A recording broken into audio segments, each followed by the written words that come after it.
Train WCW. What in the hell is he doing here? Monday Night Raw. Monday Nitro. He is broken. Austin 316 says I just whipped your ass. Brett screwed Brett. The new world order, brother. Let's get this. We are at war.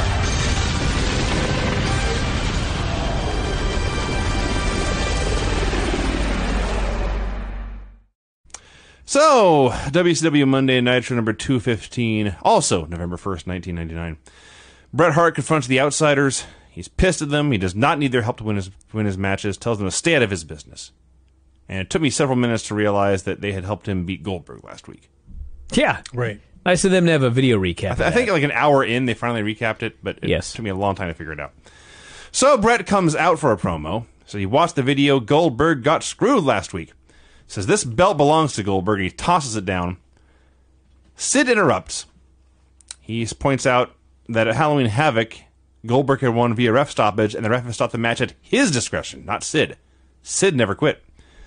Sid said he heard Goldberg quit, and he will show proof later. Spoiler. We didn't see that. He never showed the proof. I just realized that right now. Yes. My favorite is Sid is ranting, and he says, at Halloween Havoc, the ref stopped the match at his own discretion. Then he pauses and says, big word, discretion. We're on our way. He was bragging. We are on our way. By the way, doesn't the ref always stop a match at his own discretion? That's why he's the ref. Kind of true, yeah. So he lays Bret and his crutches out. Screw your crippled ass. Yes. The Outsiders saunter out. Sid is not sure whose side they are on, but they hand him the belt. He celebrates with it. I guess he's the U.S. champion again now. No, No? All right. Brett is. Okay. They just gave him the belt. Let's give him the belt. Yeah. So the announcers are going over the brackets. And as Brian has warned us for weeks now, Medusa, who lost last week in the first round, is now back in the first round. What's the explanation? What's the cause for putting her back in the tournament? Powers that be wanted to give her another chance. Well, Who got bumped? far be it. I don't know. They never showed us the other side of the bracket. They Yeah. showed it here. So But a week like, ago, they said they had 32 men, so someone got bumped. But I think they only showed 16. yeah, they didn't show the other side of the bracket. It was- So we'll never know who It was person 32 was. men and 16 were mystery men. Maybe it was John Cena because he didn't qualify. I'm just going to throw this out there. The Barbarian. Oh, come on. Because she beat Ming last week. Okay, so Or Ming beat her last week. far be it from me to defend Russo, but I'm going to explain this Evan Courageous thing, okay?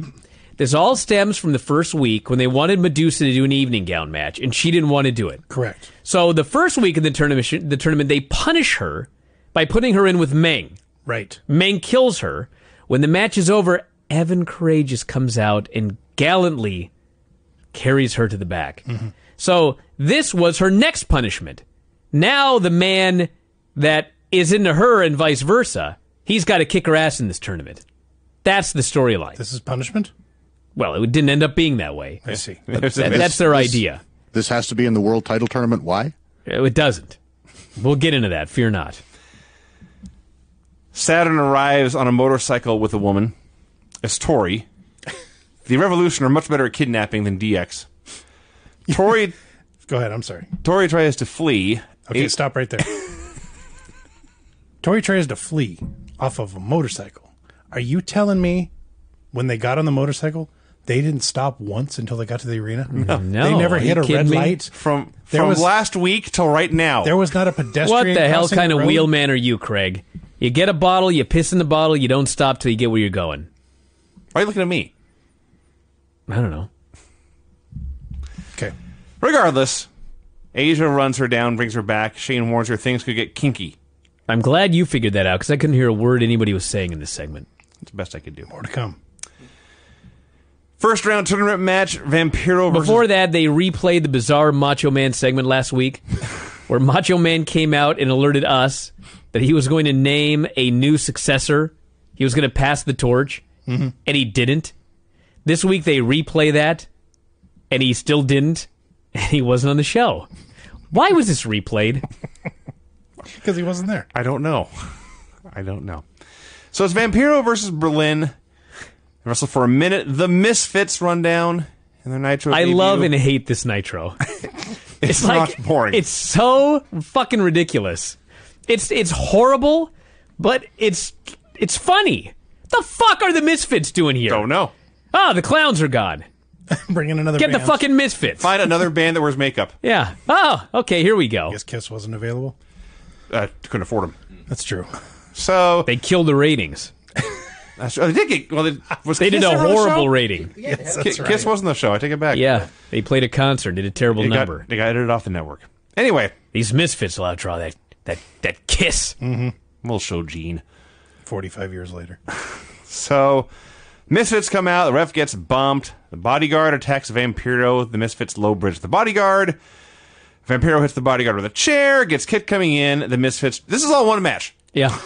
The Misfits trip Berlin, and then will hold his leg down for the pin. 4 men are holding down the foot of Berlin. Yeah. And the fucking ref can't see it. No. And it wasn't Patrick. No. So Vampiro wins. All this happened in 4 minutes and 10 seconds.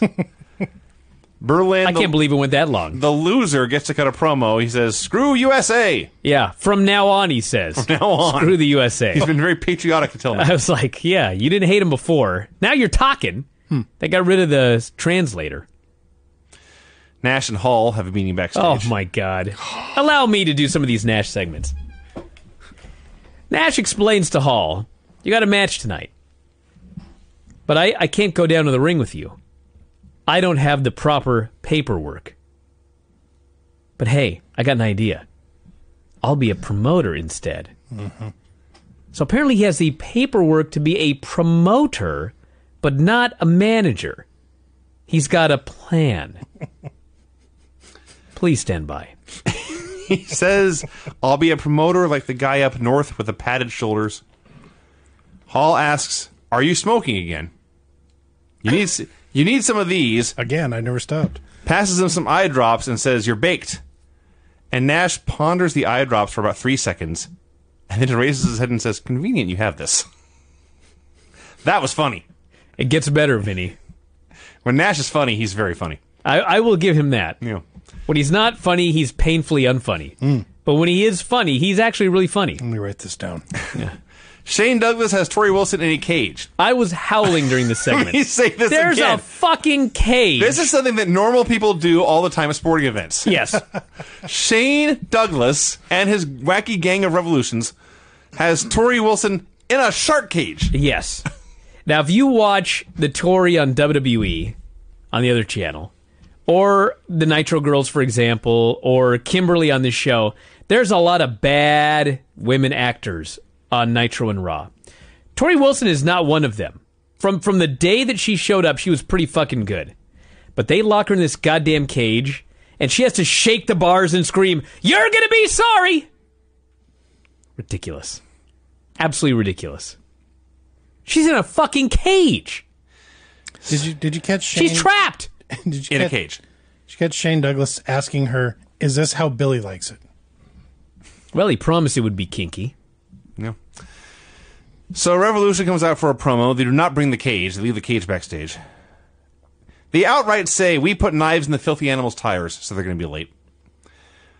One of them, I think it was Shane, but it doesn't matter. One of them actually said, quote, "We have Tori Wilson locked in a shark cage." Yes. Like it's nothing. Well, Like, I stopped by the store for a gallon of milk. It's the exact same delivery. Honesty is the best policy. You know that one, Rob? Okay. Thank you. So Saturn challenges Eddie. Says, "We'll take the key of the shark cage hanging on a pole." Excuse me, a pole? A key on a pole match. You're telling me there's a pole match? Yeah. Saturn then says, "If you win, we'll let Tori go." Tori. Go. "If I win," he actually said this, "I scale her." Yes. Now, You mean like scaffolding, or I thought because a shark cage is making a fish reference. I thought it was a Sure. fish reference. Even though sharks don't have scales. Sure, yeah. all right? Like, did no one clear this with him before? I mean, he's not a marine biologist. That's I for sure. scale her, he says. So Dean cuts a promo on Benoit. Oh, my God. Dean Malenko Yes. cuts a promo referencing his own penis. Yeah. It I gets got- zero reaction from the crowd. They do not think that this is cool. No. It's Dean Malenko talking about his own cock. Mm-hmm. He calls Benoit a puss. He vows to cripple his ass tonight. Benoit comes out. He announces tonight it is himself versus Dean Malenko in a cage match. If you watch these shows after you listen to us, please observe Dean Malenko's reaction to Chris Benoit announcing it's a cage match as he looks up at the ceiling and he looks back at Benoit and then he dramatically looks up at the ceiling again. It was amazing. So yes, Dean says to Benoit, I got your friendship right here, points at his Johnson, and think back to your high school parties and all your high school friends, and eventually, maybe before high school, junior high, the parents would show up to pick everybody up. Think of the lamest dad among your group of friends. That's absolutely right, Vinny. That's exactly what Dean Malenko was here. That was a great analogy. That's exactly what this was. Trying to act cool and failing so badly. But like, even if the most geeky dad showed up and said something like that, you'd at least have some people groaning. It was so bad. Yes. This crowd was dead silent. This crowd was just shamed to be there. We see the back of Kevin Nash's head as the makeup artist is discussing his big Irish nose they're putting on and the cleft chin. And we hear Nash say, looks like a winner, Pally. Filthy animals arrive. So their gimmick is they're basically a DX knockoff. But it's Conan. Kidman's always wearing the same jeans and wife beater every week. But Conan and Ray look like they're dressed for a rap video. Eddie walks in a nice sweater. Ready to lead a lecture in history class or something. A security guard with a hell of a mullet stops him, says, sorry, I can't let you in without passes. They're such non-stars that they can't even get into Nitro just on facial recognition. See how Kidman's dressed? Fair. So they beat up the security guard. Mike Tenay interviews Kimberly. They're standing front and center. Kimberly's in what for her I guess would be street clothes. They're surrounded by the Nitro girls who are all in their gear. And Tenay asks about DDP's condition after David Flair hit him with a crowbar repeatedly. D. Flair. D. Flair. Yeah. So she says Paige has a chipped collarbone. Cracked. What? Yeah. A chipped collarbone? She said. The fuck? He's got a cracked sternum and cracked ribs. I don't know when he'll be back. And she gathers the Nitro girls and announces it's time to walk away. And then she walks away. Yeah. I have more important business to take care of right now. Dancing will have to be put on the back burner. In a first-round tournament match to determine the next WCW Heavyweight Champion of the World, the Cat wrestled Lash LaRue. Okay, I got a serious question here, all right? No offense to the guy. What was with Vince Russo and Lash LaRue? It's a great question. Russo shows up, and all of a sudden, Lash LaRue is somebody. Of all the guys on the roster, Lash LaRue? He's got those sideburns. Yeah. Dude. It looks like an L. I literally looked up. Well, one of them does. I looked down, I wrote these words. It looks Lash, like a J.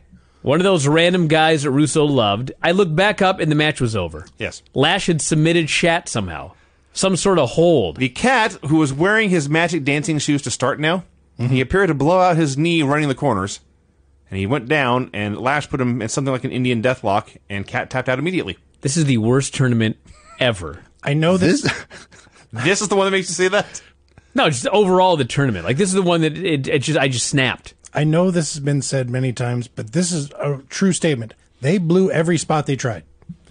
Well, there was only 3. One. That's what I'm saying. It was literally every spot. It ain't like one. Avalanche versus Big Wood, where they got some time. The spot was run to the corner. Yes. Take a corner. They blew it. This was the only legitimate finish in the entire first round of the tournament, Oh, my God. where one person beat the other person on purpose without run-ins. Fuck me. God, it's horrible. Mike Tenay interviews Bret.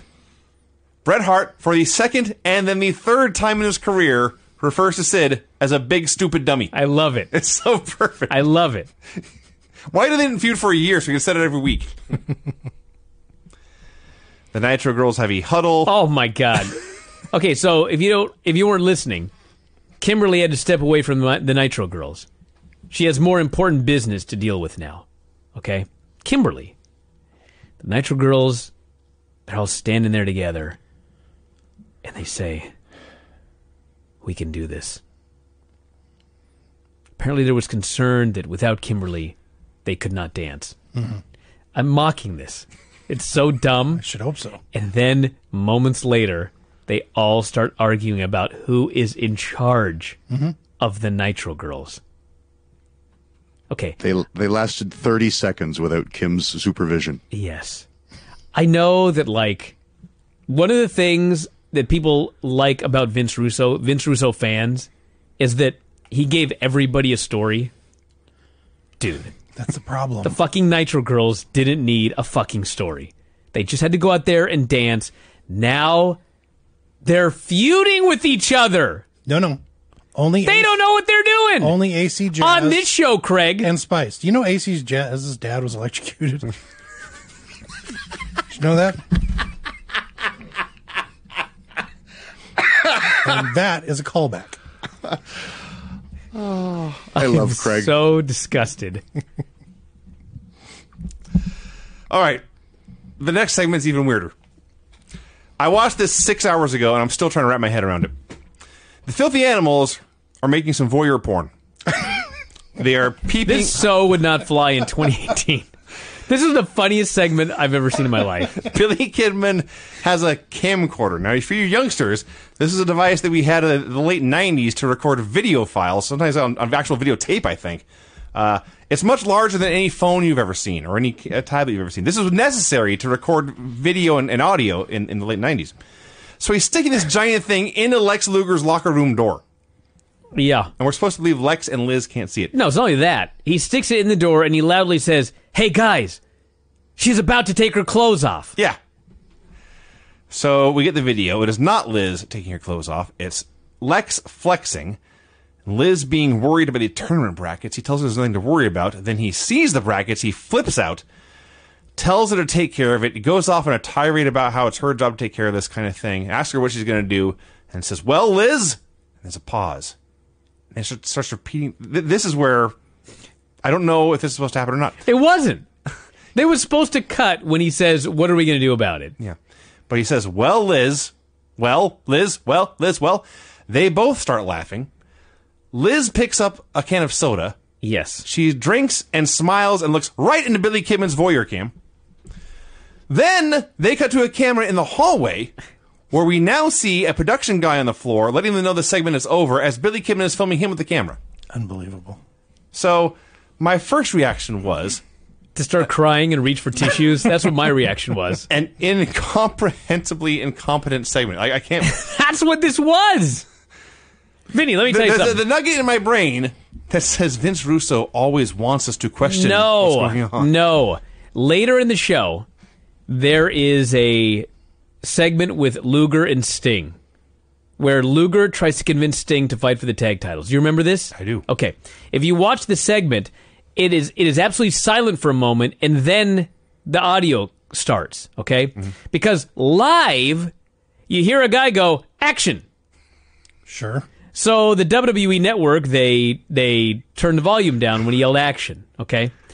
Apparently, either they thought this was fucking the most hilarious thing they'd ever seen, or they didn't even realize what was happening when they watched it, because they left all of this in. Luger is cracking up Liz. She starts laughing, and then they go to the fucking guy, and the announcers see all of this. Yes. And they have to just say, "Huh." The funny thing is, they had to ramble on whatever for a long time. Yes. So if anything, this may have ended early. Maybe Yeah. there's supposed to be more shots of the guy in the hallway. So yeah, welcome to Nitro 1999, everybody. And by the way, on top of all of that, the audio and video were not synced up. No. Well, for the most part, I could at least attribute that to maybe Kidman had a shitty camera. Because we were looking at his camera as he was recording. And Brian's not buying this. No. Well, Vinny. at the end of the show, they did have the thing where the disclaimer came up, this has been saved from the best we could, There were legit technical problems Yes. later in the show. Yeah, but live, yeah. Yeah. Hey, Scott Steiner highlight video. And then Larry Zbyszko goes to interview Scott in what can only assume is the Steiner household. Does anybody remember when Larry Zbyszko was on Figure 4 Daily many years ago? Oh, yeah. And all of the crazy crackpot theories he had about everything? I do. All he has to do is ask Scott Steiner a couple of questions, like, About his injuries. tell me about your back injury, tell me about the surgery. But it's Larry Zbyszko, so he has to begin a question by saying, not that I believe every doctor's diagnosis, but what did the doctor tell you? I was like, fuck, dude. Just ask the fucking questions. Scott's all humble. I like that this is in Scott's house and they had at least 3 cameras just to do this stupid little back and forth sit-down interview. He's much smaller, looks all pilled up. Mm-hmm. Said he had to avoid surgery, wanted to avoid surgery, but the pain kept coming back. Finally had to undergo it. 3 ruptured discs. Gosh. Yeah, he's can do nothing for 21 days, he says. Try to walk. Lay on my back a lot. Mm-hmm. And then he will go into extensive rehab. And 8 to 10 weeks later, doctor will hopefully give him good news. He prays he can come back. But to be honest, he says, I don't feel very good right now. And that was it. He's crossing his fingers. This was so real. Yeah. And There's a Scott Rick Steiner. keep in mind, he comes back. Yeah. And it ain't that long. No. Because he's killing Tank Abbott here in a while. I am assuming that this was, and we'll see how it goes, and maybe I've forgotten this, but I am assuming they're trying to mimic the Bagwell thing, where he got sympathy for all the injuries he had, and then comes back and just snaps and kills people in It's evil the person exact again. same storyline. That's my point. Wow. I don't know. I could be wrong. I know he turns out he's wrestling again, and he's mean. That part I remember. Yeah. The Nitro girls are doing their dance. In the middle of the dance, AC, Jazz, and Spice begin to brawl, and then to the back! Oh my God, the to the backs on this show. There's one Unbelievable. Later. We'll get to it. But Oh, yeah. The to the back Hall of Fame has a new entrant. Tenay interviews Buff. Buff promises the powers won't knock him to the bottom of the Titanic. He says, like, Buff 2, Riders 0, or something. I don't know what he's talking about. We see the back of Kevin Nash's head in a wig. He says, burn the bridge. I'm blowing it up. Ha ha ha! See you out there, pally. The Nitro Girls brawl backstage. Now, in addition to not having every character in the show needing to have something going on and needing to go back to it in 5 segments, don't have people who are not trained to be fake combatants try to do a fake brawl. This great was idea. beyond horrible. It was so bad, this fight that AC, Jazz, and Spice had. I could not believe my eyes. I mean, I could. All right, this fucking thing. Okay. Dude. First off, it's Buff Bagwell versus Stevie Ray. Sure is. And before the match, it is announced that the powers that be have signed this to be a strap match. Stevie makes the announcement. Yes. Stevie comes out with a strap and says, I'm just here. It's nothing personal. I got to do my business. This is now a strap match. Yeah. Buff blames this on the writers in the back. The match goes 2 minutes and 9 seconds. It went that long? I timed it. Wow. Buff, as soon as Buff takes over, Creative Control, which is the Bald Harris twins, they attack for the disqualification. Well, Vinny, They tried to attack. the They apparent, missed. the apparent disqualification. I stand corrected. They are disqualified due to failed interference. Buff runs away to avoid a disqualification in a strap match. I don't even know how that happened. Yeah, how do you get unstrapped? He's strapped to the guy. What happened? I So, don't know. At this point, I wrote -1 star. Then What? Being generous. the ring announcer is saying, due to interference, and they cut to the back in the middle of the announcement. Yes. And then I wrote -2 stars. That They pissed me off so bad. they went to the back and did not tell us who won No. a match in a world title tournament. I'm sitting... This is not just some shit match on Nitro. Oh, Well, The yes, it world is. title. I mean, it is. The world title's on the fucking line. You can't allow them to make the announcement before you go to the back. Are you kidding me? there were probably people at home filling in their brackets. Oh, I'm sure, yeah. And had nothing to write there. I'm sitting this afternoon in my house. It's me alone. I was watching Nitro on my computer. It's very quiet. And when they go to the back in the middle of this announcement, I shout, "What?" My cats jump up. They have been peacefully sleeping. Like, this show's so bad, it makes me make a spectacle when I'm alone. And what was so important? What was so critical that we had to go to the back? Well, actually, this makes storyline sense. It was Jeff Jarrett. At the end, it does. Jarrett denies attacking Liz last week or the week before or whatever. He demands an apology from Lex Luger for this accusation. That's it. Brian, you want to talk about Kevin Nash? Well, this wasn't the best one, but he comes out as Vince McMahon costume. He comes out as undead Vince McMahon. Nobody knows. The fake skin's peeling off. I think it's his beard. It couldn't all stay on. Nobody had any idea. You know what he looked like? He looked like a cross between Sid and Diesel. That's fair. A little bit. Yeah, That's what he looked like. Looked like Fred Gwynn of the Munsters. Kinda, yeah. Remember when he's Herman. at the end of Monster Brawl when he comes out all in the zombie makeup? Yes. That's what he looked like. Fans chant asshole. He says, don't No. call me that. You're that. No, they didn't. He made it up. Oh, really? Yeah, they weren't chanting that. Oh, that's cool. He reacted to chants that were not there and tried to start them with minimal success. So it's hilariously awful. He calls out Hall. Hall cuts a promo. I'm ready for the match. And then they just went away. What? Some of Kevin Nash's lines as Vince were, I can push him as a babyface until the fans regurgitate him. Well, accurate. He then introduces his biggest star, the toughest SOB in wrestling, the trouser snake, Scott Hall. Yep. This one was more of a miss. Somewhere in here, Not gonna lie. his wig fell off. Hall. Yeah, he didn't have the common decency to tuck his ponytail into the back of his sports jacket. Yeah. So he literally looked like he was wearing a Davy Crockett hat. Yes. Hall says he cannot afford to burn another bridge up north. He says he's on strike 3 here. Basically, gets drunk again, they're going to fire him. But he says, shoot with me, he says. Who picks out your clothes? Do you shop at Jacques Penney? That made me laugh. Like I say, when they're funny, they're actually funny. And then they had a crotch chop for the boys in New York. Lex Luger and Elizabeth met with Ming. So awesome. I love Ming. I love Lex, actually. This Lex Luger character is he's so douchey and so pretentious and so full of himself and so completely not so disrespectable, unrespectable.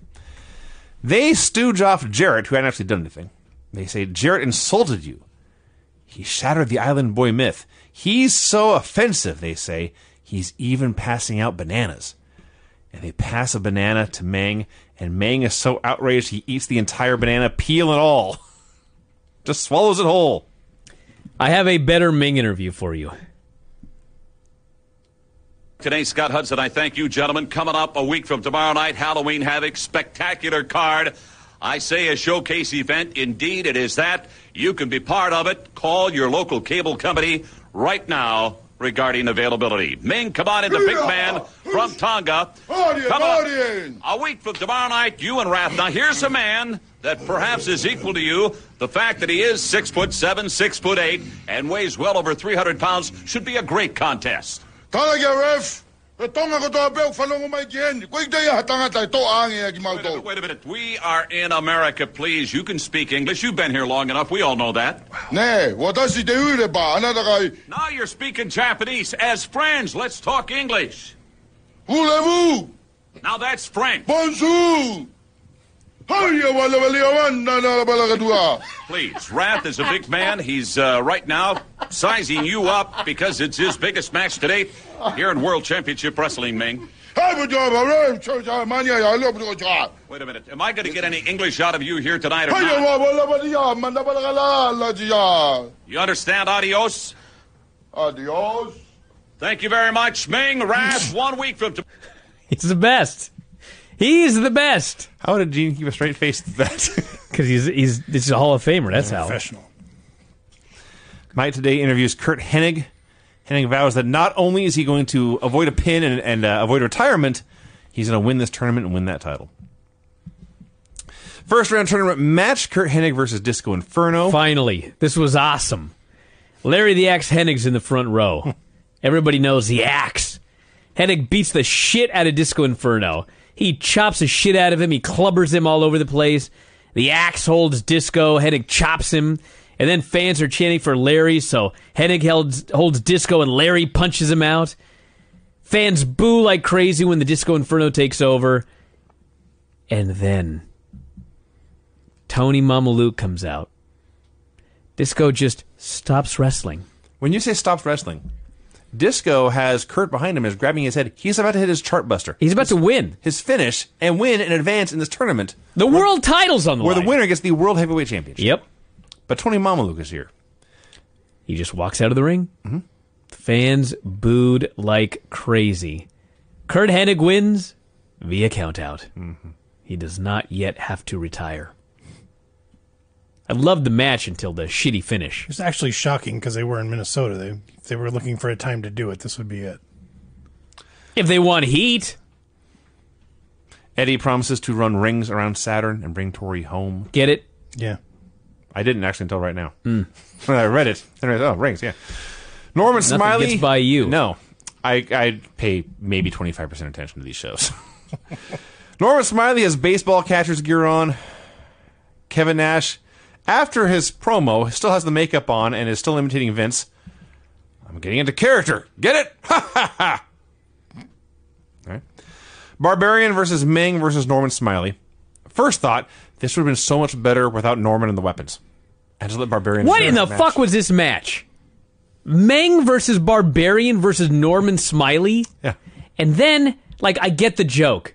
Norman is a coward who's scared of everything, and he's out there in a catcher's outfit. Mm-hmm. Okay? Ha-ha. Can this be 1 minute? No. No. This fucking match goes on and on and on. The classic, let's make sure it's funny, then we'll keep going until it's not funny, then we'll keep going longer until you're sick of it, and then we'll keep going even further. Just goes on fucking forever. And finally, Norman gets stretchered out, gets halfway up the ramp. I guess he notices that somehow Meng and Barbarian were down. I don't even know what happened. He could see the big screen. I could see that, but we couldn't tell what was on the big screen, and there was nothing to see. It was no. What the hell happened? Meng and Barbarian. All of a sudden, Barbarian's on his back, and Meng's giving him head. Excuse me. Well, am I wrong? No. Meng's face was buried in Barbarian's crotch. I'm guessing they bonked heads. Meng hit the ropes and then fell down onto the crotch of Barbarian. So the gimmick is they both have unbreakable heads. In the finish, is they bonked heads and knocked each other out? Yeah. That's the best guess. Norman sees this. He runs back. He pins Barbarian. Meng just lies there with his face in the Barbarian's crotch. To the back! Oh, fuck. To the back for Jarrett. He's going out to get his apology. Jarrett or Hacksaw? Oh, it was Jarrett first. He's going to get his apology. Then they go to Duggan. Okay, got it. There were times here where my notes were all cattywampus. So now Hacksaw Duggan in a suit, pleads for an opportunity. Creative Control laughs at him. Russo buries him, but promises to think about giving him an opportunity. Duggan was so good here. He goes, I've been wrestling for 20 years. I have more fan support than a lot of the young kids out there doing drop kicks. Last year I got cancer. By the grace of God, they took out my kidney. I know I have the heart, the fan support, and the desire to really do something here for this company. Vince Russo says, I don't care if you have 1, 2, 3, or 4 kidneys. What does it have to do with ratings? All I care about is ratings. I'll think about it. Duggan has to walk off. This was a week, by the way, that Russo was on WCW Live and said, I will never show my face on WCW television. Ha! See how long it takes. Kevin Nash jokes that if Sid gets screwed, it won't be because he screwed Sid. It'll be because Sid screwed Sid. Okay, tell me what happens here, Vinny, because all I wrote down is Luger is being all weird backstage with Meng. You're not wrong. What happened? He meets with Meng, says that was a hell of a bump you took. Jarrett's going to do an interview later. Make sure you pay attention. Jarrett did an interview right now. He demands an apology from Luger. He says, this is not the WWF. We do not abuse women. So Lex comes out. He actually does apologize. Jarrett notes, again, I do not get physical with women anymore. That's funny, because Luger just comes out and says, you know what? You're right. I don't know who hit Liz with a guitar. And it could be anybody. Mm-hmm. So, I'm sorry. Yeah, that's what he said. That's almost a quote. So, unlike wrestling. Yeah, well, there was a plot here. There was a plot. And Jarrett fell into Lex Luger's trap, if you can imagine such a thing. Lex says, I can't. I don't know who hit Liz, but I heard a rumor. It could have been Meng. This makes Jarrett angry for reasons I don't know. That giant ape? That giant ape. It took him a day and a half to take down 50-year-old Medusa, he says. And they cut back to Lex, who, in character, is trying not to laugh. Because he knows Jarrett has just taken the bait. And you got to picture the Nitro ramp, right? It's not like the current Raw where when they come on a stage, they come up from like around the corner. There's the guy on stage, and behind him is just darkness. And from out of the shadows, from out of the void, comes a charging, spitting, snarling, angry Meng, running as fast as he can. He blows by Lex. Jarrett flees the ring, but he still calls Meng a slapnuts and a big wuss. I'd forgotten about slapnuts. He leaves. Get ready. It's going to be a lot of it. So Liz and Lex hit the ring. Liz says, Meng, you really know how to come to the aid of a woman. Then she maces him, and Lex beats him up with a tire iron, which apparently is all over the backstage area of Nitro these days. Everyone's got one. You can't get them in your cars, you know. or rental cars, yeah. The Animals are getting ready for their match backstage. Kidman says he really misses Tori, if you know what I mean. He's 1% cooler than Dean. I hate to be crude, but she was fucking kidnapped. Yes. And he's concerned that he has not been able to fuck her for a week. Yes. That's literally what he said in this promo. Yeah. She's been fucking kidnapped. She's in a shark cage right now. Somewhere. That's the first thing you're thinking about here? Yes. His side piece is gone. So the Outsiders try to meet with Sid. They knock on his door. He won't answer. Nash in his Vince voice says something about Pally. He knocks on the door. And then they freeze. And like 6 seconds go by. And it fades to black. That was funny. Yeah. They made fun of the awkward pause. Yes. Lex wants to team with Sting and chase the tag titles. Sting has zero interest in being the World Tag Team Champions. I'm not sure why Sting was there this week. That's actually a fair question. This is where the guy yelled action, by the way. This is the action segment, yes. So eventually, Lex badgers Sting until Sting, to get Lex off his back, says, whatever, Lex. He gets up and he walks out. So now it's fine. Fine, Sting says. I will contend for the World Tag Team Championship. Could you have buried these belts anymore? Eddie Guerrero versus Saturn in a key to a shark cage on a pole match. Yes. As the ring announcer said, quote, the winner gets to decide Tori Wilson's future. Yep. Her future. Her future. She'll be in that shark cage until she's dead if they don't win this match. So the winner's like, okay, well, she could be a cocktail waitress for about 3 years. And then... No? What are you talking about? Well, I guess they have this shitty match, everybody. The key is low enough that Eddie could just grab it, but he has to pretend like he's too short. He couldn't grab it. He was trying for real and couldn't make it. No, he reaches up, and it's like, if he reached 1 inch further, he would have got that stupid key. Come on. Took him 10 attempts to shitty the pole. He had to jump the for it pole at the gimmick finish. was... Here's the thing. The storyline was when he tried to climb the pole, he couldn't because the heels had greased the pole. Okay? The problem is, why would you fucking grease the pole if you were the heel? You can't fucking climb either. I don't know. Doesn't even make any sense. Finally just jumped off, got the key, and they won. I like that was a payoff to this feud, by the way. So the Animals and the Revolution are all out there. At one point, Eddie goes up top. Shane goes and knocks him off. The Animals are right there. They don't do a goddamn thing.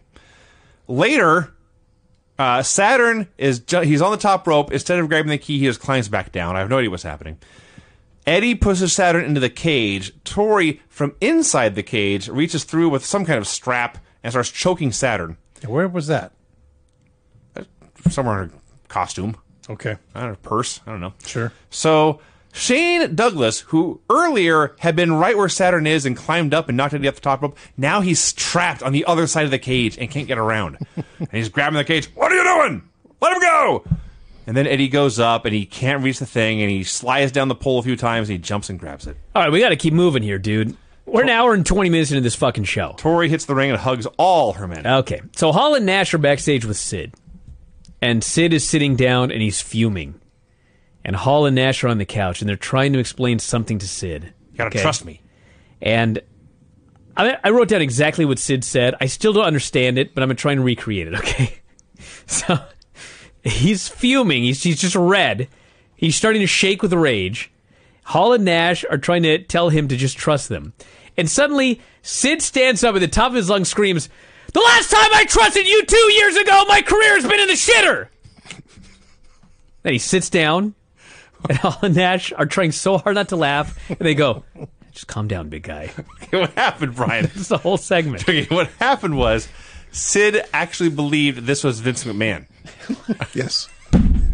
Now he gets it. He didn't get it until now. So he jumped up to rage at Vince, and Kevin Nash, to protect himself, pulls back the wig a little bit to reveal it's not Vince.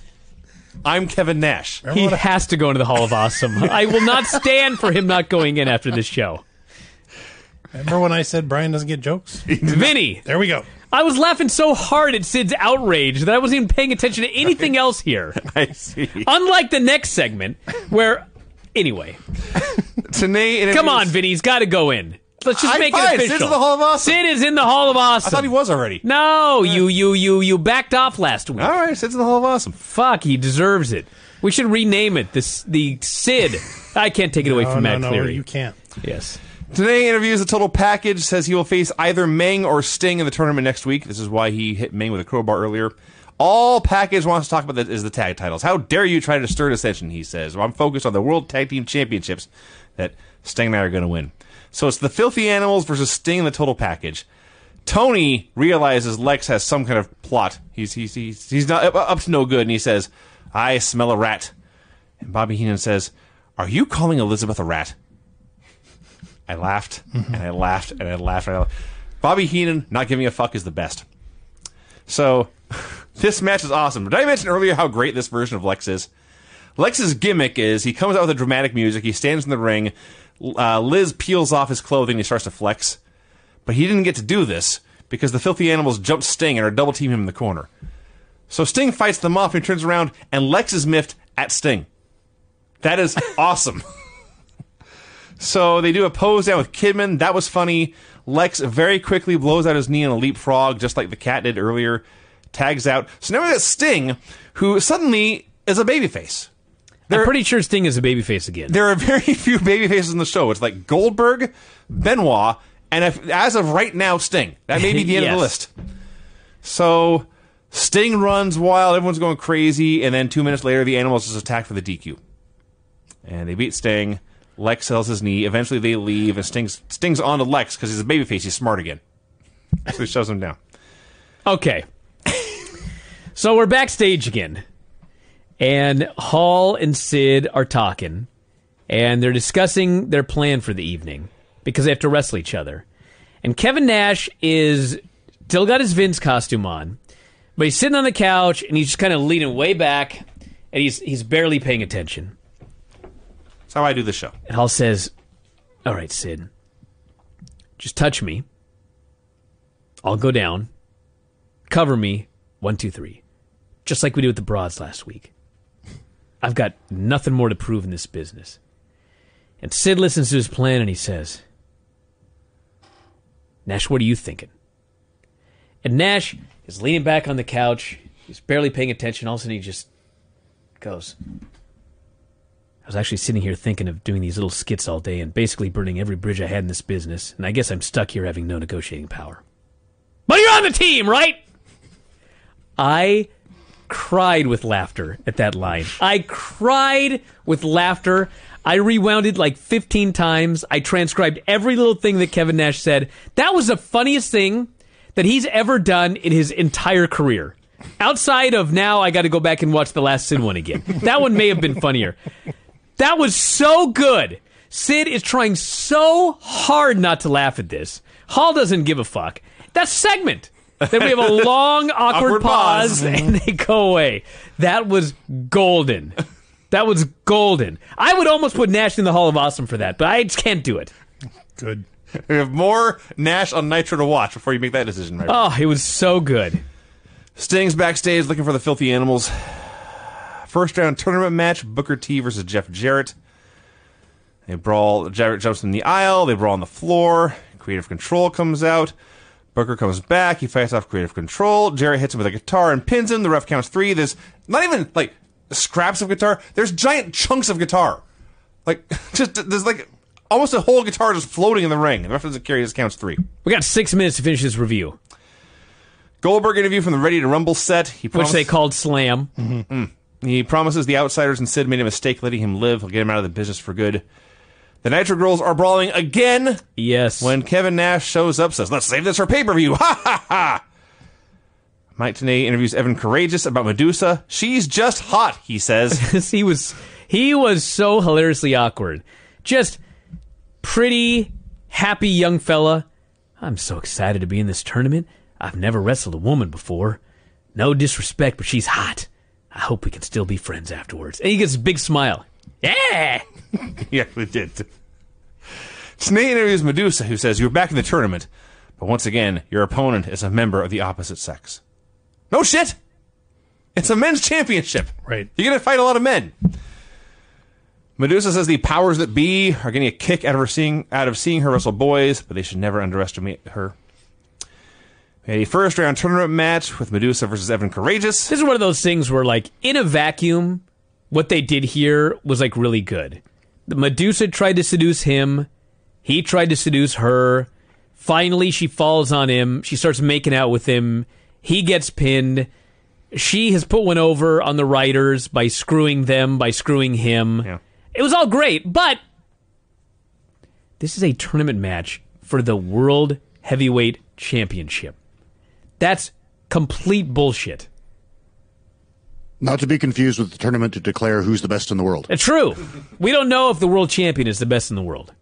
The other point, Brian, is this is a tournament match where we are 15 matches in now, and there's been one clean finish. That's true. Now, 2. These weren't matches. I guess technically this is a clean finish. This is a clean finish. All right. These were angles disguised as matches. Yeah. That's all this was.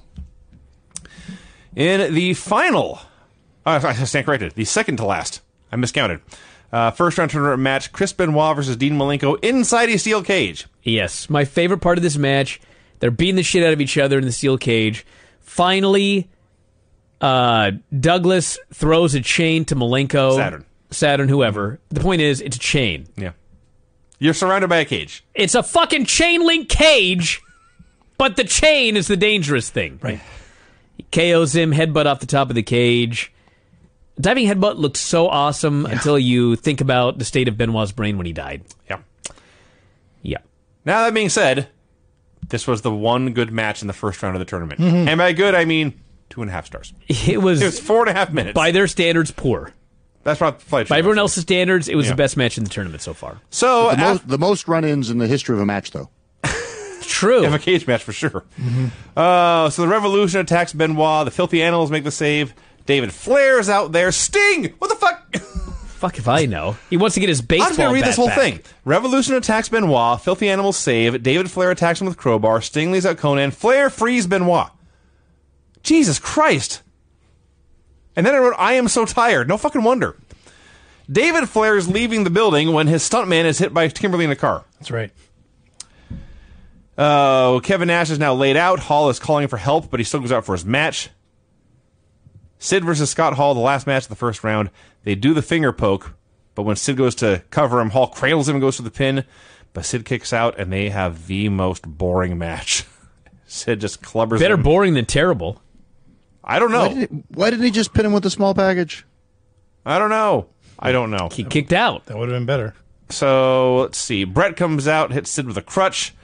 He goes after Hall. Hall flees, gets back in the ring and pins Sid, and now runs away. And then Hall leaves with the U.S. title.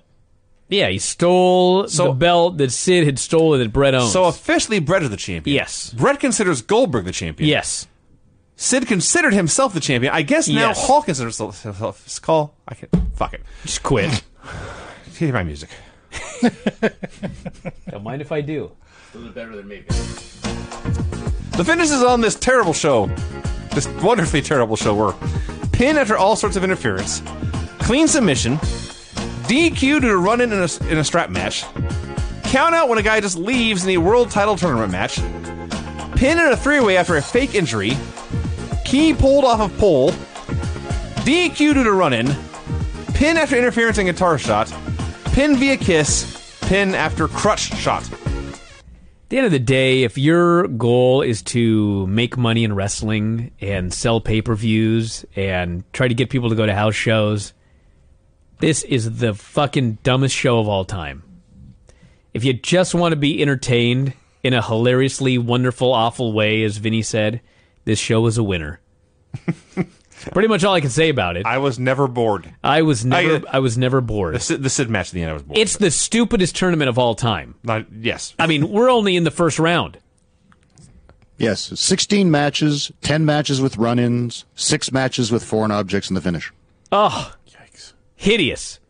And still much more to go.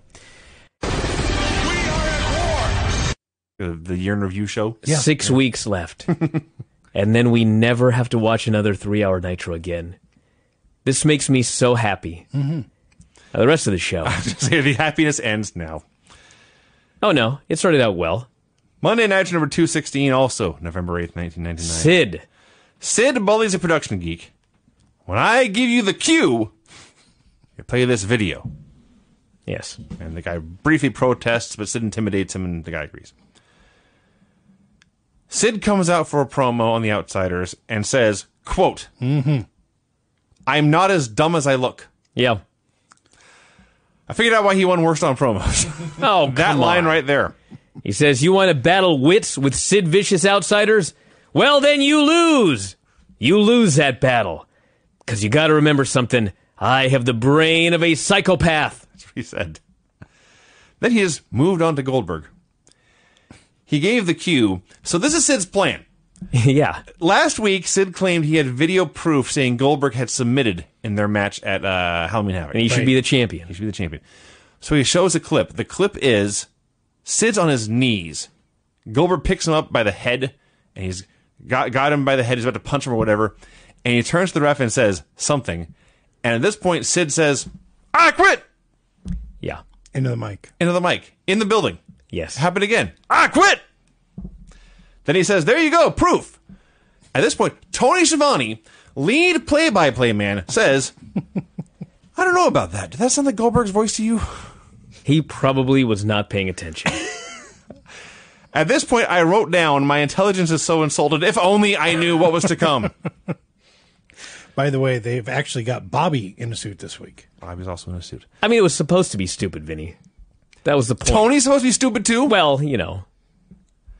So, to recap, Yeah, please. there's a bunch of U.S. champions right Who now. is the U.S. champion at this point? Technically, at this point, it's Brett. Okay. Brett beat Goldberg. Okay. Brett considers that an invalid win. Yes. So he thinks Goldberg is champ. Yes. Sid thinks he never lost the belt to Goldberg because Goldberg quit. So Sid thinks he is champ.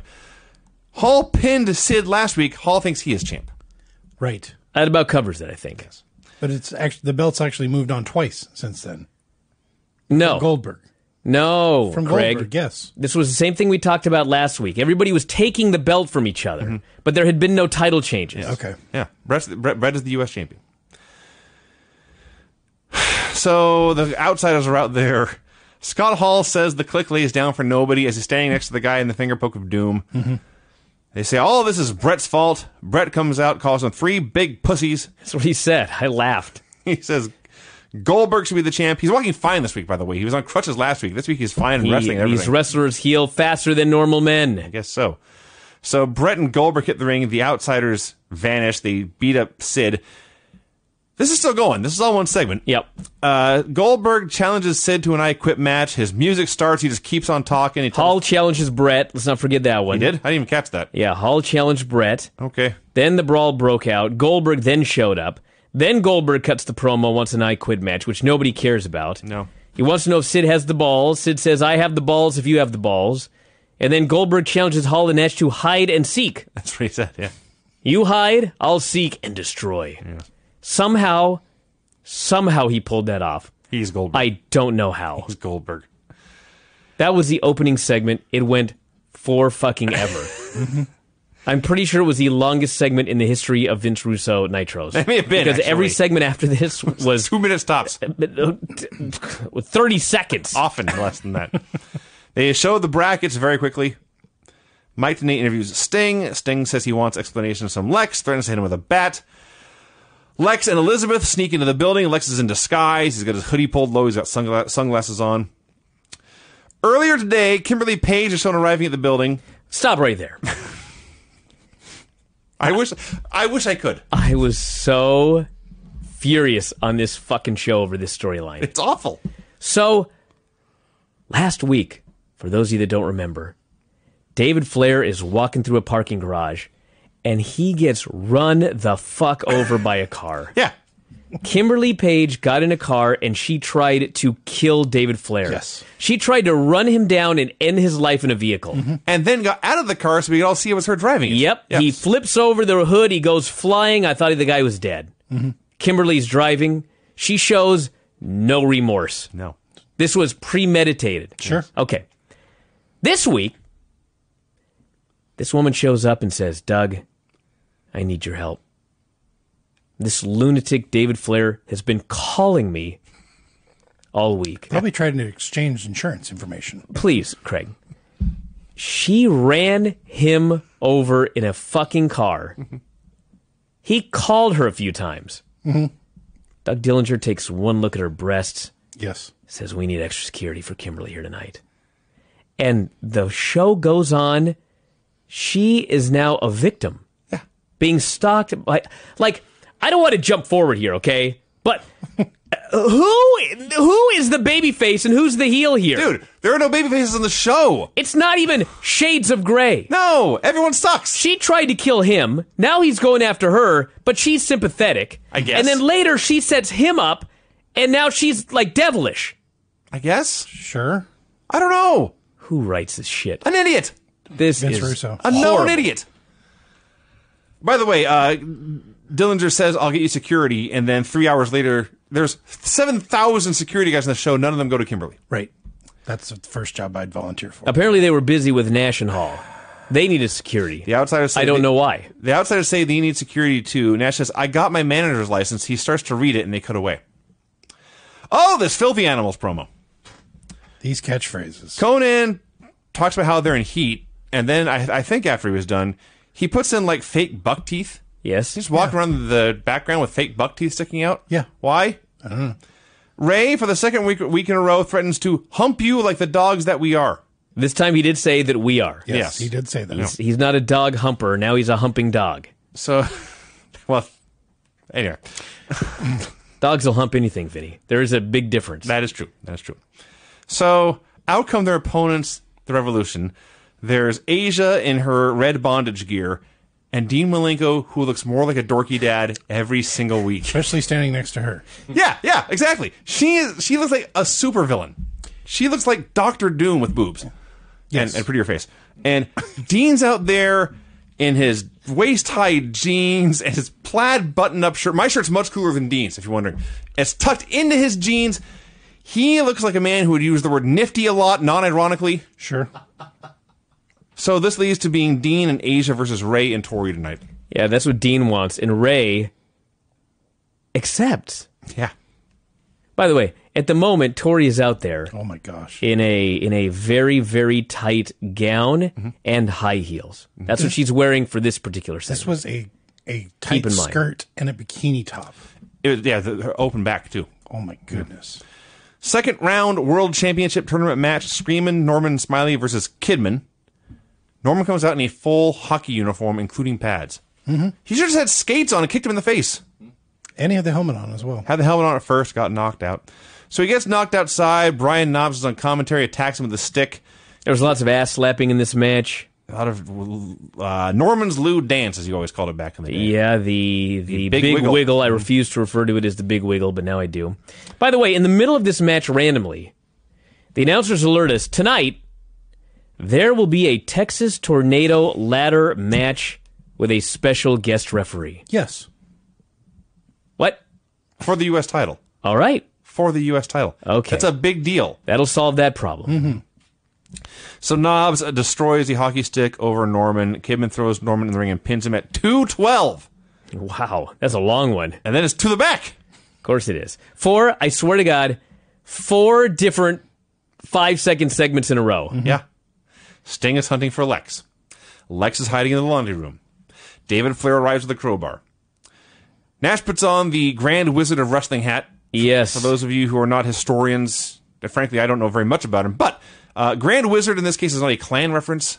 There was a Grand Wizard of Wrestling in New York in the late 70s. Ernie Roth. Early 70s, yes. Very much not a clan member. Yes. So this is who Nash is imitating here. I've never actually seen, I don't think, a Grand Wizard promo. Was his voice in real life as annoying as Nash's voice was? No, Nash is doing a parody of a parody. Okay. So as he puts the wizard hat on, Scott Hall says, "You're like a cartoon character." No kidding. A SWAT team casually passes by down the hallway, and Hall goes to harass them. Sting comes out for a promo. He demands Lex. He says, "Lex, get on out here. We can do this nice and easy, or we can do this nice and rough." So Sting and Lex are apparently much closer than I ever realized. Wow.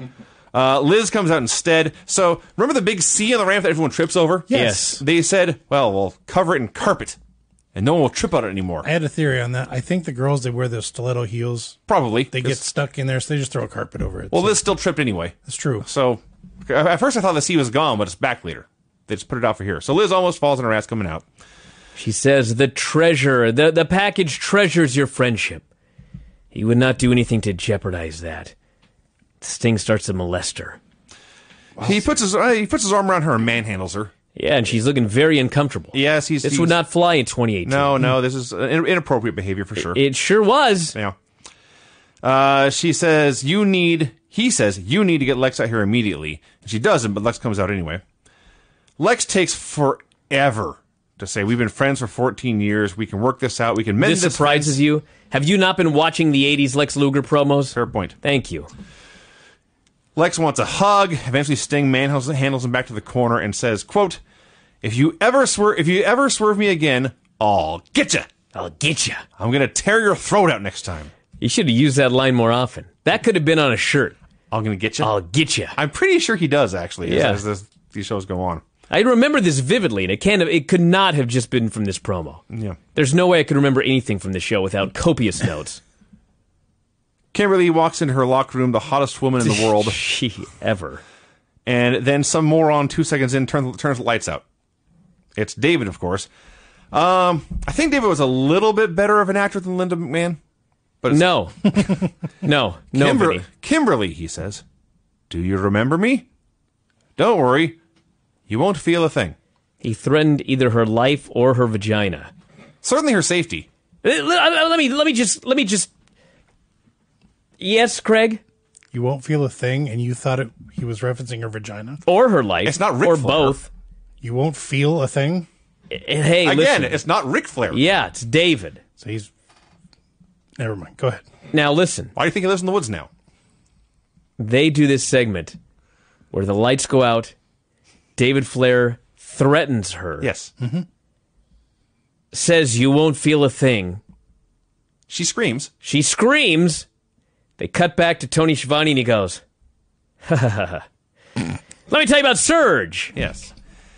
He looks at the You think monitor. I'm kidding? No, I don't. He Saw it my own blew eyes. this off like it was just the dumbest thing he'd ever seen. Kimberly's got herself into a mess tonight. something like that. Yeah. Get this new Surge with Goldberg on it. Surge! And Bobby's so concerned he steals the Surge. Mm-hmm. They're doing Surge comedy. As she's about to have a crowbar. God only knows what he's going to do with it. She won't feel it, though. Second round tournament match, Chris Benoit versus Medusa. Excuse Yes, me. so Chris who was Benoit that? versus Medusa. Yeah. This was... I had so many... First off, Chris Benoit versus any woman, Yeah. very, very difficult to watch. No good. Sure. No good. With that said, the way he did the match, he barely laid a hand on her. Yes. He hit her with one chop after a while. Yes. He out-wrestles her for a little while. He begs her to just lay down. She finally boots him, starts kicking the hell out of him, gives him a Hurricane Rana, he gives her a chop. She goes down. He's begging the ref to just stop the match. He doesn't want to lay another hand on her. This idiot Evan Courageous runs down. Evan Courageous says, ref, you've got to stop this match. The ref says, get the hell out of here. Evan Courageous and the referee get in a fist fight. Yes. They come to blows. All right, to me, this is a disqualification. I would think Sure. so. Not to this ref. No. They get a To goddamn be fair, fight. he was winning. Jeff The Jarrett. ref beat up Evan. Jeff Jarrett runs down.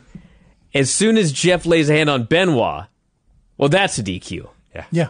So, Don't even. We'll be here all night. no. I must talk about this. They're having a world title tournament with what they claimed was 32 men. I got to go back just a little while to explain this to everybody. They wanted Medusa to do a bra and panties match or a evening gown match or some stupid match. She refused. Mm-hmm. So they punished her by putting her in the tournament with Meng. Yeah. Okay. Right. Evan Courageous ran out. Clearly, Evan and Medusa have something going on. Sure. So to punish her further, they put her back in the tournament against Evan Courageous. She beats Evan via lip lock. Then they put her in the tournament with Chris Benoit, clearly still attempting to punish her. Mm-hmm.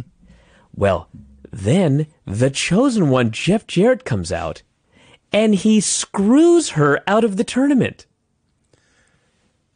That's a detail I missed. The chosen one of the writers Yes. screwed her out of the tournament that the writers had spent weeks putting her back in to screw her. Maybe they were satisfied with the beating she took here. The one chop. The one chop. This is the dumbest thing. Like, I remembered that Medusa, like, was somehow put in the tournament twice. I didn't even remember all of these little details.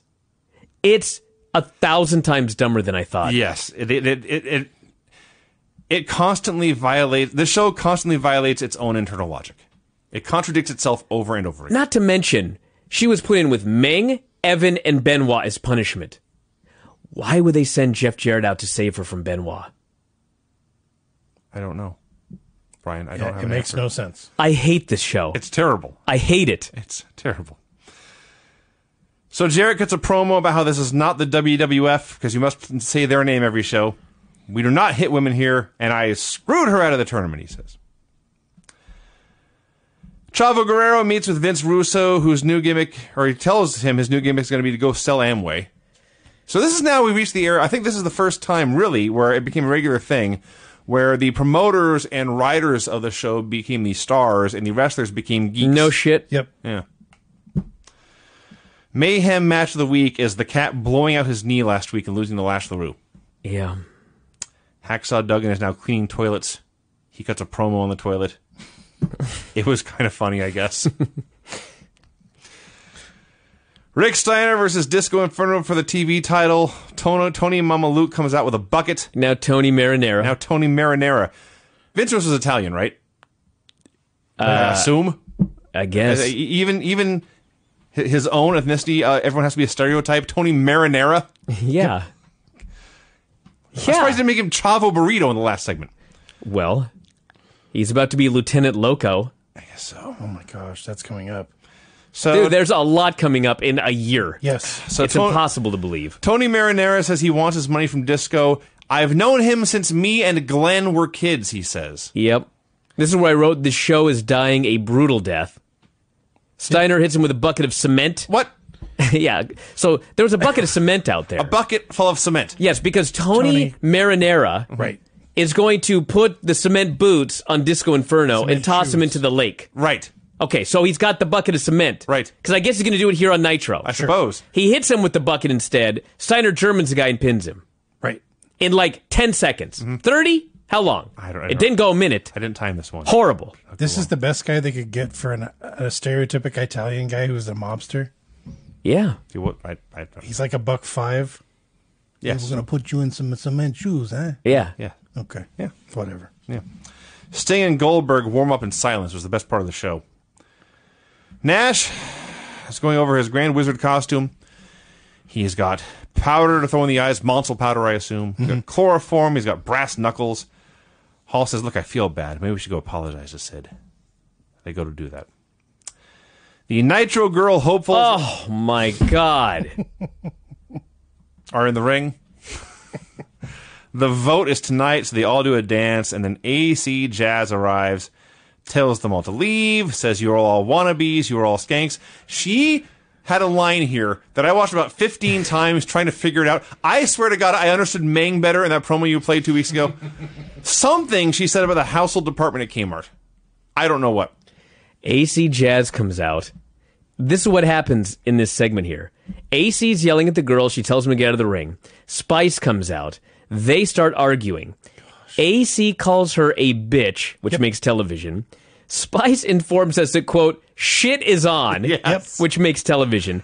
They have, and I am not making this up, the worst fight I've ever seen in my life. So Yeah. horrible. Am I wrong? No. Like, I am not exaggerating here. It was the worst fight I've ever seen in my life. They're two legit dancers. They're not fighters. They're not wrestlers. No. So they start, like, grabbing each other, and every time they fall down, they, like, fall down and land in a pose and then get back up. I swear to God. This was the worst fight I've ever seen. was terrible. Ever in my life. It was so ungodly terrible. Thunder is booing. The other girls come out to break it up. At this point, I wrote, high on the list of worst things I've ever seen in a wrestling ring. Absolutely. Absolutely. I'm talking Jenna Maraska had some training. Yeah. Charmel.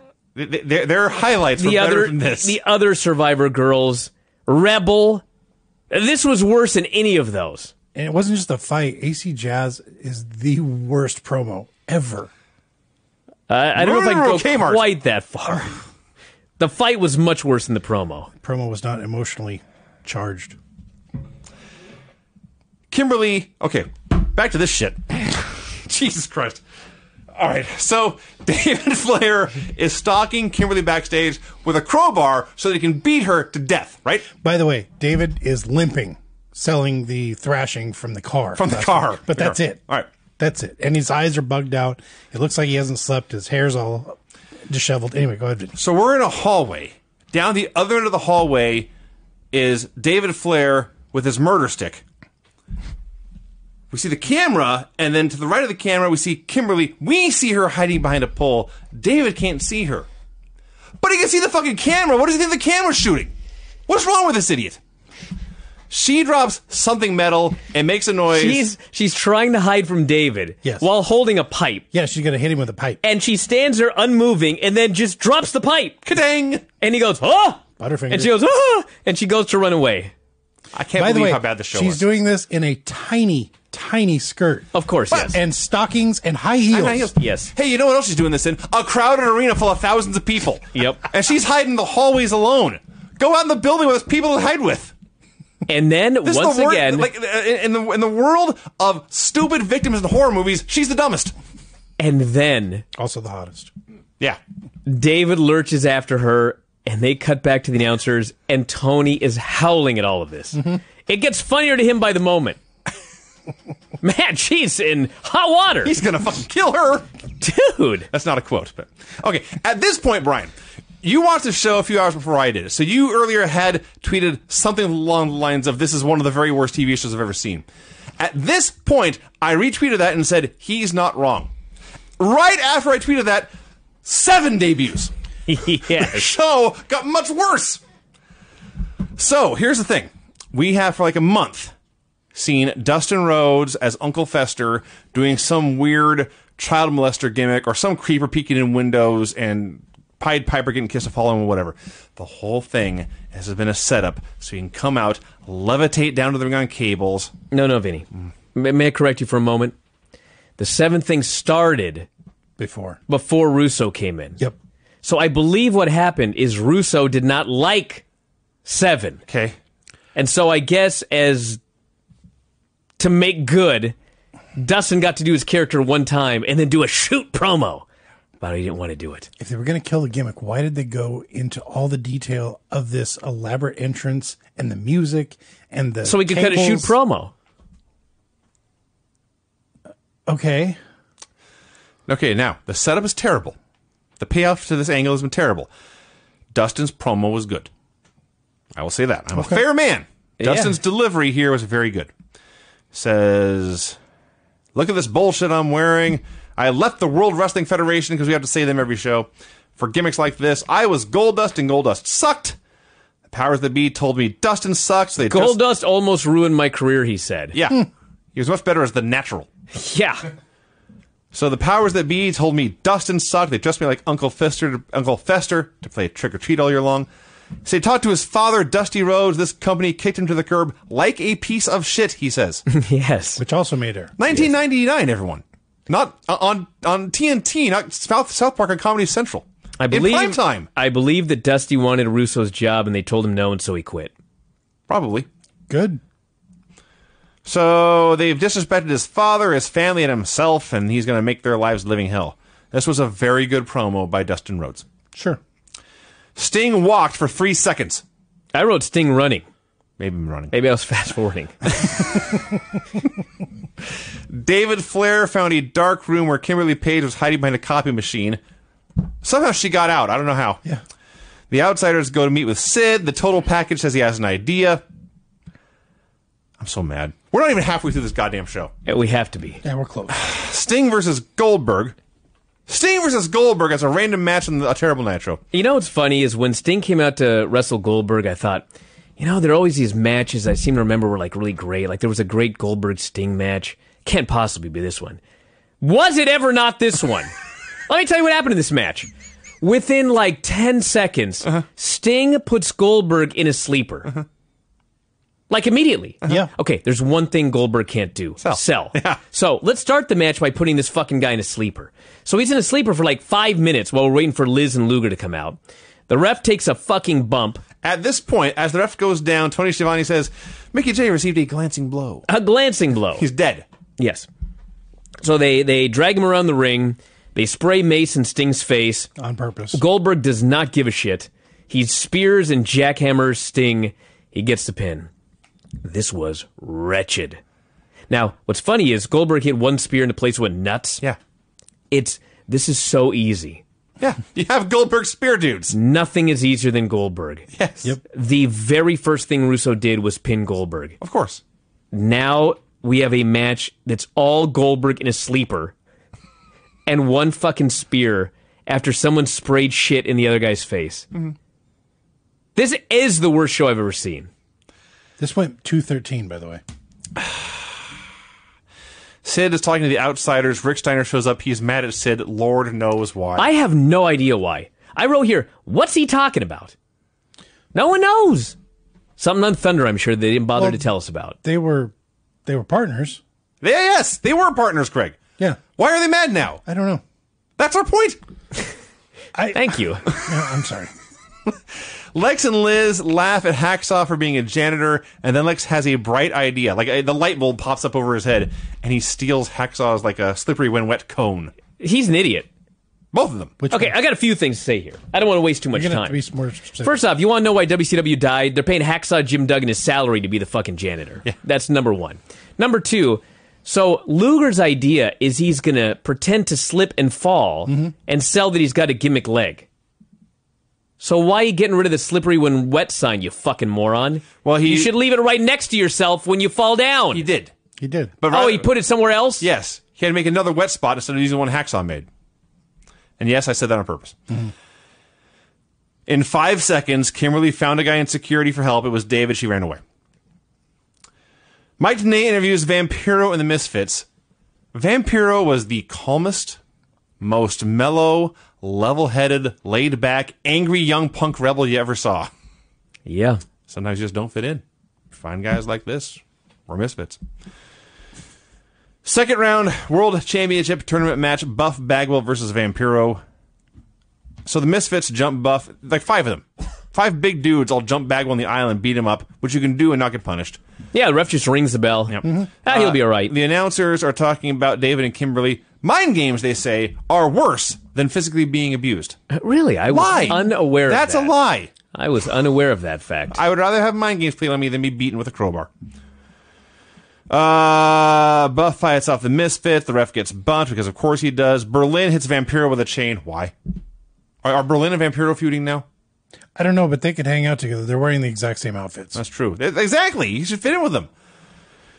Buff hits a blockbuster for the win at 1 minute and 21 seconds.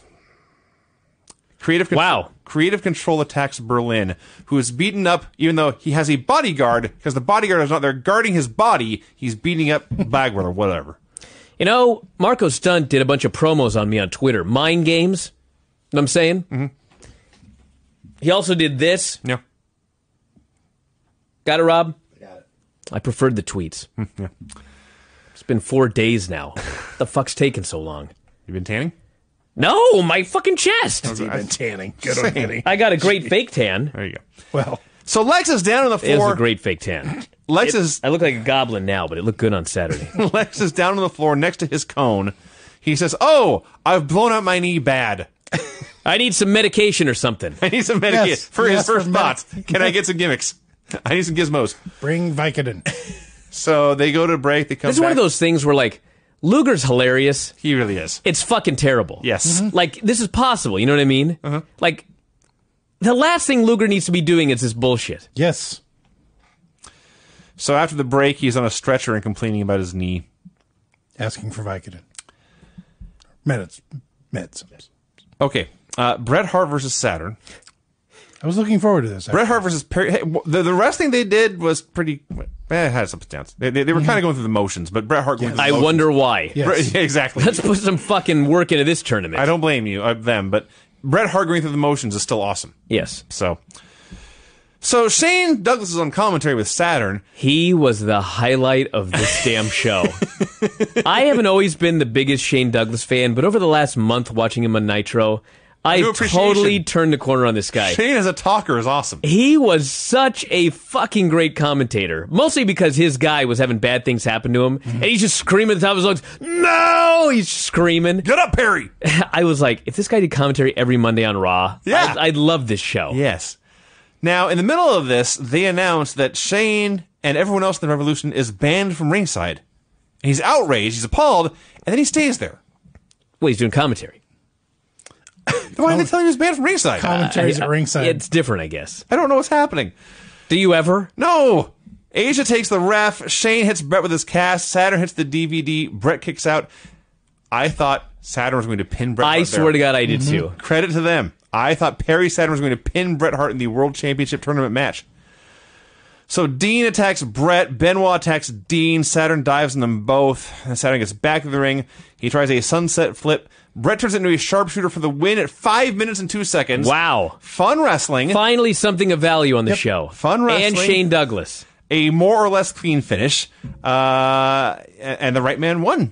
And the crowd liked it. Yes. This is the best match in weeks on best thing in the last 2 weeks on Nitro. And it is to the back. Boy, was it ever to the back. Kimberly says, "I need to talk to Vince Russo." Creative Control says, "No." Yeah. In a segment that has not aged well, Kevin Nash tries to do Karnak the Magnificent from the Johnny Carson show. Yes. In the 70s. When did Carson retire? Leno had already been on, for 5 years on the Tonight Show. So this is old when they did it. Yes. It's much older now. Yes. So the joke is, what is 316? It's the number of times The Undertaker has worked a pay-per-view main event with Austin. Hall says, "Is that true?" Nash says, "Well, yeah, where you been?" Hall is a really funny guy. Hall says, "I was drunk for a year." I was drunk for He was. That's not an exaggeration. I know. Lex tells Elizabeth his knee hurts. She says she'll get some ice, and then she just stands there. Booker T promo. Stevie Ray got suspended. I don't know why. I don't care. Booker T is mad at the powers that be. He's mad at Jarrett. Outcome, he challenges them to a Harlem Street fight for right now. He's actually totally confused because he's mad that Creative Join the Control club. suspended his brother. Creative Control are the two bodyguards. Okay. They're not suspending anybody. We're 2/3 of the way through the show now, by the way. So it turns into Booker T versus Creative Control and Jarrett, I guess, in a Harlem Street fight. Nah, Jarrett's on commentary. Although he hit the ring immediately. Yeah, but it's a street fight, so he can. So there's 3 of them beating him up. People were into Booker. Midnight makes her debut. Yes. Yet another large, muscular woman. Because Yes. China was successful. We must find 18 of them now. She hits the ring. In her debut, she hits the ring in 3 seconds. Jarrett lays her out with a guitar. Yep. She got waffled. Right in the face. Yeah. At this point, in a Harlem Street fight, the referee called for the bell for a disqualification. Yeah. Did you notice that when the guitar... Well, Harlem street fights are different, Vinny. Different rules set. There's street fights, but there's a very strict set of rules we follow. Yes, you must follow the rules. We're of not Harlem. animals. We just fight in the streets. Did you notice when she got hit with the guitar? You know how the guitar has the body and then it has the neck. The neck is the handle. I'm with you. So the guitar explodes all around her, but then the neck, the top of it, Oh, God. just bashes her right in the I forehead. did not notice that. Oh, Now, this is not the worst finish in the show. This is not close to the worst finish in the show. The Outsiders meet with a SWAT team. There's some kind of jokes or fucking, I don't know. Mike Tenay tells Lex that he is facing Sid Vicious next. Lex is in a wheelchair with ice in his knee. Says, I cannot compete until I get an MRI. and the best thing, they somehow found a blanket so he could put over his lap. He's I cold. howled. He states, I have been on the cell phone with my neurosurgeon, or his surgeon. What do we call a knee surgeon? Motherfucker. Orthoscopic surgeon. I'm so tired. A neurosurgeon. Ah, hey, here we go. Thank you. Doctor says, no, I cannot compete until I get an MRI. So Tenay says, well, if you don't compete, you'll be out of the tournament. This is a surprise to Lex. Yes. A tremendous buffoon. He says, Liz, do something about this. something. You're my You're my manager." manager. Lex is funny. Lex makes me laugh. He does make me laugh. By the way, you missed several segments here. Malenko and Asia walked to the ring.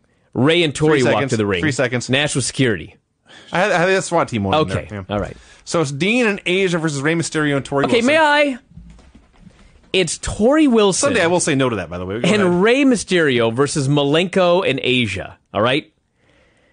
Tori comes out and she is wearing her super tight short gown and her bikini top and high The heels. same thing. She hasn't even attempted to put on anything resembling wrestling gear. No. I was She fine gets with in the this, by ring. way. She pretends like she's going to take her skirt off. Ray goes, no, no, no, no, no. Like, I guess he's okay. Humping anything? Wait a second. Like, The doggy is. why wouldn't he let her take her thing off? But that's not the biggest issue here, Vinny. He goes, you're fine wearing that. You're not fine wearing that. He didn't even tell her to take her high heels off. Right. So, I assume he was just going to wrestle the whole match by himself anyway. no! So she goes to the corner.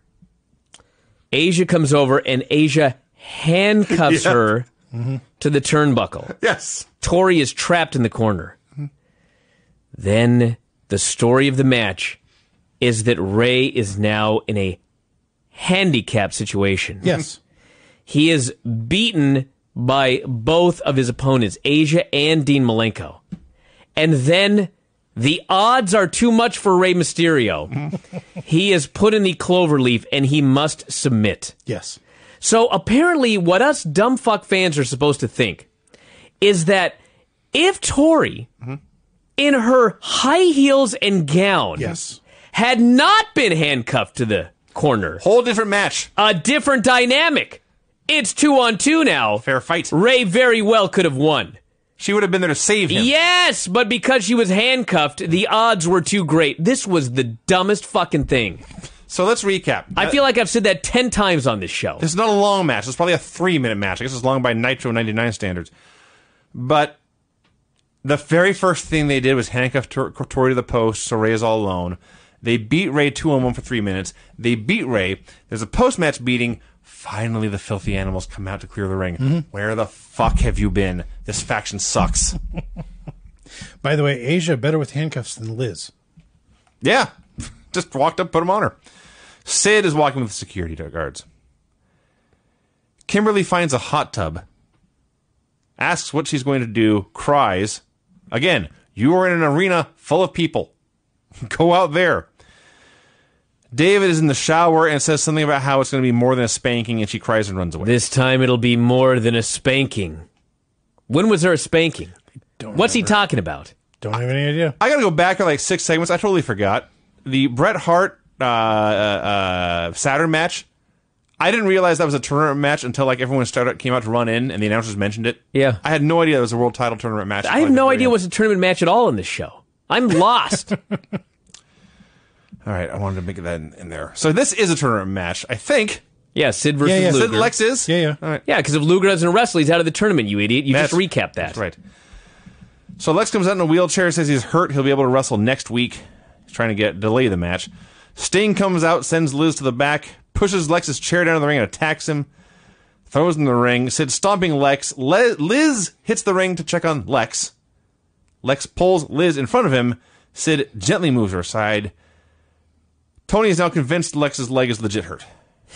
He's selling the leg and Tony's fooled.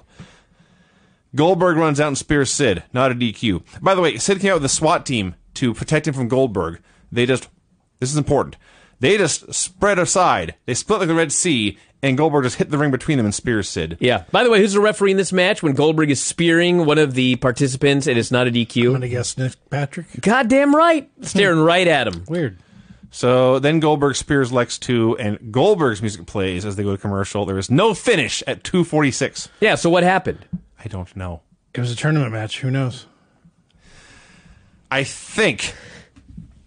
I got to find out. No, You tell me what you think. They said earlier, due to injury, Lex and Sting were already advancing. I don't think this was a tournament match.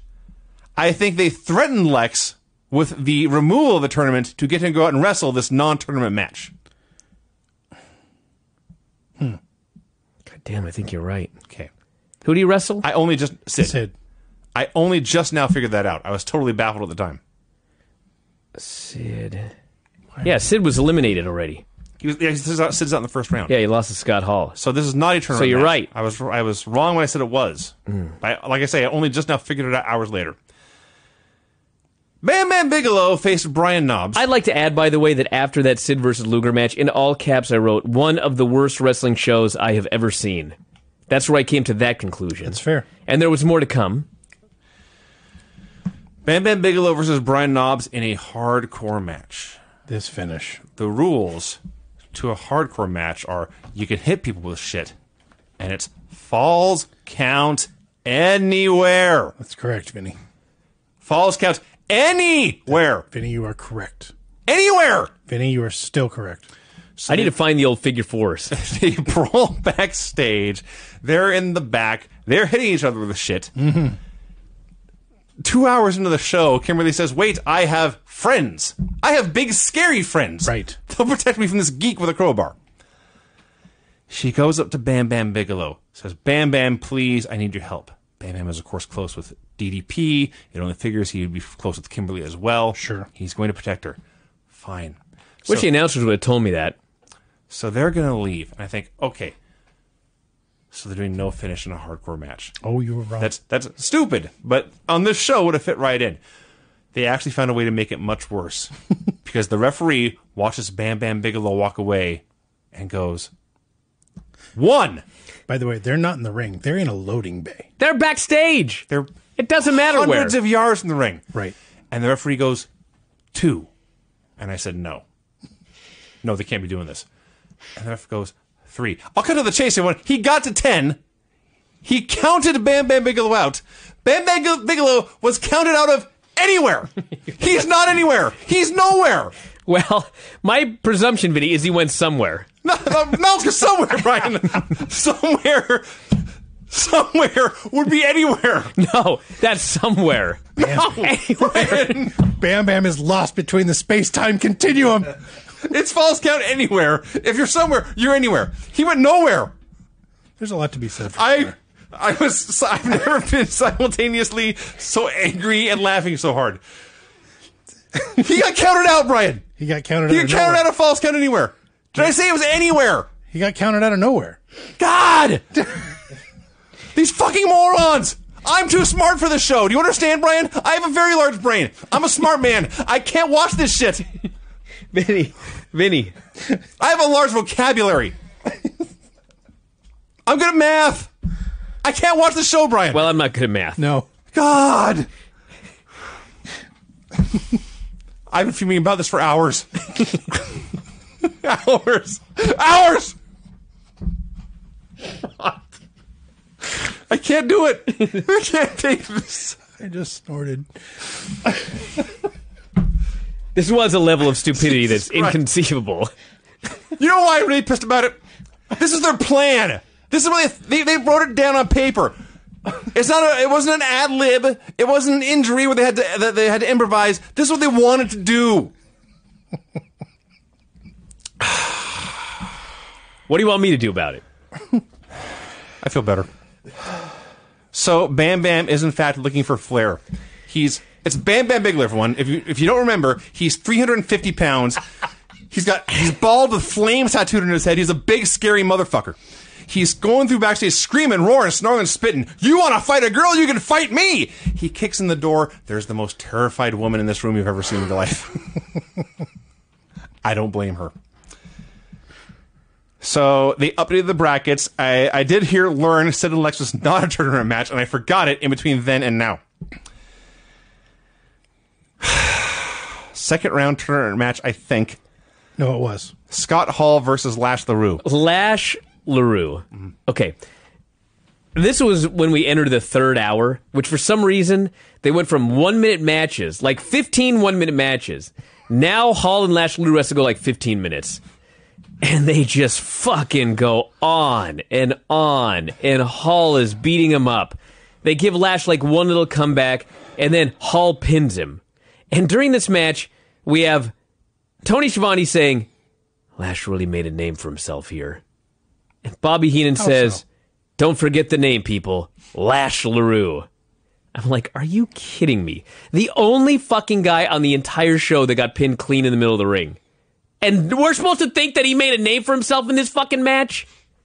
Why does Russo love this guy? I'm baffled. I don't know. I don't get it. So Generic? like, I don't want to. I'm sure he was trying his best. Sure I don't he think he's a bad was. person. He's just so. He's so untalented. He's not very good. There are many, many guys with more potential than Lash on this show. Now, this is all beside the point as far as I'm concerned. 20 minutes ago, the SWAT team that was out there to protect Sid from Goldberg stepped aside and let Goldberg hit the ring.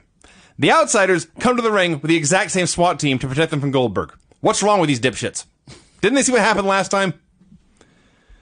So Hall wins, by the way, 6 minutes, 15 seconds. Time of the match. So all the Riot Squad leave except one guy. I'm sure you can all see where this is going. Nash prepares to throw a wizard in his face as he's wearing a Riot helmet with a He's shield. going to throw a wizard in his face? Powder. Thank you. You said wizard. I did. I'm not that smart. After all that ranting, you realize you're not that smart? I'm not that smart. The Riot Squad guy has a helmet on. I guess Nash was going to throw the powder into the screen, but it's Goldberg. He tears his helmet off. He spears them both, and that's that. Second round tournament match, Kurt Hennig versus Jeff Jarrett. I hate this angle. It's really awful. The storyline, who is that? Is that you, Rob? Everyone look at Rob. Yeah. The storyline here is that if Kurt Hennig gets pinned, he must retire. Yeah. Okay. He can lose, but he can't get pinned. For why? I don't know. If you don't like the guy, if he loses, he's out of here. Right, just fucking fire him. Thank you. Don't even wait for him to lose. This fucking idiot comes out. They do a match. Creative Control beats up Hennig right in front of the referee. They slam him through a table. Hennig is smart enough to just lay there. He gets counted out. Therefore, he can remain employed. Creative Control was trying to drag him to push him back in the ring. Hennig actually grabbed the mats to hold on so he would get counted out. When it happened live, I actually thought that they were beating him and the ref was just letting them beat him and count him out. I didn't realize, in fact, they were trying to get him into the ring. He was trying to resist going back into the ring. And then when he got counted out, they were frustrated. He was happy. Yeah. He's happy he lost. In storyline, these writers have given their word and they can't go back on their own stipulation, even though they're complete assholes to everybody. And then Bobby Heenan says, and I quote, "We'll be right back with something. I don't know." That is a quote. That is exactly what he said. That is a quote. This all went 5 minutes, 17 seconds, by the way. For that, Yeah. Kimberly walks. That's what I wrote. After the break, Kimberly comes out for a promo. She says, "I'm out here to call out David so everyone can see what he will do to me." Okay, she has witnesses. Good for her. David comes out. It is a trap. Bam Bam jumps in from behind, but David hits a nut shot, hits a crowbar shot. Now Kim must flee through the crowd, and David goes after her. Yeah, the announcers were here talking about how Kimberly set him up like she's the heel. I don't know. She goes to jump the rail. Fans have to help her over. This was so bad. We go to the parking lot where David is stalking Kimberly, and Kimberly runs to her car and opens it and gets in and tries to drive away. Why didn't you do that hours ago? Why have we been wasting our time with this bullshit when you could have just gone home? Maybe she didn't have the keys with her in this tiny dress. Where'd she get the damn keys then? I don't know. For that matter, why did she even come to work today if she's this afraid of David Flair? David jumps in the car. He starts breaking the windows with the crowbar. Creative Control says, "Hey!" He runs away. They help her out of the car and take her backstage. Yeah, I said. To which point Bobby, very concerned, says, "She's not used to being in the front seat." You think I'm kidding? No. No, you're not. A ladder match. The Creative Control guys grabbed her and said, "He'll see you now." Yeah. So they're going to actually go talk to Russo. Yeah. A ladder match for what I guess is the vacant U.S. title between the four guys who have a claim to it: Goldberg, Brett, Sid, and Hall. Tony Schiavone is trying his best to recap everything that has happened in the show, and he sounds like he's singing "I Am the Walrus." I am he, and they, and we, and they, and he, and I. So they all start fighting even before everyone's in the ring. There's no ref, because you recall, there's going to be a special referee in this match. So the four dudes are in the ring fighting. Who should come out in a referee shirt with Kevin Nash? But Kevin Nash. He's carrying a ladder. He is accompanied by the Riot Squad, which has turned on people twice tonight. Yeah. Everyone on the show is a goddamn moron. Do you hear me? Yes. Everyone on the show is a hateable goddamn moron. The announcers tell us, by the way, the powers that be have signed a big match for Mayhem. Oh, have they now? David Flair will be facing Kimberly at WCW Mayhem. They are excited for this match. That's going to be something else, they say. Why would Kimberly go to Mayhem? I don't have Why any wouldn't idea. she? I'm sure he was... She must have a plan. I guess. I would stay home. I'm sure they have a very lovely... Let's talk about this awesome finish and get it over with. They're having this stupid match. Bret Hart climbs the ladder. Bret Hart gets the U.S. belt, which I believe he was the champion. Yeah. Going to this technically, match. yes. He grabs it, but Nash, the referee, hits him with a pipe. Bret drops the belt. Nash grabs the belt. Were you thinking they were going to make Nash the U.S. champion now? Yes, of course. That's what I thought the finish was going to be as well. Instead, Nash stands up and he holds the belt over his head, and Hall pretends to climb the ladder 2 rungs. Nash hands him the belt. Hall does an overdramatic fall off the ladder. He wins in a comedy spot. Uh-huh. Who assigned Nash? Oh, to be the ref? Yes. I guess the powers that be. I assume. So anyway, when he grabbed that thing and fell off the second rung of the ladder, like he was falling off the Empire State Building, and that was the finish to this, that was when I concluded this was the worst wrestling show I have ever seen in my life. Took you that long? So... Yeah, it actually did, because that was the main event. It was a fitting finish. If Benoit and Brett had a great match and somebody won a title, maybe I wouldn't think that. But that was the final main event right there. So Scott Hall wins in that manner, as Brian has described. Tony says, Scott Hall is now a legitimate U.S. champ. He is? Yeah. I want to read, it's brief, I want to read exactly what I wrote here when this is over. This was one of the worst wrestling shows I ever saw. One of the worst TV shows I ever saw. One of the worst things I've ever seen. Tony calls it an entertaining show and asks what Thunder will be like. Hell, Heenan replies. Indeed. Yep. Vinny, would you like me to play your music? I can't wait. Not really, but it'll get me done, so let's go. The finishes on this show were pin after hockey stick attack, DQ due to run-in, pin after attack with a bucket of cement, pin after mace, pin after chain, DQ in a Harlem street fight, submission in a tag match where one person was handcuffed in the corner, no finish due to run-in, count out in a false count anywhere match, clean pin, count out after and during interference, and a win thanks to a cricket referee in a ladder match. There were 12 matches on that show. Oh my gosh. Dude, I should the dots on the bar. Yes. I should have counted Morse code. That's a better example. I should have counted how many segments I actually wrote down here. What the hell, real quick. 1, 2, 3, 4, 5, 6, 7, 8, 9, 10, 11, 12, 13, 14, 15, 16, 17, 18, 19, 20, 21, 22, 23, 24, 25, 26, 27, 28, 29, 30, 31, 32, 33, 34, 35, 36, 37, 38, 39, 40, 41, 42, 43, 44, 45, 46, 47, 48, 49, 50, 51, 52, 53, 54, 55, 56, 57. 57 separate segments. The average segment on the show lasted 3.2 minutes. Wow. 3 hours. That's including commercial time. What is it, 40 minutes an hour? 42 minutes. 57 segments. So 42 times 3. 2.2 minutes per segment. Wow. I swear to God, this tape should be played in the Performance Center. Like, this should be part of the curriculum. What not to do. Actually played to interrogate prisoners. Fuck, on a loop. As punishment. Can you imagine? All right, everybody, that's it. Yes, Rob. Sorry.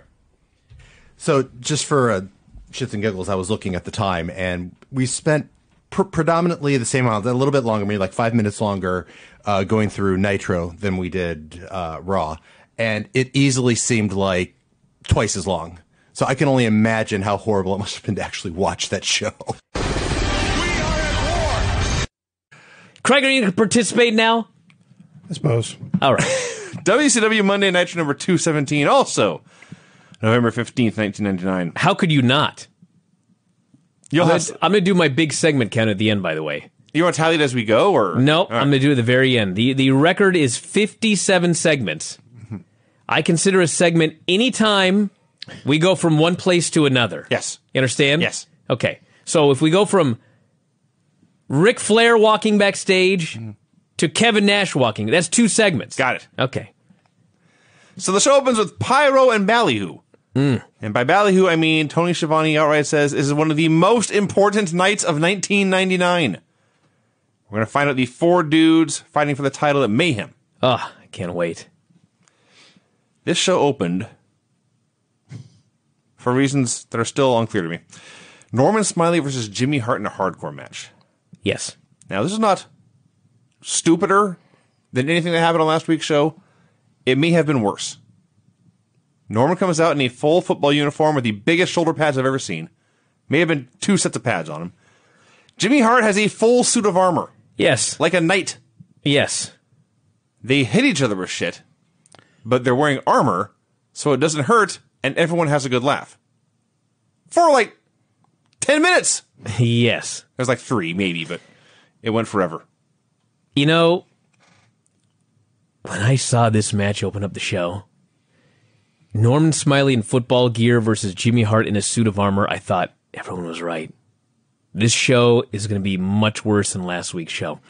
But then they're having this match. Knob comes out. Knob comes out. He starts beating up people. I hate when my Knob comes out. Sets up a table. Knobs and Norman chasing each other with gimmicks. You know what? The fans are going crazy. They are. They loved this match. Jimmy misses a splash through a table. Norman pins him. The Jimmy place goes, Hart hey! went through a table. I was amazed the table broke. All I got to say is, I thought this was dumb. But these fucking fans thought this was like a WrestleMania semi-main event. So what the fuck do I know? It worked in the building. I give it a thumbs up. Show. Of course people are going to cheer. I give it a thumbs up. So after the match, Knobbs hits Norman in the head with the stuff a lot. Now it's something that makes absolutely no sense. Like every word of this contradicted something. Mike Tenay is interviewing Kurt Hennig, and he explains, the powers that be are frustrated by their inability to retire you. Yes. What? Yes. So, because they can't retire him, they are forced to keep booking him in matches. Now, here's their grand idea, everyone. They want to get rid of him once and for all. Book him against Goldberg. Or if he loses, per the steps we've had here, if he gets pinned, he must retire and he's gone forever. But if he wins, he gets a new contract and he's around forever. Yes. Why would they do that? That makes no sense. Well, I think the idea is that they're so convinced that there's no way this man can beat Goldberg that it's just double or nothing. That's dumb. Yeah, it is dumb. Why don't they just fire him? Why don't they sign him to a match where you can only win or lose via pin? They could do that. Why don't they just not put him on TV? Why don't they just say if you lose via any manner, you're out of here? Or win. Just fire him. This is a very dumb storyline. It's horrible. Speaking of horrible and illogical, nonsensical things, Kimberly shows up to work again. Every time she comes to work, a maniac tries to kill her with a crowbar. No one ever helps her. Stay home. Your job sucks. It is funny. We never even mentioned this last week when we reviewed the show. There was no reason for her to come to Nitro. No. I mean, she wasn't in one segment. She did 50 of them. But... She's already quit the Nitro Girls. Yes. She has literally no role, but she came to work solely to be chased by David Flair. Yes. This is dumb. Craig is pondering saying something. He's choosing his words very carefully. Well, yeah, get, torn up otherwise. Get out of here, Craig. Never happened to me. I know. So she hits David Flair with a car. Right. Runs him over. Yes. She shows up the next week. Yes. And they play Roadrunner and Coyote. Sort of, yeah. For most of the show. And she came back a week later. Yeah. Yes. That's stupid. It sure is. Well, she's being paid. It sure is. She has no job. She already met with the powers that be. They didn't really have anything for her. Yeah, they did. They have a match for her in Mayhem. Understood. What does that have to do with Monday night? Well, maybe she's coming to plead her case not to have the match. Okay. I have no idea. So she shows up. She talks to the Red Rooster. He tells her good luck. Yeah, Terry Taylor's back. Was he gone? He was with WWE. Wasn't he? What? No. He was backstage. Terry Taylor was doing those terrible fucking robotic interviews. Like a month ago. Yeah. I forgot. Holy cow. I think he wanted a raise. They said, fuck you, so he came here. He probably got one. It was a package deal with Dr. Death. Yeah, May have been. Here. May have been. So Kevin Nash has been doing these gimmicks where he teases. There's backstage segments where he's getting dressed up and teasing the big reveal. And the big reveal is he comes out on stage. He's dressed as some wacky character. They just cut backstage. He's just dressed up like Sid. Hey, at least it was patently obvious who he was this week. It was good. They put a Frankenstein mask on him. The biggest chin and biggest brow you ever saw. And the wig actually looked like Sid's hair, too. Mm-hmm. He looked like Sid this week. He did. Yes. Mike All right. Tenay. So AC Jazz quit.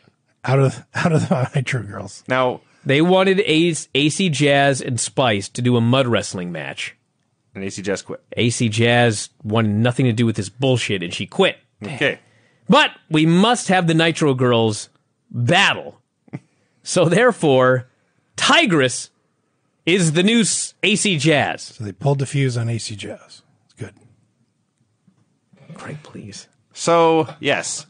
Spice is doing an interview, says AC Jazz, they no-show today. As of today, she says, AC Jazz has left the Nitro Girls. Oh. She hadn't left last week when she turned on all of them and beat their asses? Some strange figure ran in and attacked her and a brawl broke out. I think it was Fire. No, Tigress. Or was it Fire? How do you know? I saw the back of her head. Tigress is it was a woman. I can confirm it was a woman. Tigress is the African-American lady. Okay. And I wrote Fire, but I think it's Tigress. It's got the red hair. What about Charmel? Is she Tigress or is that another? That's not none of them. Okay. I'm pretty sure it was actually Tigress. All right. But I wrote Fire. Anyway, at this point, I wrote, I hate this show. Okay. Now, it could have been Fire. They were going to use Tigress. They eventually did. Doesn't matter. Vinny, please. These women have names. Spice and Fire and Tigress. Yes. Okay. It's important to know. It's important to differentiate them. The Outsiders come out for their promo. So this is it. So Nash has his makeup on, right? He's got the plaid flannel with the sleeves torn off like Sid and Big Wood. He's got the big chin. He's got the big forebrow, the forehead eyebrow thing. He's got the wig. He's all bowed up and he's flexing his neck to get the veins to pop out. He's all being Sid. And Hall's talking about he's got to fight Sid, but he knows Sid's a dummy. And Nash, as Sid, is talking about how stupid he is. Tony Schiavone says, they're making Sid out to be an idiot. He cracked the code. Painfully unfunny this was. Solved the puzzle. Painfully unfunny. This went on for a long time. Here comes Sid to prove him right. A long time. And Sid finally appears. Now, we have been wondering all year how it's possible that Sid won worst on promos in 1999. This one line may have done it. Did you write it all down? I only wrote down the most important one. I wrote it all down. All right, go ahead. So Sid comes out. He says they screwed him. They tried to make him look like a jackass. It all stops tonight. Nash can wear any Halloween costume he wants, but, quote, you know, and I know, that you are only half the man that I am. And I have half the brain that you do. Hall is crying in the ring. So is Nash. You just can't tell with the makeup. Sid says, you made me look like a jackass, but it stops tonight. Wants Nash's chicken shit ass out of retirement. If you got the balls, which I doubt, I will show you who the master is. Nash says, I'm retired. Sid begs him to be a man, not a clown. Then they just play his music. Yes. It was established here. Now, I was recently on the internet. What? And I saw a shoot interview with Sid. Mm-hmm. And it was long. Riveting. You watched the whole thing? No, I could not watch the whole thing. You're talking about softball. I can't remember why I even was watching any of it. But I think it was because I was so enamored with Sid from these Nitros, I just wanted to hear a little bit of it. And I could have sworn that he claimed that all of this shit was written for him by Russo. I could be wrong about this. That would not surprise me one bit. I'm not trying to... He seemed to indicate that he was told to say all of this stupid shit, and he didn't understand why he was being made out to be so dumb. I'm skeptical. Maybe he was this dumb, but I mean, now let's be honest, let's be completely fair here. Before Russo showed up, he had some fucking good promos. Yes. Including one that we thought was a great promo. Now, Russo is here, and he's coming out and saying dumb shit every week. Plus, Vince Russo's gimmick is that every wrestler's gimmick has to be that they're not a star. So I don't know. He had to be lazy or stupid or useless or boring or whatever. So Sid's gimmick is now that he is stupid. I don't know. All I know is that's what he indicated. It was actually honestly my first thought. Like, because he said it so clearly. He didn't stumble over his words and get confused. No. He didn't have that look on his face when you say something really stupid and you realize it. This was not when Sid said, I need to do that again, and Jim Ross said, we're live, pal. Yes. This was not that. No. This was, he had a line, he delivered it with passion. I think the outsiders, they reacted the way they did because they couldn't believe he actually read the stupid line. Could be. I think they were prepared for it, but not prepared for it yet. He also had a Mr. Nash in there. Mr. He's Nash. still very polite, no matter who's writing for him. Southerner. Mike Tenay interviewed Booker T, who is facing Gerald and Patrick tonight. A team of creative control. Like, as soon as he said those names, I was like, Patrick and Gerald? That's their fucking names? Yes. Then it hit me. Yeah. That's the Stooges. It's the Stooges. Jesus Christ. Anything else? He identifies the mystery woman's name as Midnight. Actually, he didn't. He only said that midnight would strike sooner than later, and we got the Tenay face. I think Tenay asks, is that woman? And What does that mean? that actually looks like a disturbing version of Mike Tenay. Thank you. Watch a lot of Tenay on Nitro. Yes. In Impact. Here's a whole segment. Kim goes to see the powers that be. Go to commercial, we come back. She's with the powers that be. Yes. She tells the powers that be she is not a wrestler. They say, Vince Russo says, you are under contract, you've quit the Nitro Girls, you gotta do something. You are going to wrestle David Flair at Mayhem, and you're going to wrestle Asia tonight. Sounds like the real meeting that they had with AC Jazz. May have been, actually. And he says there'll be a special ref. Tells creative control to take out Booker T. At this point, Kevin Nash, still dressed as Sid, arrives. He just walks in and sits down with his mask on. Yes. Booker T versus creative control. Before the match, because every wrestler has a gimmick has to be that he sucks, Chavo Guerrero tries to sell Amway to Booker T during his entrance. Yeah. Surely he's got money on him. Tucked in those trunks. Yeah. So, hey, I'm a fair man, and I will say this on a bad show run by bad people. Booker T worked his ass off on this match. Yeah, this match was fine. He had a great match with creative control. The heresies. No wonder he got the world title. Yes. So he worked his ass off. He had a great little handicap match. It was believable that this man could beat up two men. And then finally at the end, there was two of them and one of him. And he hit his missile dropkick, but they broke up the pin. They hit a double slam, and they pinned him. And they kept beating him up. The lights go out. Midnight's dong goes off. I was going to say, it was Midnight Dong. Yes. Don't Google that, anyone. I'm sure it's an adult film somewhere. So she's in the ring, big, strong, muscular woman, and she's... Look at Brian feverishly looking for it. Just got to see what comes up. As it were. Something wrestling related. Well, how about that? There's literally a video of some dude in a wrestling ring, and it's a haiku, Midnight Dong. Hey, haiku. Brian, Here's the first thing that comes up. Amazon.com. Jock Dong with balls, 11-inch dildo. Really? That's on Amazon.com? Yes.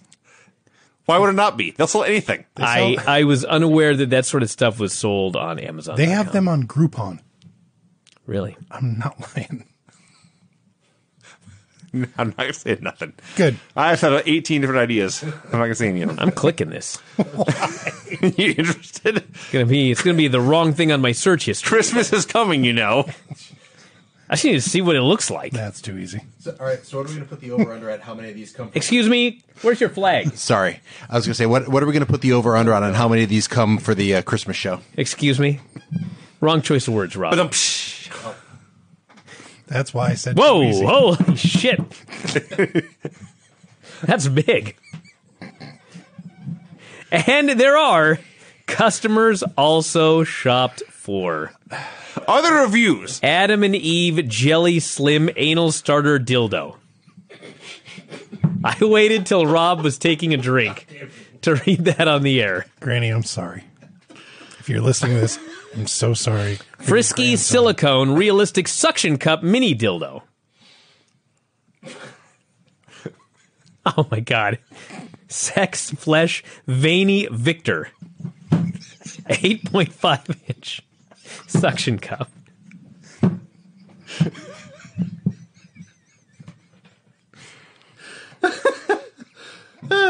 Okay, seriously, this is actually a serious question, okay? So they're selling this damn thing. Okay. I'm going to read this sentence, all right? Then we're going to get back to Nitro. But I just got to read this. We have to. PVC dong with balls has a realistic look and feel. What? It's PVC! How could that have a realistic feel? Let's move on. So Midnight's in the ring. She has no idea what's going on. But This was Craig's fault, by the way. What did I do? He warned me not to Google it. And then you did. should know better than to do that. The three pro wrestlers Don't give me a spoon-fed her raise. through this segment, and they cleared the ring, and everything went fine. Backstage, Brian Knobbs and Jimmy Hart are yelling at each other. Why? I don't know. In the background, the Barbarian split now. and Jerry Flynn are yelling at each other. Why? I don't know. Bill Goldberg arrives. Yep.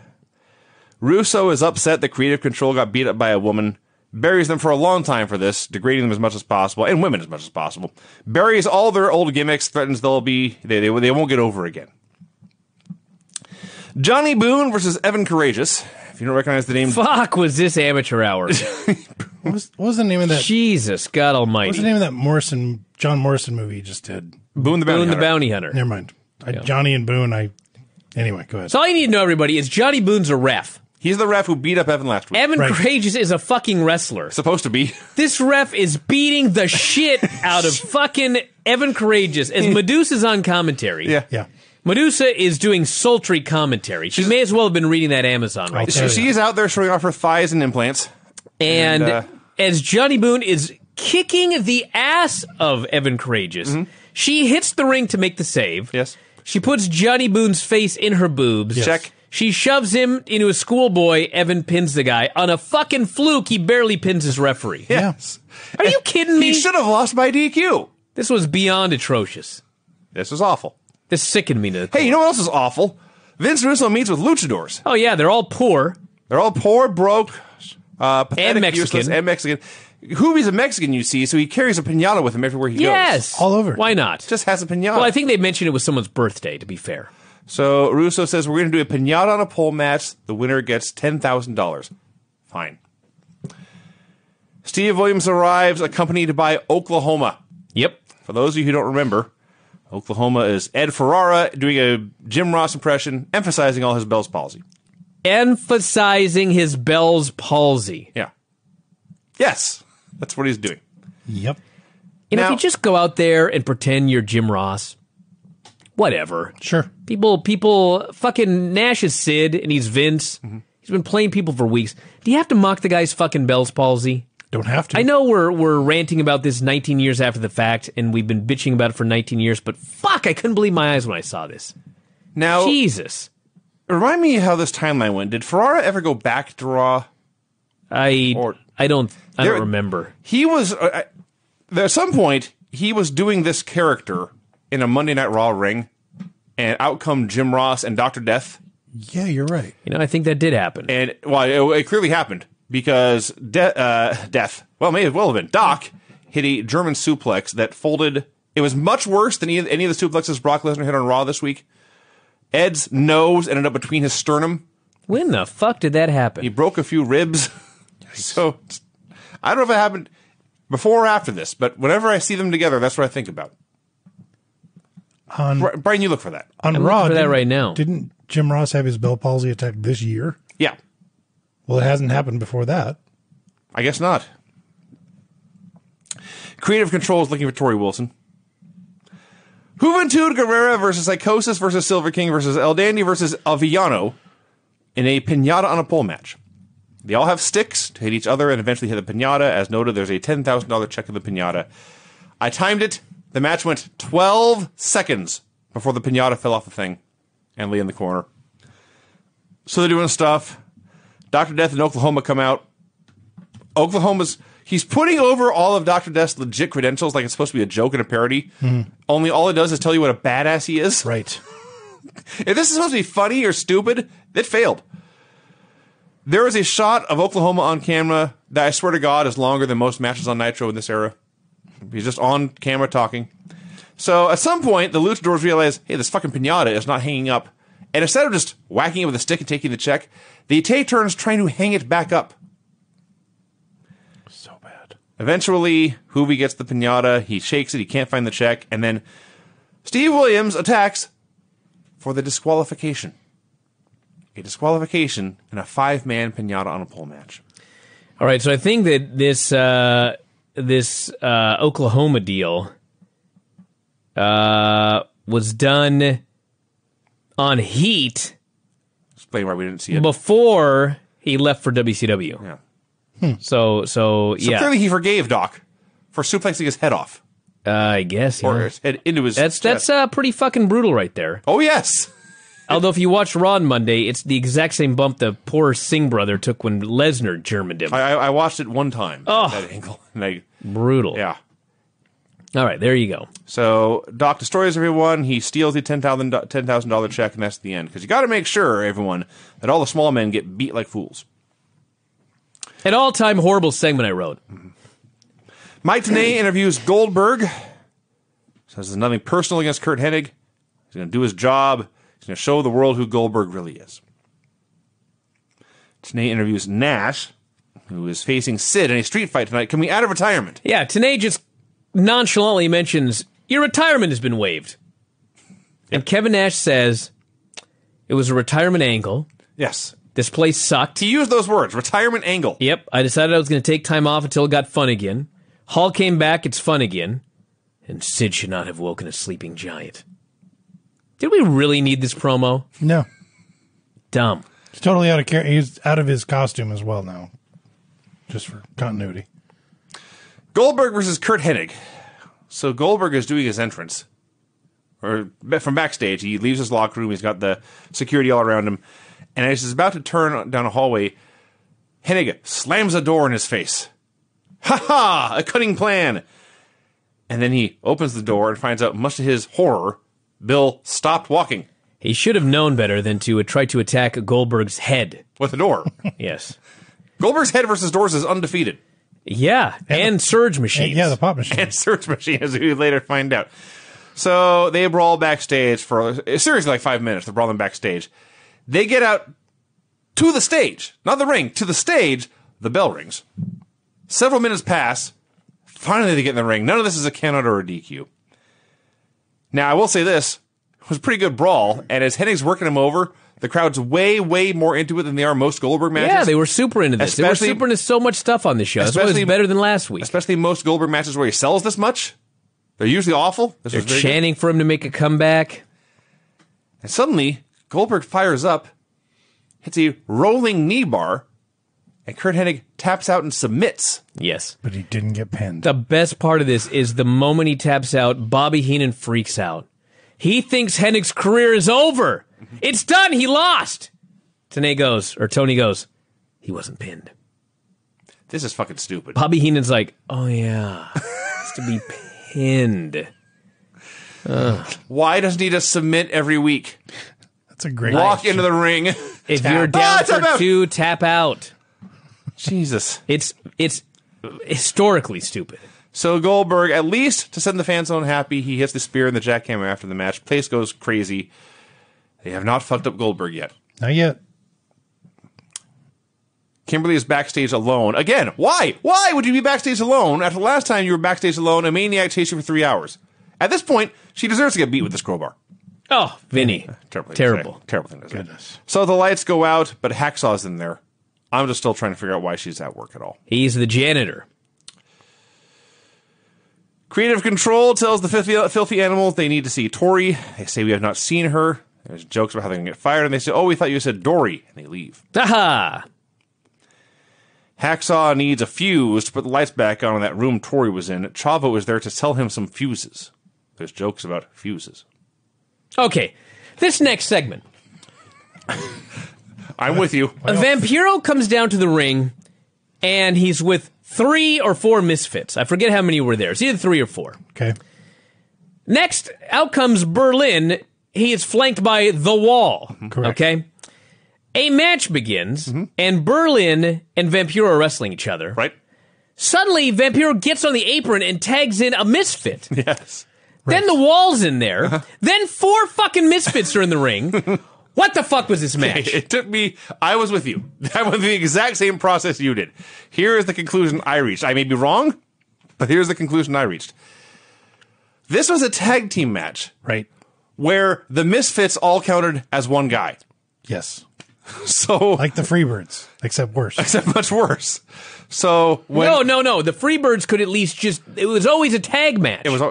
You could just choose which 2 were going to defend the titles. Okay. Yeah. This is 4 fucking guys on the apron facing 2 men. So when you tag any one of them in, they're all allowed to hit the ring together. Dude, I hate this show. It's awful. It's a terrible show. It's still better than last week. You know what? This is you're probably going to say this is not even worth worrying about. These morons couldn't even get on opposite corners for this tag match. Yeah. They're both on the side away from the hard cam. Yes.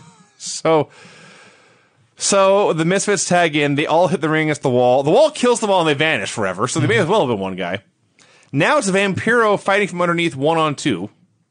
Even though it was 4-on-2 advantage his team, now it's 1-on-2. He's the underdog. And then it gets much, much worse because you see the worst gimmick in the world raises its ugly head when the tag team partners can't agree on who's going to get the pin. So yeah, we're already breaking up Berlin and the Wall. Yeah, it's been like 2 months. I think it's the first time he's got a name. This was the first time they ever gave him a name. He's the Wall now. It took him that long to give Berlin's partner the name The Wall. So they keep doing moves, breaking up pins. It goes on for a long time, and finally Berlin just lets the Wall win with a chokeslam. Everyone here is a geek, I wrote. And Vampiro, years ago, he was on our show, and he noted that I never learned to take a flat back bump. Yes. He worked in Mexico. He took all the rolling bumps and everything like that. Comes to WCW, he's forced to just bump on his back. He doesn't know how. What do they do, this poor fucking guy? He's like being thrown off the top. He's just choke slammed. This is why he almost got killed against Mike Awesome. Someone decided, hey, let's have Mike Awesome powerbomb this fucking guy off the top rope who's never learned to take a flat back bump. Just another thing here in this war. So 10 minutes ago, Goldberg was in the ring. Cut backstage where Goldberg is still like taking his tape and gloves off his stuff. Shivani loses his mind. Goldberg's still here. What's he doing? Is he supposed to go from the ring outside to a running car and peel off? Yeah. You don't stay for the whole show. That's what Buddy Wayne would do. Especially this show. That's true. You've got me there. Russo meets with Tori Wilson, orders her to put a bikini on. Thank you. Sid versus Rick Steiner. Sid versus Rick Steiner? Apparently on Thunder, Sid and Rick have been doing some kind of program where they don't like each other now. They were friends for months. And isn't Sid wrestling in the main event? He mentioned this. He did say when he challenged Nash, I already have a match tonight, but I still want to fight you too. So he did. So something actually made sense. Okay, I'll take that. Yeah, he acknowledged that. Anyway, they brawl up on stage, and Sid power bombs into the stage, and that's that. All that stuff they did with Rick Steiner, making him out to be such a badass. He's just carted away. They spent an hour putting him in this damn ambulance. A long, long time. They spent so long strapping him to this backboard and taking him to this ambulance, I figured somebody's got to attack him. They wouldn't stay with him this long if nothing happened. Nope. Then nothing happened. Tenay interviews Sid. He said he has 2,000 ways to put Nash back into retirement. Because he's the Millennium Man. The Millennium is upon us. I got it, yes. 2,000 ways. He says his night has just begun. I like that he went through all this trouble to goad Nash out of retirement so he could put him back into it. Kevin Nash puts on tape. Yes. That's a segment. He was putting it around the cuffs of his shirt that he was wearing. He wasn't actually taping his wrists. He was taping his shirt. It was a big, oversized hockey jersey? Yes. But I didn't want the sleeves getting everywhere. I guess. So Jerry Flynn and Barbarian, in their gear, meet in the basement to have a fight. I like this. Okay. It wasn't bad. It wasn't bad. I like... They're in the block. They're in the block. The boiler room. They say they've had a personal issue. They're going to settle it here. Okay, fine. So they begin to fight in the boiler room or the loading dock, whatever you want to call it. Tony Schiavone calls this a UFC-style matchup. Yeah. No. Proving he has never seen a single frame of a UFC show. Well, to be fair, in the very first UFC, they wanted the referee to not have the ability to stop the match. Really? And this was a no referee match. There was no referee here. There was no referee to stop this. So they're having a fight. I thought it was horrible. It was fine. Tony says... The guy got knocked out with a kick to the chest. I watched this, and it's going on and on. I'm thinking, this sucks. Then Tony says, it's all about ratings and entertainment. Yes. I thought, who would possibly want to watch this? Here's the finish. Flynn pushes him up against the loading bay door. He hits 5 knees to the body. He hits a kick to the body. And the Barbarian is suddenly deceased. It was like in a video game when his life bar runs out. He just falls in his face and doesn't move. Liver kick, baby. He's not clutching his ribs. He's not gasping for breath. He has been killed. Man, it's rough. Which is... It's hardcore, baby. Lose. So Flynn walks away, and that was that. Mike Tenay interviews Benoit, says he'll win the title. Asia is walking. Don't miss that one. I did miss that one. Yeah. Asia versus Kimberly. So Kimberly's terrified of Asia. She's not a wrestler. She doesn't want to do any of this. But she still took the time to get dressed in her fancy gear with the lipstick marks all over it and come out and show her ass for the camera she got into the ring. True terror. Yeah, and then Tori, who wanted nothing to do with this. This is the best. She wanted nothing to do with any of this. The gimmick is Tori doesn't want to be in the segment. She doesn't want to be in her bikini. Nope. She's all of this is something she's being forced to do by her big, cruel, mean boss. Mm-hmm. So she comes out on the ramp in her tiny, tiny little bikini. She pouts for 3 seconds and then celebrates. She's a bikini model, everyone. She's smiling. She's shaking her body, smiling, dancing, posing. 3 seconds she lasted. She's able to maintain that facade. This was the best thing on the show. Well, yeah. So she gets in the ring as if this tiny bikini was not enough. Asia threatens to tear her top off.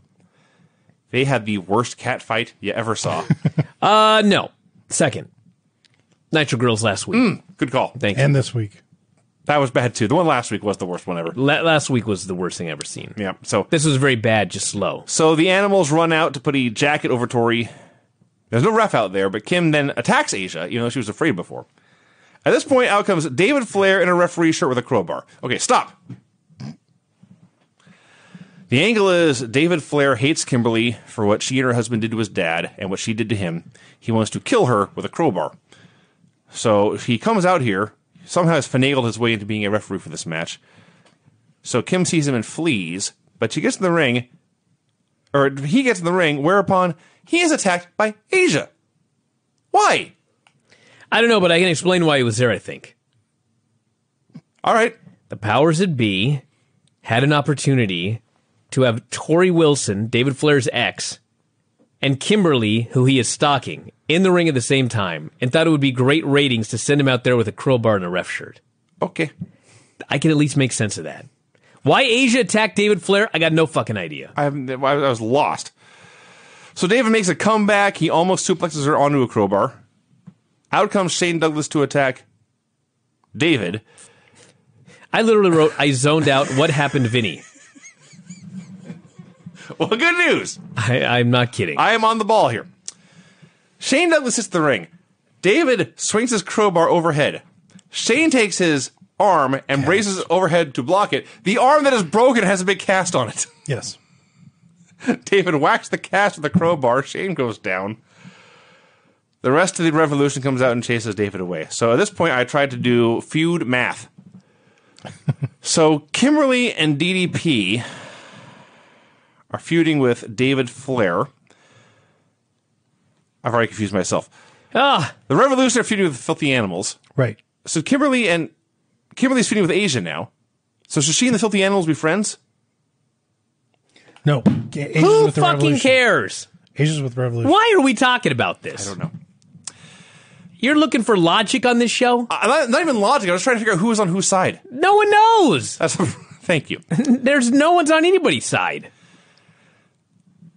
Sting answers the knock at his dressing room door, where a man is there to deliver flowers. He says they are from the Total Package. He's sorry. Sting says, I always knew he had a feminine side. Ha ha ha ha ha. And sends the flowers away. He says, tell him I'm going to kick his ass or whatever. So this is a backstage segment, okay? In some random part of the building. They cut to another random part of the building. Somehow Luger knows exactly how Sting reacted to getting these flowers. I guess Liz, what are you going to do about this? Lex is the one guy who actually watches Nitro backstage. Goldberg is getting water. Kimberly is fleeing David. David cuts a promo. Okay, this was awesome. Kimberly is running her ass out of the building. David is lurching after her with the crowbar. And as she runs away, he looks off and he says, it won't be that easy at the pay-per-view, sweetheart.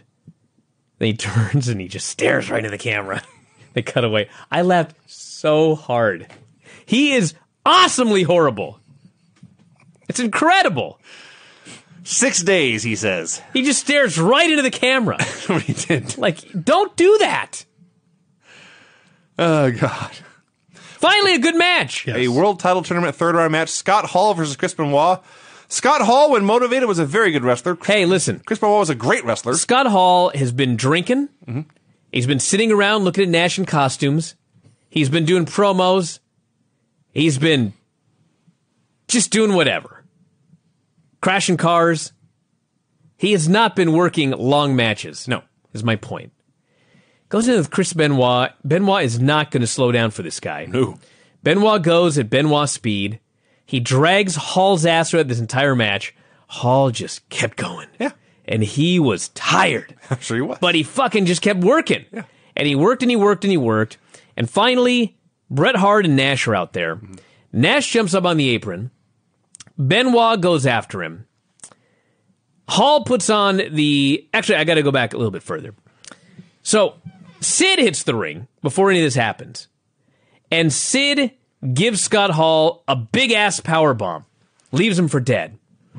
Benoit goes to make the cover. Then Nash jumps up on the apron. Benoit goes after him. Hall puts the knucks on behind Benoit's back. Benoit turns around. Hall goes to swing. Benoit puts him in the crossface for the win. Kevin Nash, I mean this in the nice way possible, he could be a completely selfish dickhead.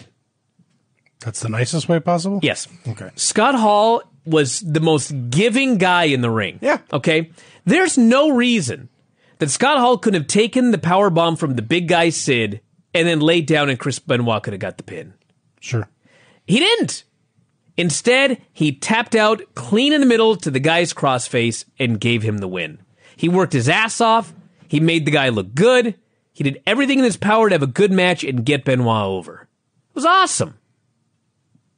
There was a lot of bullshit with Nash attacking Benoit on the floor right in front of the ref before all that, but we'll just move on. Yeah, a very good match. The best match of the tournament by leaps and bounds. Sure. Longest at 9 minutes and 39 seconds. Whoa, my God. I did love the very beginning of this match when Hall takes out his toothpick and throws it at Benoit. Mm-hmm. So Benoit just blows his nose on him. Because it's not rocket. Yeah. Hall like picking mucus out of his ab hair. That's disgusting. That's what happened. That's more disgusting than what I read on Amazon. No. The announcers are still baffled and blown away that Bill Goldberg has not left the building yet. They can't imagine that anyone would stay in this building any longer than legally necessary. Mike Tenay interviews Buff Bagwell. The powers that be have tried everything to bury Buff, but hasn't worked. He's not going to roll over for Jarrett tonight. World title tournament third round match, Billy Kidman versus Bret Hart. So I once watched Bret Hart suplex Vader. Now, there's a lot of leverage and technique to this throw, but at the end you got to be a big, strong guy to throw a man like Vader around. In this match, Bret Hart grabs William Kidman, former Cruiserweight champion, for a body slam and collapses under his weight. Yeah, I didn't know about that spot. What the hell happened? I don't know. It's bad ankle. And then, like 15 seconds later, Bret does a slingshot and Kidman goes flying through space. Lands outside. So the Outsiders come out, they molest Tori. Eddie and Conan attack them, get their asses kicked. Meanwhile, in the ring, Billy Kidman tries a Hurricane Rana.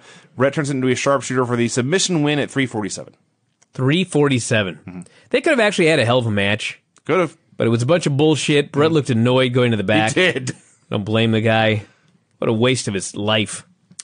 And then during the break, not even like on TV, you had to go during the break, the Outsiders beat up all the filthy animals.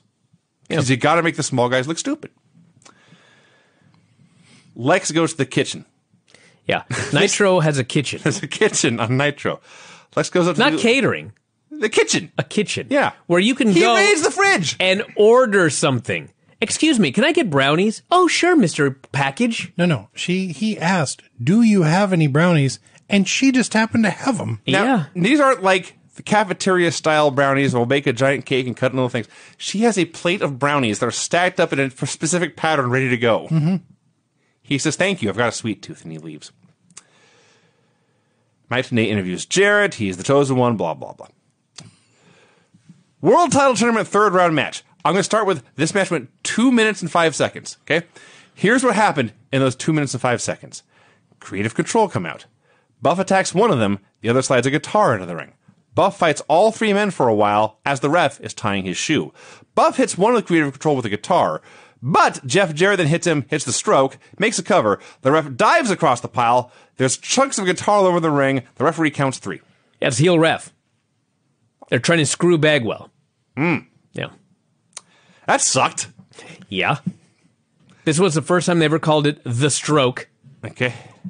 Jeff and the referee hugged after the match. I didn't even notice that. Yeah. Dustin Rhodes attacked Jarrett in Creative Control and helped Marcus clear the ring. Kevin Nash walked in his locker room. Goldberg got a surge. Goldberg headbutted a soda machine, got a free surge. Luger spiked brownies. Revolution was with Tenay. Spiked them with laxatives. Yes. So, Mike Tenay is interviewing Revolution.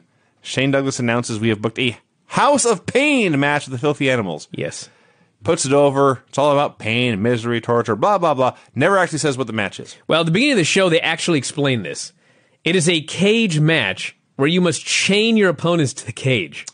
What? I don't know. Well, it's to get that ECW angle that Raven and Tommy Dreamer did. This was not as cool as that. No. Janitor Hacksaw takes the brownies from the delivery guy, promises to take them to Sting, and begins to eat them instead. Trouble. Revolution versus Filthy Animals in a House of Pain House of match. Pain. So yes, there's handcuffs all over the cage, and you have to handcuff each person's hands and legs. It turns out it's a tag team match. Can I explain this match just very quickly so we don't waste everyone's time? So, they chained Guerrero to the cage, then they chained Conan. Am I missing anything? No. That is exactly what happened. That happened. Although there was also a moment where, as Guerrero is being shackled, okay, Tony Schiavone says, I'm not sure he's completely shackled. His fucking arms and legs are shackled. There's only 2 other appendages. I'm not trying to be lewd here, okay? His head and his dick. Like, what more were they waiting for here? Dong? His PVC dong. Are we certain his legs got shackled? I guess later one leg hadn't been completely shackled. But for fuck's sake, he's hanging from the side of the fucking cage. The finish of the match was Shane Douglas, who was on commentary, hits the ring and hits a guy, and it was a DQ. No. I thought so. Craig, what did you think? I thought it was a DQ. I'm pretty sure the House of Pain cage match ended in a DQ to running. Now, I want to talk about Shane here before you. I thought that both guys got shackled and it was over. They both were partially shackled for sure. So Shane comes out to do commentary. And he's sitting down next to Tony Schiavone. I don't know why I didn't know Tony, but Tony's taking zero shit from this man tonight. Shane sits down and he's all the... Well, after the Oklahoma thing, he was just like, fuck. He may have been. He was cracking jokes about Ross then, too. Shane sits down. This show took a step up in the ratings. It did. Then Shane's caught off guard by that. He's silent for a while, and he goes on, we developed this match for a particular reason. To take out the filthy animals once and for all. And Tony says, no! Just making the biggest fool out of Shane. And finally, Tony says to Shane, quote, you are like every other mark on the internet who thinks they can call this thing. Wow. Yes. So, yeah, they're all beaten up, Conan and Eddie. Ray tries to make the save, and again, I'm a fair man. So, the cage has a roof on it, I didn't know why, and the only reason any of this happened was this final spot. They hang a handcuff from the top of the cage, hang it around Ray's ankle, so his, shoulders are on the mat, but his leg and body are hanging in the air, and they all start attacking him. That was original, and that looked really cool. Way to go. World title tournament match, total package versus Sting. They're doing this match. 2 minutes in. Well, Sting comes out and Luger is baffled. Why is he here? Liz, what happened to the brownies? Yes. They have a match. What the fuck happened here? All right. Can you help me? I will do my best. Sting puts Lex in the Scorpion. Yeah. Lex trips the referee. The referee is down like he's been shot. Yes. Liz hits the ring, sprays mace in Sting's eyes. Yes. So Lex, with Sting blinded, and the referee still down, says, I shall put this man in my human torture rack submission hold. Why not? Holding Sting up in the air. Meng runs down. Yes. Meng runs down.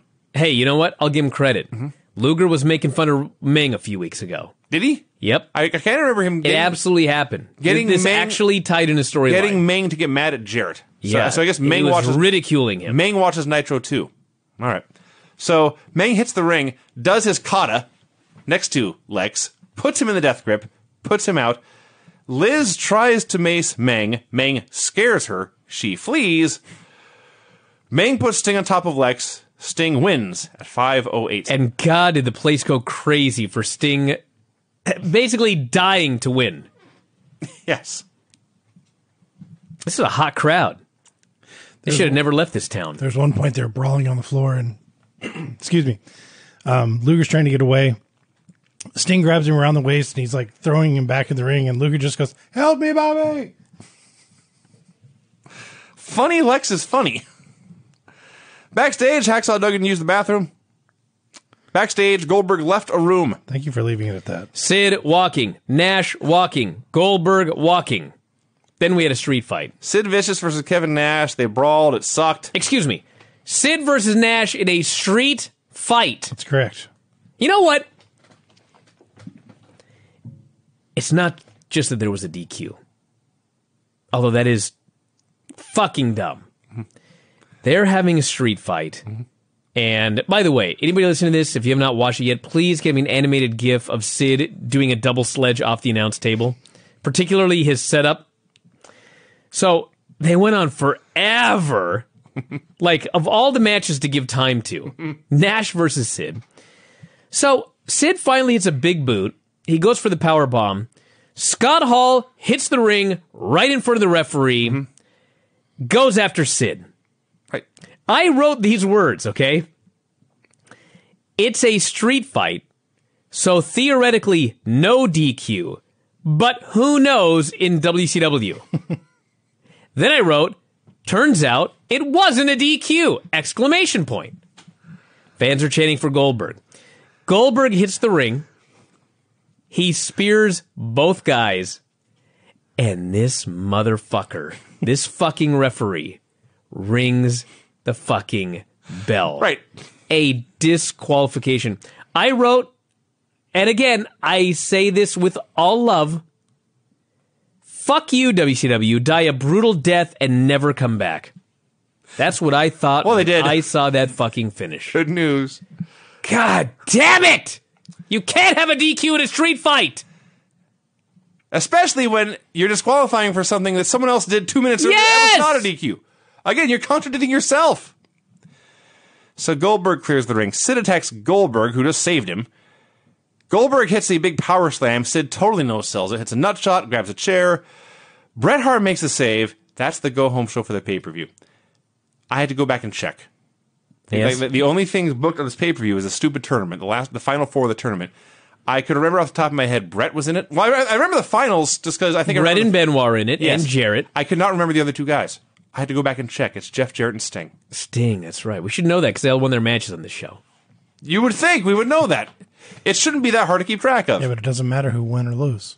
All right. Would you like to do your finish report first, or should I count segments? Why don't I do my finish report? You can count while I do it. I want to count live. I see. Well, whichever. I don't care then. All right, let's do your music first. All right. Let's get that out of the way. The finishes on this show were pin in a hardcore match, clean pin in a handicap match, pin after motorboating, DQ in a pinata on a pole match, pin in a handicap match by 2 guys against 4, and the 2 guys couldn't even get along with each other, no finish due to powerbomb through stage, knockout in basement fight, submission after shenanigans, clean submission, pin after various shenanigans, DQ in a House of Pain cage match, pin after interference, DQ due to run-in after a run-in that was not a DQ. I went for the day we get through that song twice. Oh, All right, here's your segment count, everybody. I may have missed one or two. I did my damnedest to count every single one. There were 2 that you named that I think I missed. So this, I believe, is the official count. 1, 2, 3, 4, 5, 6, 7, 8, 9, 10, 11, 12, 13, 14, 15, 16, 17, 18, 19, 20, Segment sponsored 21, by Sesame Street. 22, 23, 24, 25, 26, 27, 28, 29, 30, 31, 32, 33, 34, 35, 36, 37, 38, 39, 40, 41, 42, 43, 44, 45, 46, 47, What's that? 48, 49, 50, 51, 52, 53, 54, 55, 56, 57, 58, 59, 60! 61! 61 seconds. Your pride. 61. The highest you ever counted before? Fucking segments on a single 3-hour television show. How? Do we need to see that many people walking? That's 20 segments an hour. There's 3 minutes a segment. There's 3 hours of Nitro. 60. That's a new record. That is. 57 last week, as I remember. 50-something, yeah. It was 57. Yeah. Speed it by 4 fucking segments. 61 divided by 3, 20 segments per hour. A segment on average every 3 minutes. Less! Because of commercials. Mm-hmm. Oh, fuck, commercials. A segment every 2 minutes.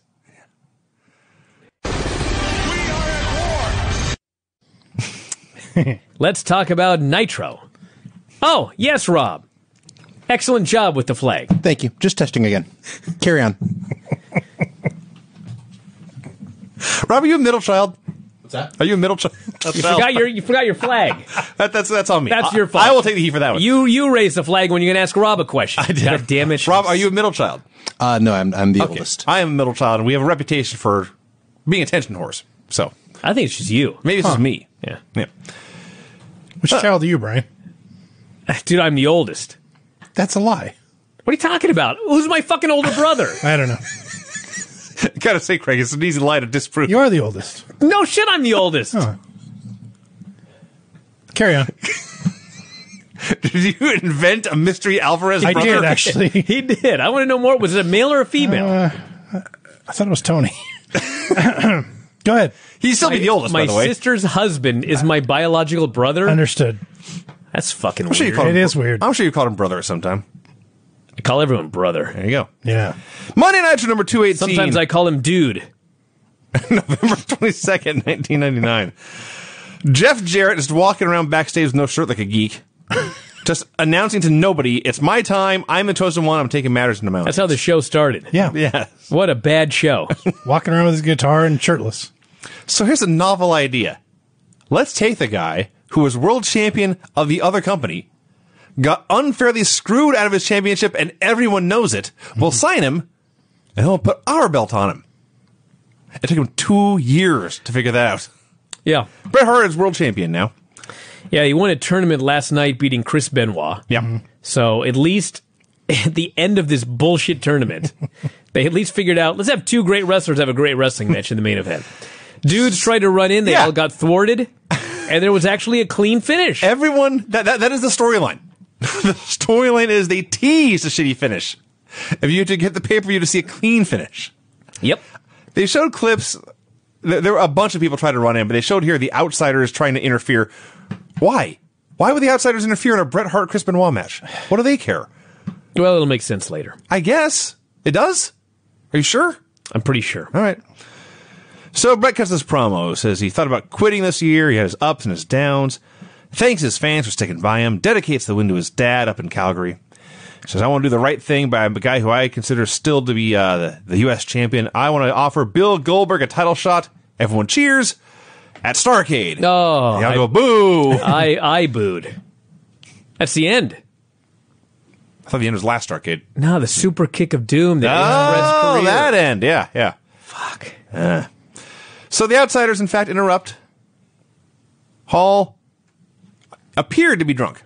I thought that too, because I thought for sure he was fucked up, but he managed to get his entire promo out totally fine. Yeah. He's wearing a Michigan Strip Club t-shirt, which The landing strip. he pointed out later. So he's clearly not Got a ashamed of it. huge pop. They bury so they bury Bret for his Boy Scout ways. Here's the difference between Bret Hart and Kurt Angle. Angle says essentially, I am a Boy Scout, therefore you should all follow me. Bret does not say he's a Boy Scout. He just acts that way and stands for honor and integrity, and the bad guys all make fun of him. And it was the 90s, so they cheer for the bad guys anyway. At one point, Scott Hall said, Brett, you should take some lessons from the Outsiders because we are the reason that WCW is the place that it's in right now. Has he been watching this show? They took credit for taking WCW from the outhouse to the penthouse. They actually turned it around twice. Yeah. It's very impressive. They eventually challenged Bret and Goldberg to a tag match. Bret accepts. I'm wondering if anyone's going to ask Bill if he wants this match. But then out comes Jeff Jarrett, who lays out Bret with a guitar shot, says this belt belongs to him, and poses with it as they debut his Kid Rock knockoff music. This guitar was so heavily gimmicked that the pieces, when they exploded into the air, fell like leaves from a tree. God, the funniest video of Paisley. I took her to Granny's house for Halloween. You smashed her with a guitar? There's a point to this. And she's got a little Halloween costume on, and Granny wants to take a picture of it. And so Granny goes, Paisley, turn around. And so Paisley's 2, so she turns all the way around. I see, yeah. And Granny's like, no, turn around. And so she just keeps turning in a full circle, and Granny's trying desperately to take a picture of the back. Paisley's the Outsiders. Sure. Actually, yes. They turned it all the way around. I confirm. It was shitty. They turned it around, and then they turn it around again. As the Outsiders noted here, we do whatever we want, whenever we want, to whoever we want. Paisley's the Outsiders. Yes. Yes. There's so many correlations here. She acts like Hall half the time. Yes. Drunken? Stumbles around and slurs her speech. Yes. Falls down all the time. Wacky hairdo. Yep. Yep. Mike Tenay interviews Kurt Hennig, who is remarkably similar hair. When Hall's hair is down. Yeah. God damn. Is she going to start shaving now, give her the stubble? Yeah. Yeah. Mike Tenay interviews Kurt Hennig, who was pinned at Mayhem. His career is over. Says I watched this fucking show for weeks, and they paid it off at the pay-per-view. That actually makes me mad. God damn it. You know what? No one else bought that pay-per-view either. That pay-per-view died a death. Of course it didn't. So Kurt says he's there. He's got one more thing left to do. He'll never wrestle for WCW ever again. He's a man of his word. And he said if he got pinned, he'd never wrestle again. He did? I thought it was forced upon him. Well, I mean, he agreed to it, I guess. He did? I don't think he had a I mean, he choice. kept wrestling. So the whole time he's talking... That's the least of our problems in this That's fair. illogical That's universe. fair. The whole time he's talking, the Maestro is performing. This was a misstep. Okay. Like, I don't want to, I'm just going to cut to the end right here, okay? Throughout this fucking show, every time they're backstage, the goddamn Maestro's playing this fucking piano. Yeah. So 3 hours into the show, David Flair shows up with a fucking crowbar and beats the shit out of the piano and destroys it. I was cheering for him. Thank you, David Flair. Well, I'm sure that was the intent. I don't think so. I believe that was the intent. Are you kidding me? Was Do it you even cheer know for the what Maestro? Do you know what happened at the pay-per-view with him and Kimberly? No. It was like a complete disaster. Like, Arn Anderson came out and he beat the shit out of Arn with the crowbar and killed him, and Arn did a stretch. A total heel thing. Yeah. But he's not a babyface. the people writing the show have no idea what a heel and babyface is. Well, that's true. Yes. Did you notice who the girl was with the Maestro? Yeah, Was that Ryan Shamrock? It was. Ryan Shamrock, How yeah. about that? I didn't know. I recognized her, but I didn't remember her being there. Kidman is upset. His camera's missing. And he's mad at Eddie for something. Filthy animals are breaking up, everybody. I hope you all will be okay with that. Oklahoma and Dr. Death are here. Why? They're walking. Just walking. They walked They did. for an hour. Yeah. They did do laps around the building. Literally an hour later, they're walking again. Yes. How big is this fucking building? Why was Dr. Death in all these segments in this 1999 WCW run wearing Hawaiian shirts and Dockers? It's, Because he's Doc. I mean, I'm not going to tell him what to wear, but... Yeah, shut the fuck up then. He'll kick your ass. Oh, he would. He can wear whatever he wants. That's fair. That's fair. What do you expect him to wear? A cowboy hat? No. A doctor's outfit because he's Dr. Death? Should he have been in scrubs? something Jeans athletic. and a t-shirt, just a muscle shirt showing off his giant arms. He's just Had a heck of a tan. very tan. Very Maybe tan. he was in Hawaii before this show. That's possible. That's possible. Johnny the Bull and Big Vito in their Nitro debuts were meeting with Tony Marinara. An amazingly awful segment. Yes. So in like 1992, I wrote a big, long history of Vince Russo for my book. 100 Things Every WWE Fan Should Are you Know to writing Do a book? Before They Die. I am, in fact. I tried to write it as absolutely, positively, fairly as humanly possible. How'd that go? That's why they didn't give me the book. So anyway, he had a video store, a chain of video stores in the late 80s. And then Blockbuster opened up across the street. And he was like, that's the beginning of the end. So he was sponsoring this local radio show. He desperately wanted to get into wrestling. He used to have wrestlers come to his video store for like signings and that sort of thing. And anyway, the point of this is he went to, I believe it was Gleason's gym, and he was training to be like a manager. Okay. Going through bumps and everything like that. So one of his very first buddies in the early 90s was Big Vito. Okay. So Russo gets the book, WCW. 2 weeks later, Big Vito. Amazing He's how now that a works. WCW superstar here with Tony Marinara. And Johnny the Bull from the Power Plant. Yes. So I believe this is the first time in his life Big Vito had ever seen a television camera Yes. because he kept looking at it over and over and over and Well, over I mean, again. in storyline, Vinny, Yeah. they're plotting a murder. They were. And there's goddamn cameras right there. Yeah, but he kept talking. So I'd be looking at it too, like, can you shut that fucking thing off there? I just figured his lines were on the top of the thing. That's possible. That's Could've also also possible. So the boom mic gets in the shot at one point. Disco's in the background. He gets scared and walks away. Jeez. They're talking about the hit they're going to do, and towards the end, it's revealed Vito doesn't even know who they're killing. And Tony says, "It's Disco, you idiot." Did you see Disco come back? They Was that Disco in disguise? yeah, he had Okay. he had a big full beard on. Got it. And Well, that's why it worked. And he snuck in. Hey, his disguise worked. I didn't recognize him. I saw there was a guy back there. It didn't occur to me it was Disco. He just happened to have a hat and fake beard with him. If you're going to do a comedy All right. gag, you should at least see it. All right. Hey, credit to the WCW. You made it funny, and I didn't catch it. Luger's meeting with Russo. He wants him to book. Fuck. He wants him to book. This is the match Lex Luger wants to happen. Yes. Meng versus Miss Elizabeth. Yes. To which Vince says, "It sounds great." Yes. It does. Ratings. To who? Who? What? Ratings. This means people's going to watch it. Who's going to watch Meng and Elizabeth? To the one guy that matters, Vince Russo. So Vince Russo by himself is going to be watching the. So he declares, "I can't book Liz in a match. She's not under contract to me. She's under contract to you." Lex explains that she spends thousands of dollars of money. She needs a job. She has to do whatever I say. I promise it'll make it happen. And Russo says, "This sounds too good to be true." And again, what's good about it? But he agrees. Then we cut to Liz watching a monitor. She's the only person on the show who watches Nitro. And then The most horrific acting she's acting in the history of wrestling. Linda McMahon's never been this bad. No. They go back to the announcers, and Tony Schiavone says these 5 words. Payback for Elizabeth last night. What the fuck happened? Okay, the last time I watched this show, Elizabeth and Luger were together. Okay. I tune in this week, and Luger is trying to get her killed. Yes. There's no recap. There's like no verbal or video recap. I don't know what happened at the pay-per-view where now he wants her dead. What happened? I don't know. Apparently, somehow she embarrassed him. That's all I got out of this. This is a bad television show. Now, Brian, I don't want to steal your gimmick, but this is 8 segments before the first wrestling match. Let's check my count. 1, 2, 3, 4, 5. I fucked it up. I'll count again. You go. Creative Control versus the Filthy Animals. So they're doing this tag match, and then suddenly the camera, like, Kidman's on the apron, and I'm looking at a camera shot that's showing the back of his head. I had 9.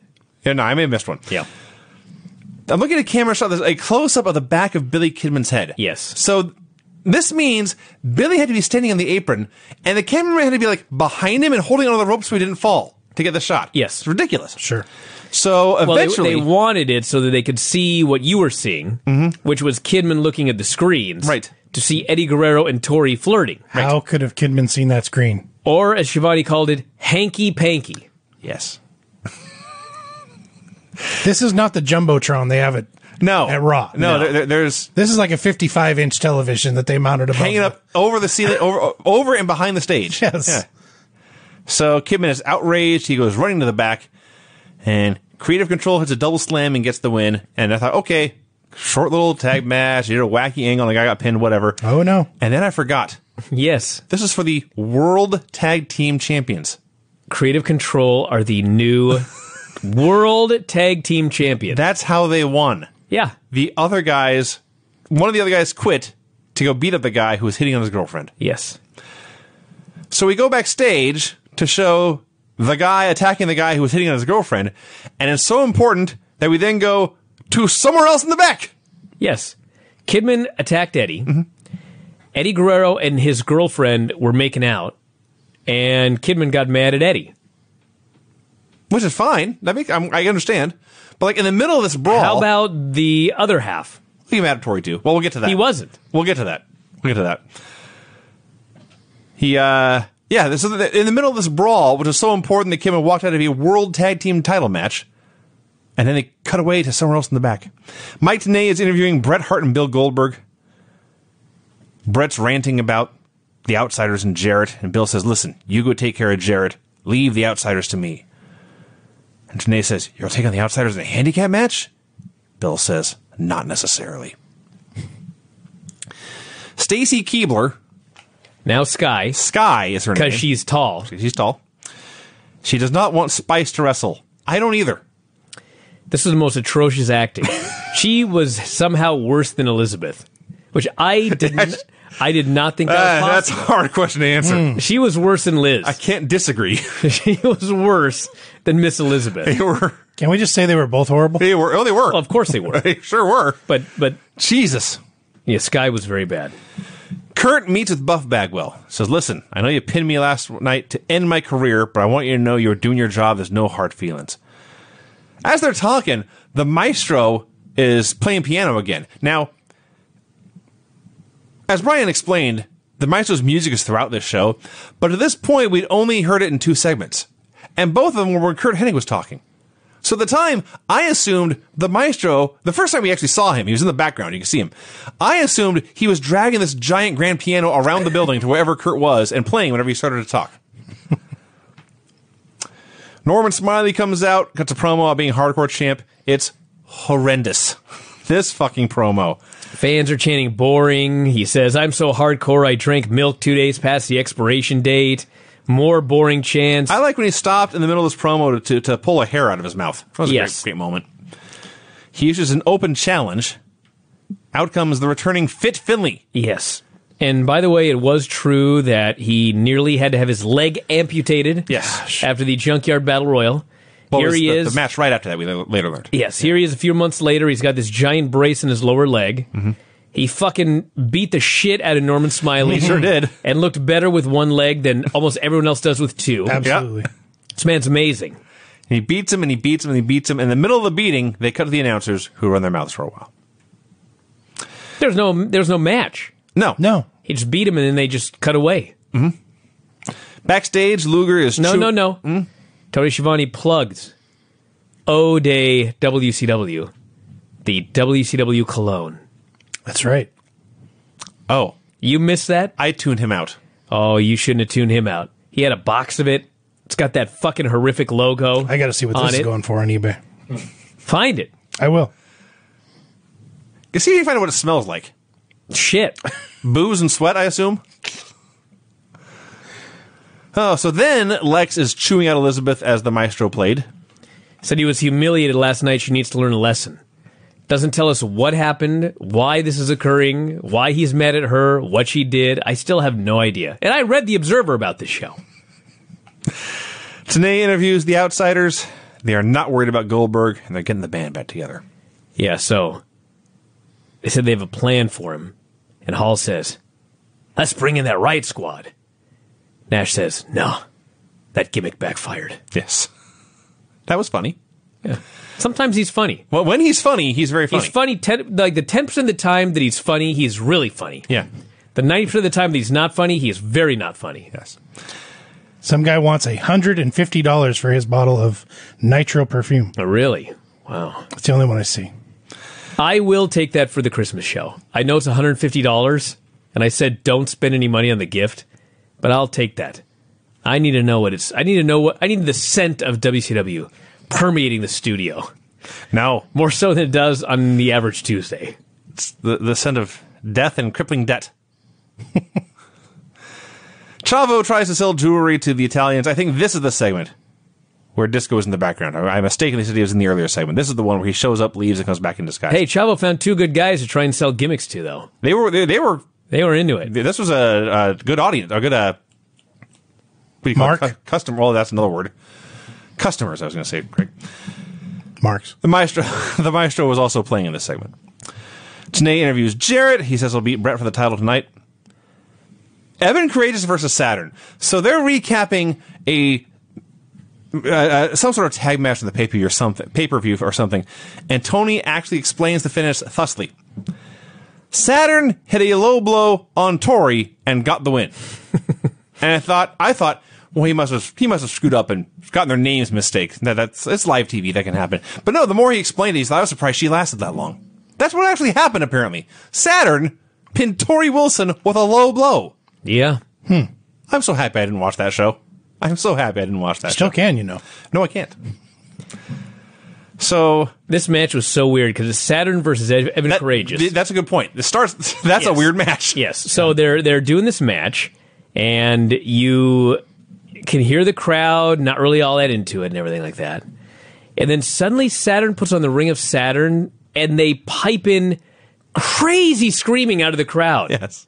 I don't know what they were covering up, but they were covering something up. I don't know if they played a weird song or I don't even know, but Asia attacks Medusa. There's a pull apart. And who was the stone guy doing commentary? I wasn't paying attention. Buzzkill. Oh, fuck. Brad Armstrong. Brad Armstrong comes out as Buzzkill.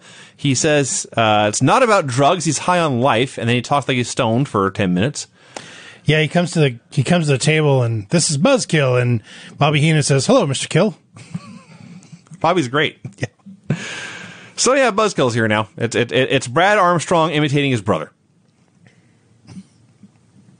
We said who won, right? Saturn won with the Rings of Saturn. Yes. So Kidman's cutting a promo on Eddie. Tori's right there with him. Yeah. As Brian noted, he's not mad at her. No. Have you seen her? It's clearly all Eddie's fault that those two were happily making out together. Yes, he says he wants to fight Eddie tonight, and he hopes it was worth it. Okay. Maybe it was. Yeah, so can you imagine if they did this angle in 2018?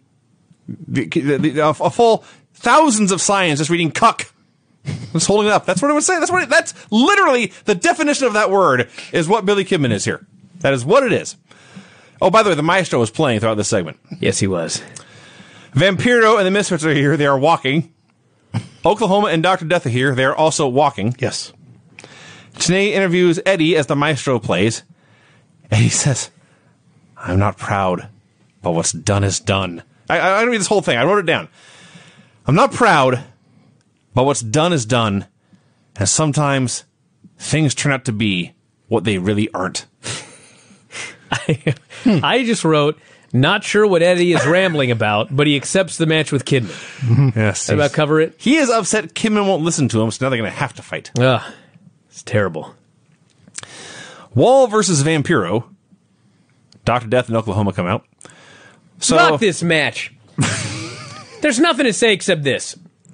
All 4 fucking Misfits, there's 4 of them. yeah.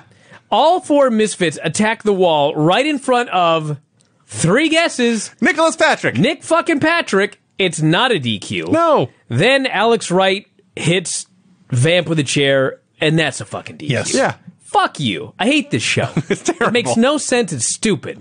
Wall and Berlin are now breaking up. Yes. this long-time faction. So Steve Williams So hits the tragic. ring, he kills the fucking Misfits, and then Vamp kicks him and he takes this awesome flip bump to the outside. Talk is awesome. Oklahoma has to hold him back. I'm so fucking sick of Oklahoma. Dude. The matches have to go so long so they can all laugh at his commentary. Yeah. That was awful. Jarrett and Creative Control are walking backstage. Jeff is wearing Brett's belt. Brett is walking backstage. And then Miss Elizabeth has a cunning plan. To avoid this match with Meng, she will find a shark cage. Because every sports arena in the United States, in Michigan for that matter, Sure. has a shark cage laying Well, around. you got to put the drunk somewhere. She locks herself in a shark cage. Why not? A limousine arrives. We look at it for a long time, and nothing happens. Jeff Jarrett versus Bret Hart for the world title. So, this is just a nothing TV match, but Let me say what I got out of this match. It had a ton of heat. yeah. Jeff Jarrett had a ton of heat. And in 1999, the idea of Jeff Jarrett as the world champion was fucking ridiculous. But if you look at it through the 2018 eyes, and you look at the people that have been made world champion in the last 19 years, he was as fine a choice as anybody else. Sure. Now, of course, we got to look at it like it was 1999. This was a terrible decision. But, I mean, he had heat. He could work. He was the same size as Brett, Yes. largely. He could work. I mean, his interviews are horrific. If I hear slap nuts one more time, I don't even know what it's I'll just do. getting started. So, Dustin Rhodes KO'd Jarrett with the belt.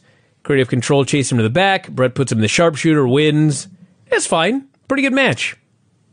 The only thing I can add to this is they did a spot where Jeff tried a sunset flip and Brett sat down and hooked the legs. He did the greatest sunset flip counter roll up you ever saw. He hooks these legs and he was all the way forward. His head's on the mat. If this had been a shoot, Jarrett would have been fucked. Brett could have pinned him for 20 seconds. It was awesome. It was a fucking sunset flip counter because Bret Hart ruled. Lex is meeting with Liz, who's still in her shark cage. God. So Luger says, listen, Liz, I'm sorry about what happened.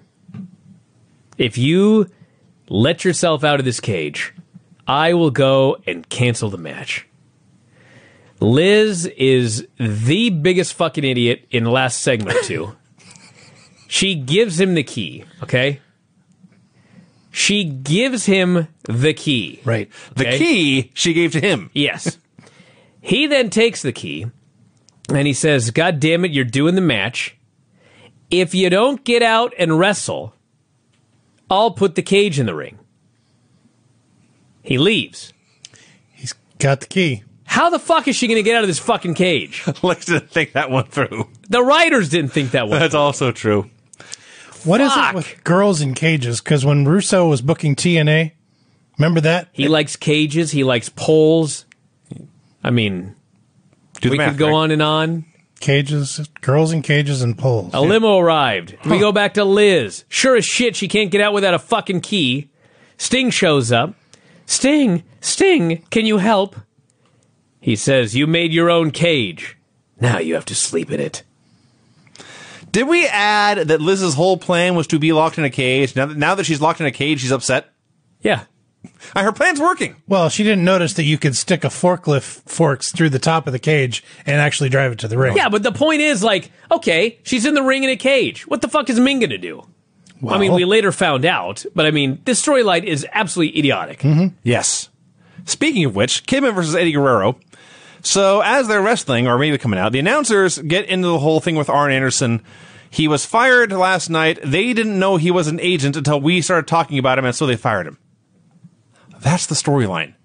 The storyline is the guys in charge have no idea what the fuck is going on. I didn't hear a word you said. Doesn't matter. I'm so zoned out. That's fine. In the 84th segment here. So nobody cares about Kidman and Eddie Guerrero because, let's see, it's the Filthy Animals. They've been together for maybe 3 months, and that whole time it's never been clear if they're good guys or bad guys. And now they're fighting. Why would anyone care?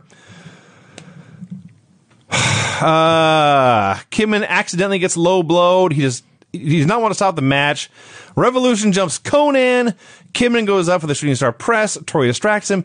Eddie goes up top. In the middle of all this insanity, Eddie goes to they're both standing on the top rope. Eddie does a double overhook suplex, suplexing him over his head. It was awesome. And then he frog splash for the win. Russo tells Creative Control to bring Hacksaw to him.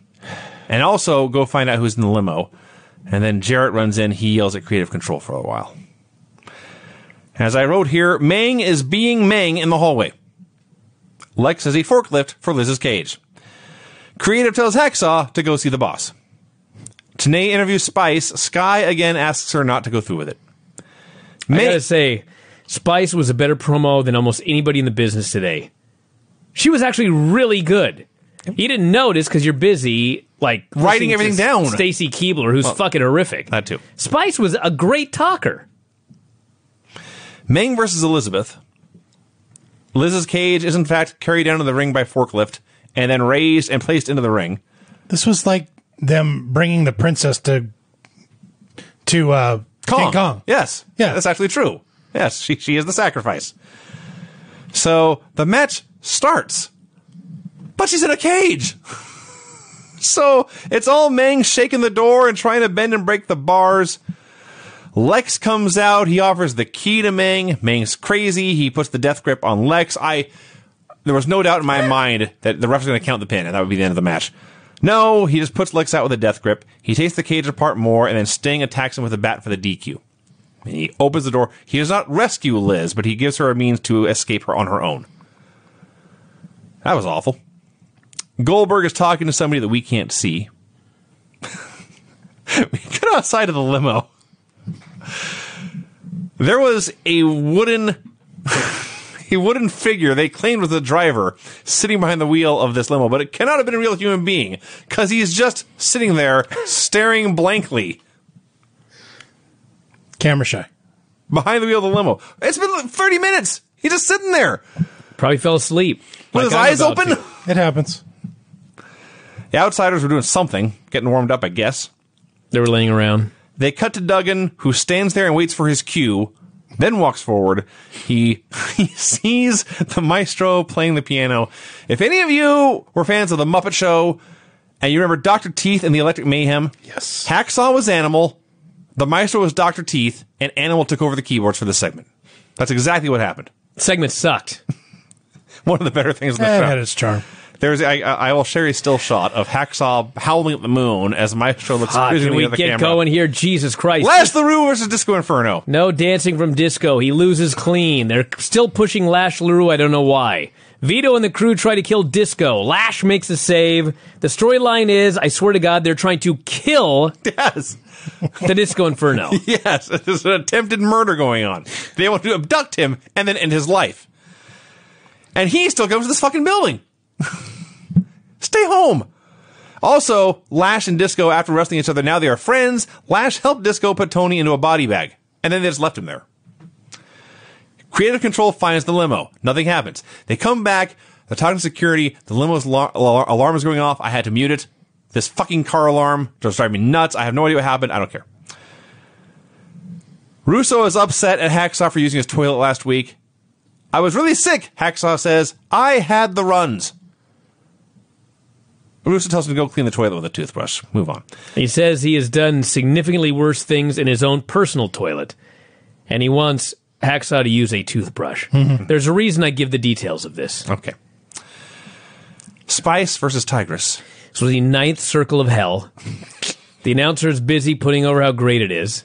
Spice allegedly gets a fingernail in the eye. Now Tigress is sad. Sky gets in the ring. Everybody goes nuts. They're filming as far up her ass as they could possibly film. She then takes a makeup kit. She hits Spice with the fucking lamest shot in the history of combat. If she had hit Paisley with the exact same shot, Paisley would have laughed at her. Guaranteed. Yeah. Sky and Tigress put makeup on Spice. Fucking atrocious. Miserably bad. Jenna Maraska I'm not laughing at how bad this was. I'm not sure which one said it, but one of the announcers says, there's a big difference between dancing and wrestling. There sure is. Tenay interviews Meng as the maestro played. This is the best thing in the show. Meng spoke English. Yes, and Tenay acknowledged, it's very rare we hear you speak, but I understand you have something to say. Meng is no fool. Sting stick his nose where it doesn't belong. He tried to use the bat to crush my head. Well, let me tell you something. I want to challenge him tonight. No disqualification. And he can use the bat. I will use my hands. Ah! You're the loudest fucking guy in the world. Why didn't Meng do more promos? That was awesome. Get excited. Get excited by Meng's promos. Kurt comes out for a promo. He's too emotional. He can't speak. He leaves. Here's an entire segment. I'm not making this up. The limo door opened. Yep. End. Hacksaw is in fact cleaning a toilet with a toothbrush, but it's the boss's toothbrush, conveniently kept in a gold case and left on the sink. So he's been told that Russo has done horrible things to the toilet. I know where you're going with this. And he wants to have him clean it with a toothbrush. Hacksaw goes in, he sees, oh, this fucking moron Russo has left his goddamn toothbrush here. I'll clean the toilet with this toothbrush. He could just go into the stall and they cut away. They follow him into the stall. The toilet's pristine. They get a close-up of the toilet. It is as clean as any toilet has ever been. On top of that... Can they do anything right? On top of that, when Hacksaw walked into the bathroom, he opens up the stall, he goes, ooh. Yeah. And he shudders to a pristine toilet.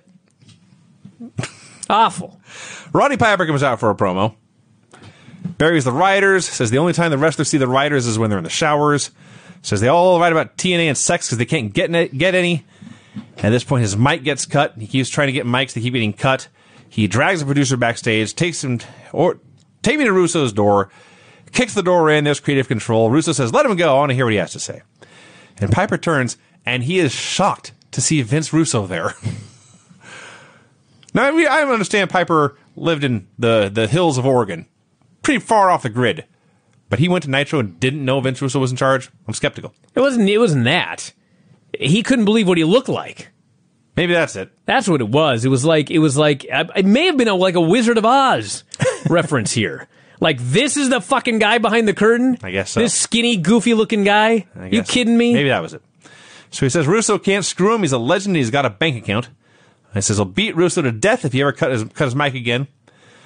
Russo retorts, says Piper's 50. He is down to one hip. Needs to join Flair and Hogan in the retirement home. Piper says, I got a contract. You've got to pay me and I can appear. Russo says, okay, you can appear. Here, you are now a referee. Tosses him a shirt. If you refuse, that's a breach of contract and I'll sue you. Piper hangs his head and he leaves. He says, yes, sir. Mm-hmm. Next segment, Piper goes to his limo, gets in and leaves. He's ranting, yes, sir. Yes, sir. I will referee. Yes, sir. Let's see. Goldberg is going through his gear. Buff Bagwell versus Booker T. Nobody gives a fuck. Creative Control is out there. Buff hits a blockbuster. Creative lays him out. Hennig is out. Hennig pulls Creative Control off of Buff Bagwell. Then he hits him with a Hennigplex. Patrick and or Gerald count 3, and then the bell rings. I don't know the finish. I believe it was actually just a DQ. Yeah, whatever. But the point is, Hennig has joined Creative Control. Yes. Remember how over the West Texas rednecks were? Yes. Yep. Kurt Hennig is now part of Creative Control. We'll see if he can do with it again. Patrick and Gerald. Spoiler, he doesn't. Oh. So they're beating up Booker. Midnight's dong strikes, and she makes the save. Yes. The Outsiders are warming up. Russo congratulates Kurt, sends creative control to go get Juventud Guerrera. You make sure to know that Hennig is now the boss. Mm-hmm. Patrick and Gerald not happy with this. No. They just got together. Like 10 minutes ago. Tenay interviews Sting as the Maestro played music. Liz shows up, thanks Sting, offers to manage him. Sting, in the smartest moment of his on-screen career, turns to Tenay and says, "You buying any of this? Because I'm not." "No thanks, Liz." This is like the only time Sting ever failed to fall for the bad guy's trap. Ever. Yeah. Medusa versus Asia. Oh, fuck. Dude, this is one of these things about Russo, okay? You could make fun of his booking. You could make fun of his stupid ideas and his storylines and his swerves and everything else. A gigantic problem is I don't even know how to explain this, okay? How the fuck do you take someone like Asia who can't work and go, you know what? This match is going to get like 6 minutes. Dude, he put the Spice Girls out there to... Yeah, but that was like a 30-second thing. Like, I guarantee this match was longer than Chris Benoit versus Dean Malenko. Yeah. Okay, you got Chris Benoit and Dean Malenko. Yeah. You fucking idiot. Okay, they're good. Give them time. You got Asia and Medusa. It's fucking horrific. Yes. Why are they getting like 6-7 minutes? I don't have an answer. It was so bad. He had like no concept of, if I put these two together, is the match going to be good or is it going to be bad? Well, it's like there was no concept of that. It was like, I'm just going to make matches. I'm going to pair everybody up. It doesn't matter who goes with who. And I'm just going to give everybody random amounts of time. That makes for a fucking terrible show. It sure does. This was so bad. It was awful. And then fucking Asia wins. How does she win, With Brian? a shitty hold, I wrote. She used her gigantic quadriceps to squeeze Medusa's neck. She applies a head scissors. Fuck. The same basic hold Eddie Guerrero and 1,000 other guys would do in the middle of a match. They do a snapmare, and they do a head scissors, and they catch their breath, they do the next spot, and they're doing this, and I figure they're going to do something horrible, and next thing I know, the bell is ringing, and Medusa has given up. Yep. Because you see, Asia's legs are big. Medusa looked like she would have cared to have been anywhere else. Yeah. There was no way she was into this. Could we give Chris Benoit and Malenko maybe 12 minutes without fucking flags? Could we give Kidman and Eddie Guerrero like 12 minutes with no bullshit? No, we got to give Medusa and Asia like 7 fucking minutes. And then we got to have Sid out there in the main event working with the Outsiders for a fucking match that never ended. I hate this show. Mm-hmm. All right, my notes are a little confused. Today is with Malenko. Yes, he's suddenly very overdramatic. Wearing a Canadian hockey jersey. Suddenly he hates Canada. He's going to burn the Canadian flag, he says. He's going to light the flag on fire and shove it up Benoit's ass, he says. And he's wearing a Canadian hockey t-shirt. Yes, Or Team jersey. Canada. Sweater, actually, probably. Oh, my Sure. God, keep going. Sting walks. Yes. Russo. Excuse me, what? Russo tells Hoovy his work visa is expired. Hoovy attempts to negotiate by giving Russo tequila. It's bad tequila. Russo spits it on him. He sends creative control. Go get my toothbrush. No payoff, by the way. No, we never saw what happened after that. Malenko versus Benoit in a flag match. So, after sending best wishes to Gordon Soley, the announcers then decide, how do you win? Do you get your flag or the other country guy's flag? No one knows. The wrestlers didn't know. Nope. They had no idea. So, eventually, Dean gets the Canadian flag and wins. The Revolution comes out. They're all going to burn the flag, too. Then they said, hey, let's burn the U.S. flag as well. They throw both flags in the trash can. They cover them with gas. Bret Hart runs out to make the save. The bad guys are chased away, and Benoit and Bret wave the U.S. and Canadian flags. I hope that was not real gasoline, because if they did, it's all over the ring now. I'll bet, Vinny, it wasn't real gasoline. Oh, well, based on what I've seen in 1999, I would not put it past anyone. Meng versus Sting in a no DQ falls count anywhere match. Liz tries to interfere. Sting stops her. Lex confronts Liz. Sting grabs him. Meng hits Sting with a death grip and pins him. The Russo segment was right before this match. Somehow you added it somewhere else. I told you my notes were screwed up. I see. Yeah. Okay, the Outsiders walk. Is that next? Yes. Then Goldberg walks. And he says, hey, killer, are you ready? Is that next? Yes. Okay, good. The Maestro's playing piano. David Flair shows up, destroys the piano with a crowbar. And then in case any of you thought it was a real piano, David Flair casually flips it over and sends it flying. Yes. You ever moved a piano? Well, he's very strong. Baby grand piano. They don't fly. Well, he's a powerful man. No, he's not. You tell me that was a fake piano? That was a worked piano. And they had worked music? Somehow. Maybe it's just a keyboard Maybe on. it's something, yeah. Sure. Because Hacksaw, when he played it, he was hammering the keys. Maybe they had two pianos. A gimmick piano and a worked piano, or a shoot piano. All right, so Hall and Nash face Goldberg and Sting. Or Sid. Brian loves Whoever the fuck it was. Goldberg tags in. The only good thing about this match is Goldberg gets his hands on Nash. Yes. This lazy fucker. And he's like, you're working. And he fucking suplexes him all over the place. He's beating the shit out of him. Nash is being basically forced to bump all over the place. As close as a shoot as you're going to get with Kevin Nash. And then they get the heat on Goldberg. They sure do. He lays on the mat. He's struggling to get the tag. Now, tell me if I'm wrong here, but it appears to me that he finally took out both the outsiders, and Sid hit the ring without a tag. Yes. He made a comeback. Yes. Goldberg gets back in.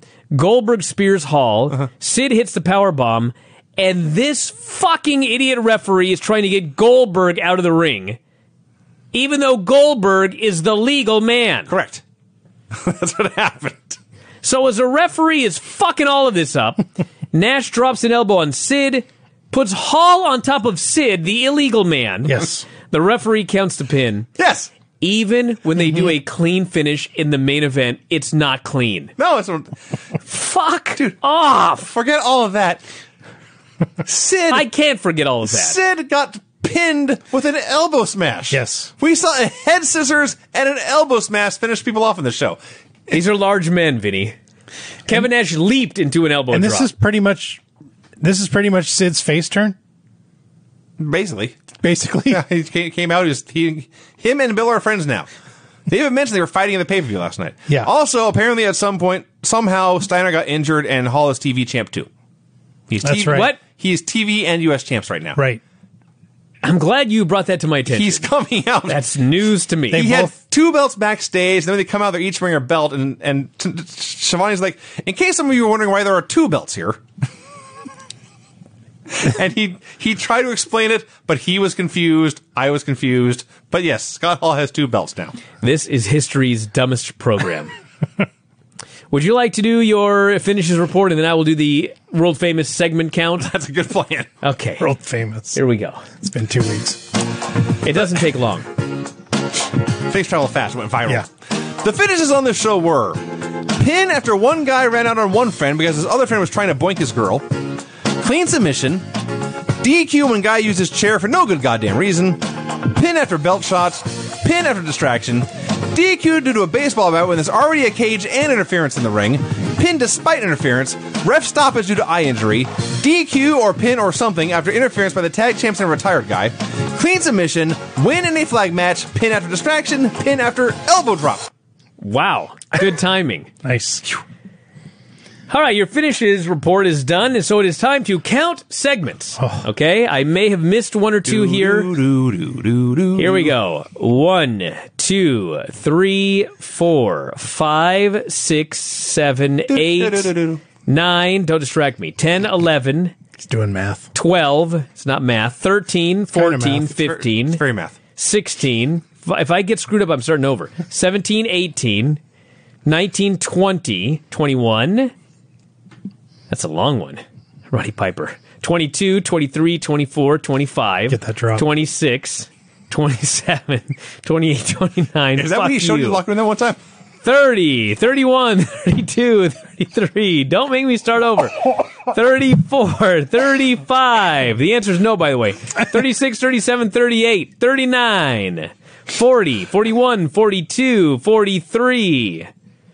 44, 45, 46, 47, 48, 49, 50, 51, 52, 53, 54, 55, 56, 57, 58, 59, 60, 61, 62, 63, 64, 65, 66, 67, 68, 69, 70, 71, 72, 73 Good Lord. segments here on the show Jesus tonight. Christ.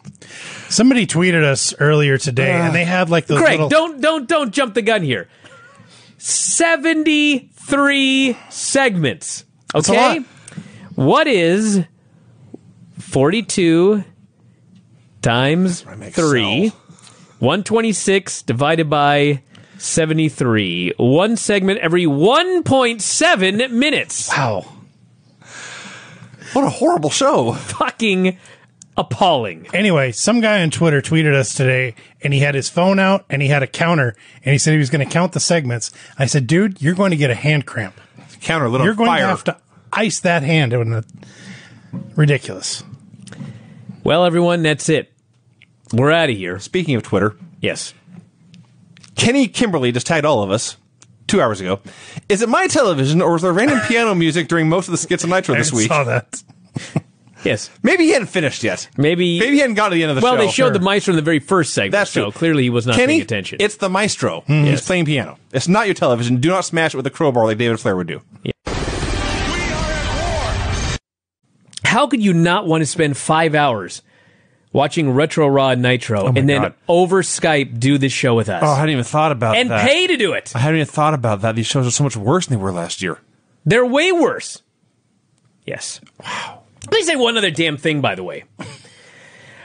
I go out of my way not to argue with people on Twitter. Everybody does Twitter a different way. Dave loves going on there and spending hours arguing with people that have 2 followers on Twitter. I hadn't noticed that. Yes, he loves this for some reason. Huh, I'll have to check that out. I do not make it a habit to do this.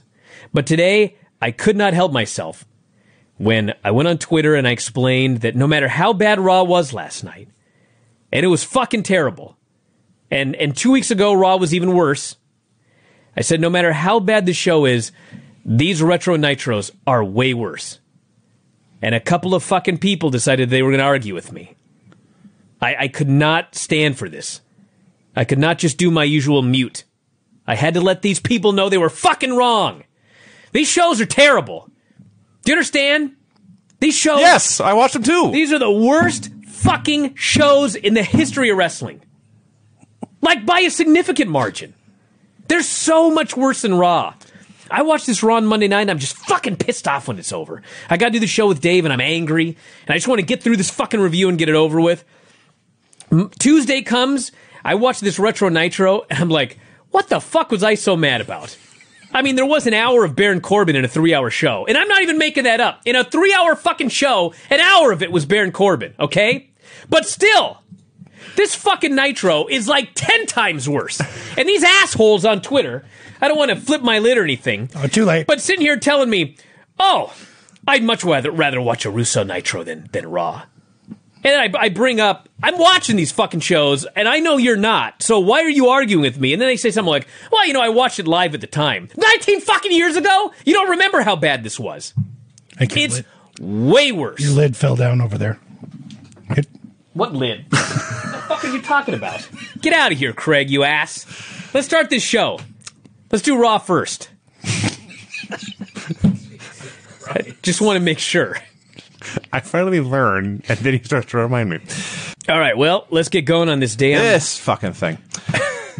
WCW Monday Nitro number 219, November 29th, 1999. Had We got 41 minutes max. Okay, I'm burning through. And for fuck's sake, that's like 1 minute of a segment, you realize. Yeah, I know, it's going to be tough. Memorial graphic for Hiro Matsuda. That was nice. Goldberg promo. He's ranting about the Outsiders. They come out to get him.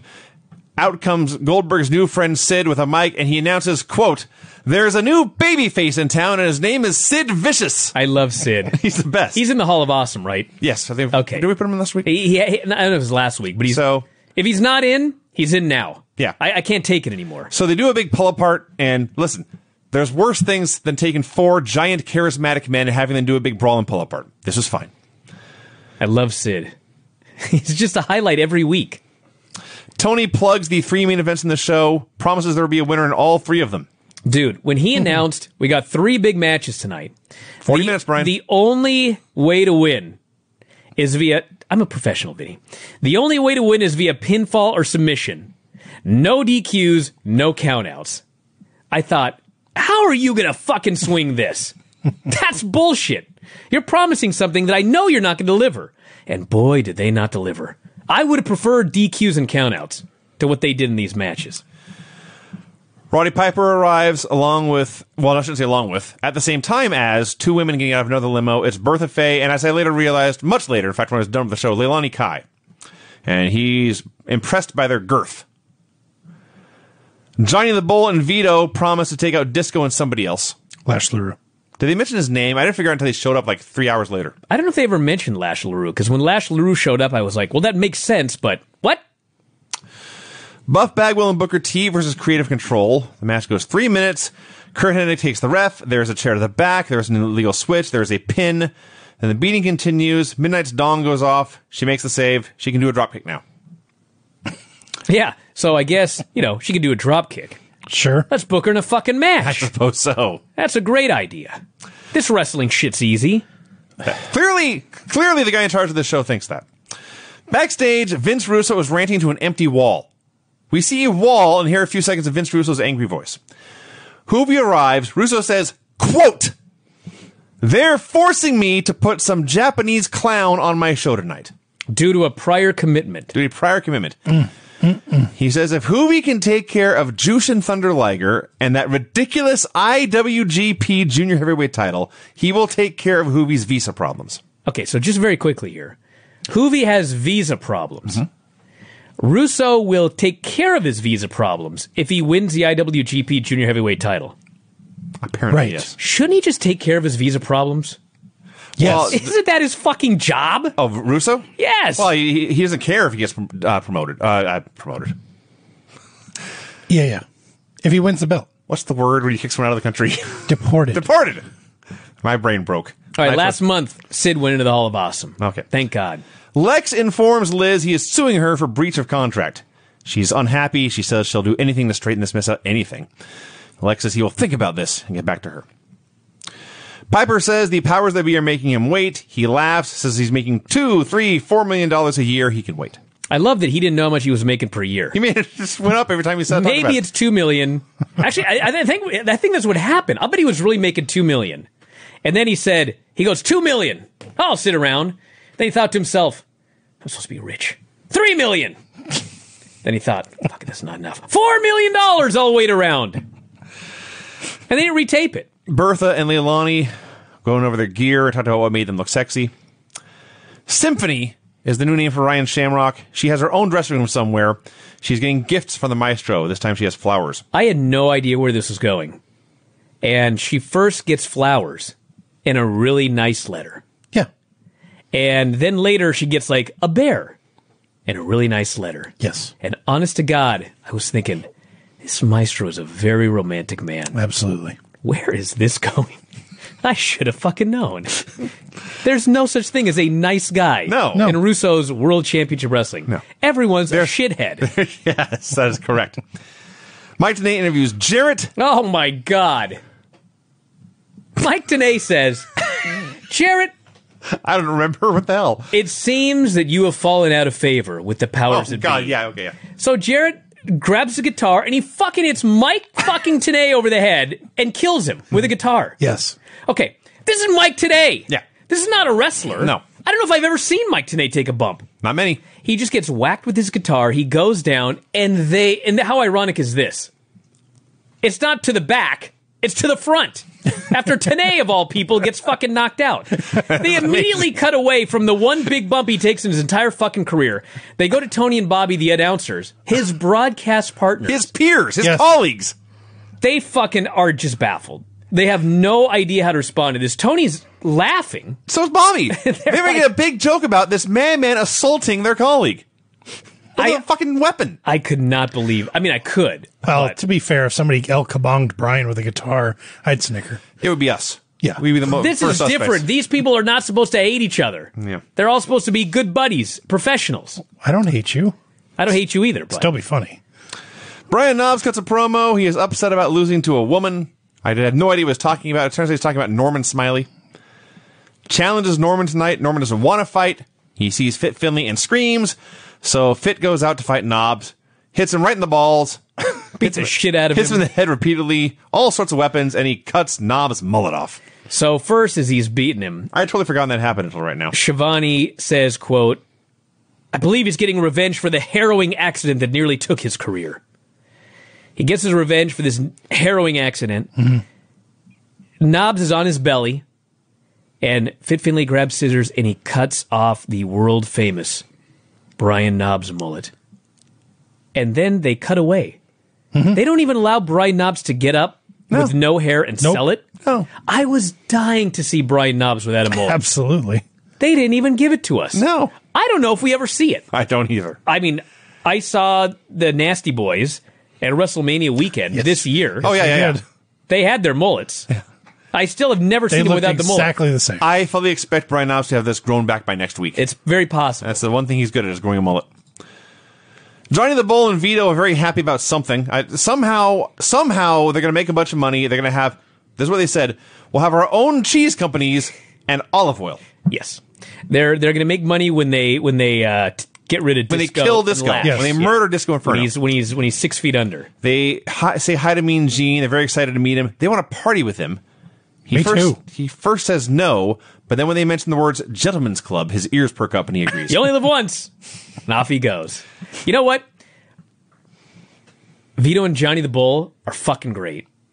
I have no complaints They about have them. not been in the They're ring yet. very entertaining. But like as characters on the show, Yes. they're a 10 out of 10.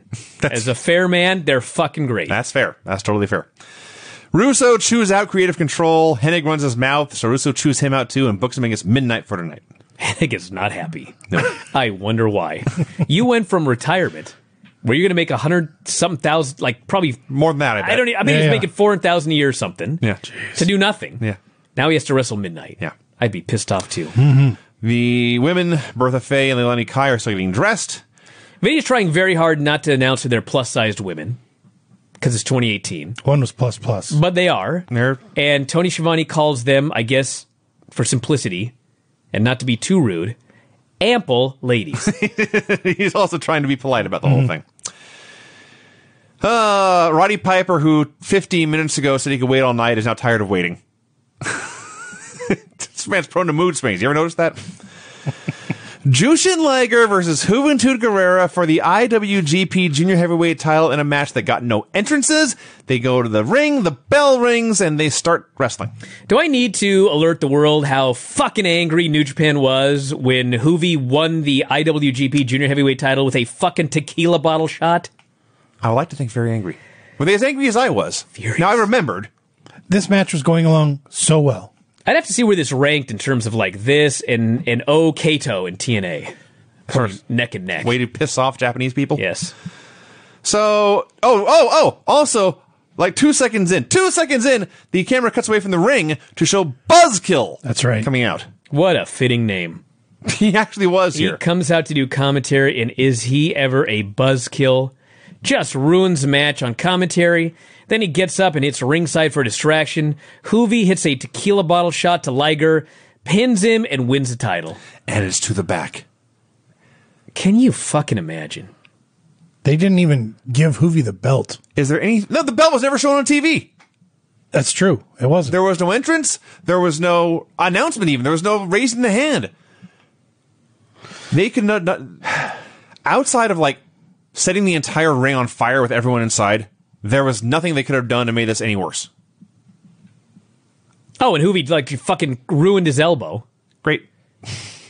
Doing that high cross to the outside. Did New Japan have any, aside from just we're never working with these dipshits ever again, was there anything they could have done about this? Could they have at least ignored the title change? I mean, I'm sure they could have done whatever they wanted, but... Chavo, since... Oh, God. Oh, fuck. Oh, God. So Mike Tenay's dead. Yeah. Killed with a guitar. They had to make Chavo Guerrero Jr. do interviews. Chavo Guerrero Jr. was on this episode of Nitro. He got more camera time on this show than the entire run of Lucha Underground every season. He's just on every fucking segment. Because there's 95 segments in the show, 60 of them have to be interviews. So first he interviews Oklahoma and Dr. Death. Oklahoma does all the talking about Doc's match with Jerry Only. Yes. Now, a lot of you are wondering, who the fuck is Jerry Only? Jerry Only is the lead singer of the Misfits, who are a rock band, not pro wrestlers. Doc promises there will be a slobber knocker. And Chavo, by the way, every time they go to him, he's hawking some merchandise because he's now an Amway salesman. Every time he hawks some new merchandise. You ever have those when we do these and you watch the shows and you know how stupid they are? When we go back and talk about them and the stupidity really hits you and you start to get really angry? Yes. Yeah. I'm having one of those days. I didn't get angry watching the show. I'm getting angry recapping it. Symphony is given chocolates. Sid is backstage, as best I can tell, practicing choke slams on himself. He's going through the motions. Good for him. They also He's showed, warming up. They also showed Gene at the club, Gene is at the club. and he's getting drunker. The tamest gentleman's club you ever saw. There's about 5 segments in this gentleman's club, and the women are wearing way more than Godfather's women do on Raw every That's week. true. You know what annoys me? It's a PG-13 strip club. What is this? I just gotta. I don't want to spoil everything before we get to it, but what happened to Gene? It's sort of told. It is. There's a segment where it's announced, oh, the Italians leave, and they say, we'll see you, Gene. I know, but I mean, And Gene stays what? at the club having fun. Wouldn't it have been better at the end, without spoiling it, like after the climax, so to speak? Sure. Gene returned drunk to interview them. Or wandered in with women. That would have been I mean, better. for fuck's sake, if you're gonna make a farce of this, at least make it a good one. Well, here's the thing, Brian. You're a funny, creative man. That makes you overqualified to book Raw Nitro in November of 1999. Or what if Gene would have wandered into the room where they were tied up with a Don't couple spoil it with yet. a couple of women? That would have worked too. Yeah. All of these are better ideas than what actually happened because you are funny, creative men. Not like the dipshits making this show. That fucker Chavo Guerrero's back, interviewing the outsiders. So, earlier, they had announced, I think it's Hall versus Sid tonight, and whoever he's against, they said Scott Hall will defend both belts, the U.S. Championship and the TV title. Here, Hall is talking about how the TV title is worthless. He hands it over to Nash. Nash says, I don't want it, and they throw it in the trash can. Yes. Okay. He couldn't just do a job and they could have another title for somebody. No. Fuck. Revolution comes out for a promo. So suddenly, as you recall, last week, they hate America now. So they've got the flag out. They're standing on the U.S. flag. Allow me for a moment. The Revolution are trying to cut this serious heel promo. Douglas is out there. He's angry at the fans. They're disgusted they're being booed, especially last week when the fans booed Dean Malenko against a Canadian. Yeah. He says, this country is love it or leave it. Tonight, Revolution is leaving it. We are our own sovereign nation. Dean Malenko spits on the mat. He says, I'm spitting on America. I, Dean Malenko, I dub myself the Python. Dean was so awesome in this promo. This man, Shane Douglas, he's the Rattler. Asia, she's the Boa. And Saturn, and suddenly Saturn grabs Mike and says, I'm the Trouser. There's a pause, and he says, the most sought-after snake in the world. Are you fucking kidding me? This was going so well. You were having the best fucking Dean Malenko promo Dude, of all time. do you know and how had much to the Revolution fucking sucks? Ruin it with some shitty comedy at the end of This this is like fucking thing. the first good thing the Revolution ever did, and they made it a dick joke and killed it. Fuck. On top of killing things and making them unfun, Hacksaw Duggan comes out. Oh, jeez. Hacksaw Duggan, as you all know, carries a 2x4 with him. I'm aware. A piece of wood with which usually he'll just threaten to hit people with, but occasionally he'll strike them with it and then pin them. He comes out here and attacks them with his 2x4. First of all, as he's waving it around, you can see it bending like a pool noodle or something. They left it in the oven too long. He and Dean play like tug of war, and I'm looking at it, and it's like twisting, and their fingers are squeezing into this foam rubber 2x4. And this is not supposed to be a joke skit, everyone. This is supposed to be Hacksaw Duggan attacking these guys with a dangerous wooden weapon. Defending America's honor. Defending America. And I'm looking at this fucking thing. And by the end, it's like crooked, it's bent. It's clearly a toy or some kind of thing, but we're not supposed to know that. We're supposed to think this is dangerous and brutal. Hey, think about this. In a few weeks, somebody is going to nearly end their career punching through a fucking legitimate glass window. That's right. They're doing shit with real glass. And by the way, later on, there's a real pipe. But Hacksaw fucking Jim Duggan, the lightest worker on earth, Yes, has to be given a fucking foam rubber 2x4? This is the fucking... God! It looked like a Z at one point. Yeah, it looked like the line on Charlie Brown's shirt. Just zigzaggy. So there's a bunch of them, and they beat him up, and they throw him on the ground, and they plant the flag in his ass, and they pose like it's Iwo Jima. Excuse me? I don't remember that That's part. what they did. Well, it's not. They pretended to. It was a work sodomy, and eventually Chris Benoit saves. When he just texted, wow, hope you guys don't jump out a window. I wish. Apparently you can be heard down the street. All right, I'll try to tone it down. The Outsiders are shown walking backstage. Russo sends creative control to go get Roddy Piper. Chavo, in his 93rd segment, interviews Jerry Flynn about the block. Flynn says there's very few rules in the block, but he does clarify. Blatantly clear. It's bare fists and feet. Yeah. It's bare fists and feet. He challenges any man to meet him. Kurt Hennig meets Roddy Piper. Now Piper is making them wait for him. Scott Hall versus Sid, who does not care that he's no longer getting a TV title shot. Oh, let's see. Scott Hall's a big, strong guy. He hit Psycho Sid with a fall-away slam.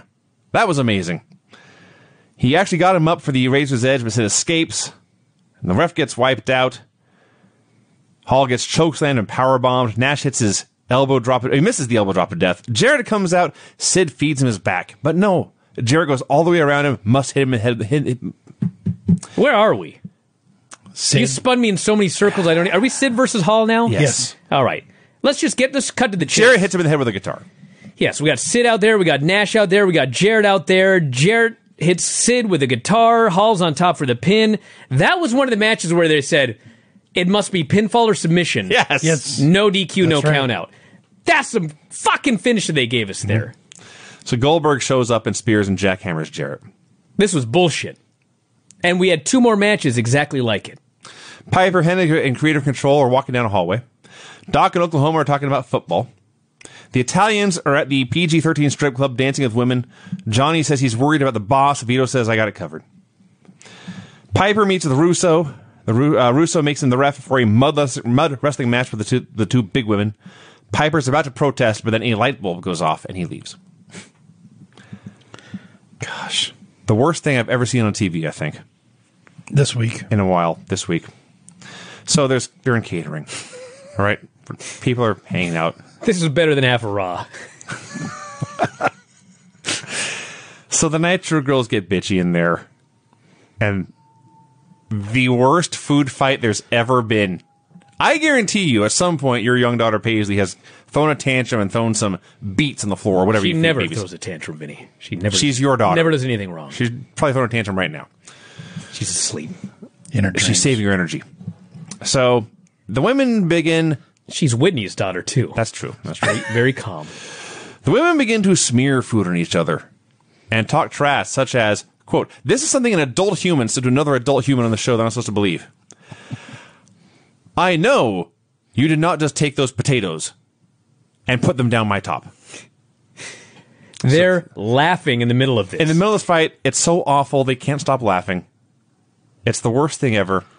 It goes on and on and on. And then, like, a new segment opens up within this segment because they can't just have one thing. There's not enough going on. Geeks break them up, and Patty Stonecutter walks by and starts choking on something. Hoovy runs in, sees that she's dying. He begins to, yes, give her the Heimlich maneuver, both standing and when they're on their knees. Spooning, yes. He is humping her repeatedly. I'm sure Russo howling with laughter. He's trying to save her life. He's screaming for doctors. Yeah. He's humping her madly. There were 24 people in this room 5 seconds ago. They cut back to Tony Schiavone. He has given up. He's given up. Now then. Okay, I got to talk about this. I'll make it quick. Dr. Death, Jerry Only in a cage match. Oh, my gosh. Okay? So I was ready to bury this, but let's be... I still am. Okay, let's be fair here. Get in line. Jerry Only had gear. Yeah. He had a semblance of a physique. He's a very big muscular man. He was pretty athletic. Sure. He took great bumps. Uh-huh. And while the whole thing was horrible, like, I've seen a million guys worse than Jerry Only. He was fine in this match. That's the only good thing I can say about this. I disagree. The Misfits beat up Oklahoma outside. They pour fucking barbecue sauce on him. Dr. Death is distracted, okay? So the story is, it's a cage match Nobody can get in or out. There's a door on the cage. Dr. Death is supposed to go over and shake the cage door because he wants to get out and help Oklahoma. Mm-hmm. He goes to shake the cage door and it flies open. Yep. And he responds by smiling and putting his head down. And then he gets back in the ring and he keeps beating up Jerry Only. And then he throws Jerry Only into the cage door. The cage door opens. Jerry Only falls outside and beats Dr. Death Steve Williams in a cage match by falling out the fucking cage door. Okay, everything you said right there was true, except this part about Jerry Only being decent. He was okay. No, he was not. His top rope crossbody was okay. Now, I made note of that because I thought every other thing he did was awful. Well, he's Jerry Only. Understood. That's not my fault. It's not my fault either. I'm just saying. Listen. A lot of guys in their first ever match looked worse than Jerry It looked Only. like he had never practiced running the ropes. Well, yeah. It's very hard to run the ropes. He didn't even practice, Brian. I'm sure he practiced. I don't think he did. But he's who fucking cares? There's Vinny. much bigger fish to fry than his performance in this match. This guy was horrible, right, Vinny? This guy was fucking awful. Thank you. Now, I don't necessarily blame him. What the finish is, they're beating up Oklahoma and pouring barbecue. By the way, are there good guys in this segment? Am I supposed to cheer for anyone? Because I hate them all. I think I like Jerry Dr. Only. Death. So they're pouring barbecue sauce on Oklahoma. They're beating him up. Doc is standing there, doors open, doesn't know what to do. So you're giving this finish way too much credit. I don't know if this was supposed to happen or if they just... I don't Called know. an audible? I don't know what could have gone right or wrong here. But what happens is Doc whips Jerry Only towards the corner in a blatant and obvious attempt to throw him out of the ring and lose. Well, I think what was supposed to happen, Vinny, this is just my speculation. I think the door was supposed to be shut and, like, secured with something that was strong enough to not let the door swing open, but weak enough where when Jerry Only hit the door would open and he would fall outside. So there was no Velcro available? I think that someone forgot to do it, and so Clothespin. when Dr. Death is Magnets? supposed to shake the door was not supposed to open, but when it swung open, he was like, fuck. And he just goes back in the ring and the door stayed open. So he gave up. He couldn't even say, Who gives a shit? Give me Why the would he balls. care? That's true. well, that's The worst fair. fucking promotion on earth. That's totally He's fair. there with fucking Oklahoma and there's barbecue sauce totally- everywhere. What the fuck does he care? That's totally He's making fair. his money. This was so fucking awful. It was terrible. This, as a match, was worse than anything on that other match we watched. Absolutely. I'm now pretty sure, as we go over this was the worst TV show I've ever seen. Just mostly because of these last two segments. Hoovy informs Russo that he saved a woman's life using mouth-to-mouth resuscitation. Russo is disgusted he would lay his lips on that broad. No. He called her a wildebeest. Whatever. Wildebeest. What a dick. Well, they go back to the announcers. Their only concern, not that someone life was saved, and they imagine the lawsuit if you're WCW and someone chokes in your catering and dies, that he just saved them from. The announcers are just appalled because they were going to put that wildebeest in the mud match. What's going to happen now? Backstage, Lex Luger gets an idea. That was a segment. That son of a bitch Chavo Guerrero interviews Bret Hart about Meng. I just love this. We're in the middle of an absolute bullshit show, and Bret Hart has to do a super serious interview about defending the world championship against Meng. Yes. Then they go to the match. I loved it. Okay? Yes. You know why I love this match? Because Meng does everything wrong, but because he's Meng, it's all right. Okay? The heat for this match is just Meng like a backyarder. It's just, I'm going to hit a bunch of completely random moves.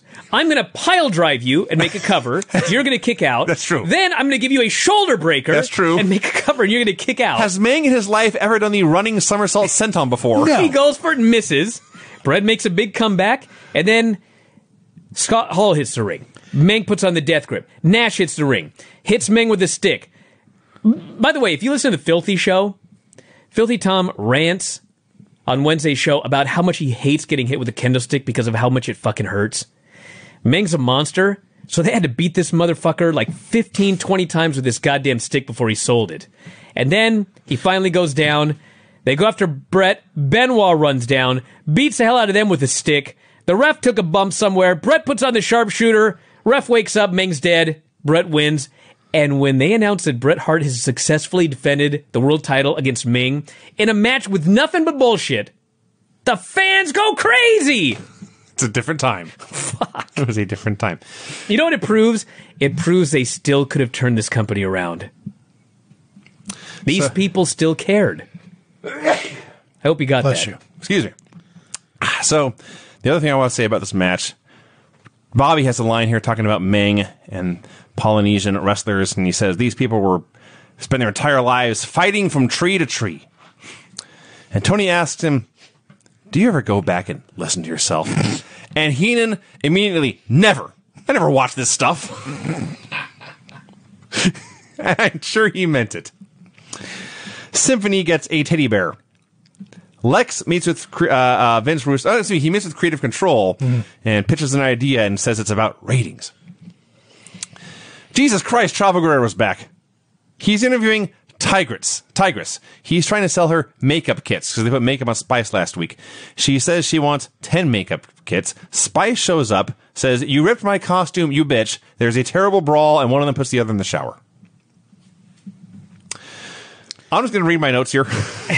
Okay. Evan about to fuck Medusa. Okay. They're in a darkened room. Yes. There's mood lighting. Yes. They're making out. Hardcore. He's on top naked. of her. Yep. She wants a title match. He says, okay. They turn the lights out and fuck. Yep. That's like It was implied. That's not still. graphic, but it's only one conclusion that could possibly be drawn. Lex meets with Russo. His idea that he's so proud of that took 14 segments to explain is he wants to substitute Liz for the behemoth in the mud match. Yep. This makes Russo happy. He's overjoyed. At this point, I actually wrote, fuck you, Chavo. Chavo Guerrero on TV again, trying to interview Sting. This is all very important. I'll make it quick. Liz shows up. She complains about having to do a mud match. Sting just says, I wish you the best of luck. Walks away. Please remember that, everyone. Chris Benoit versus Jeff Jarrett versus Sting. The winner of this match will be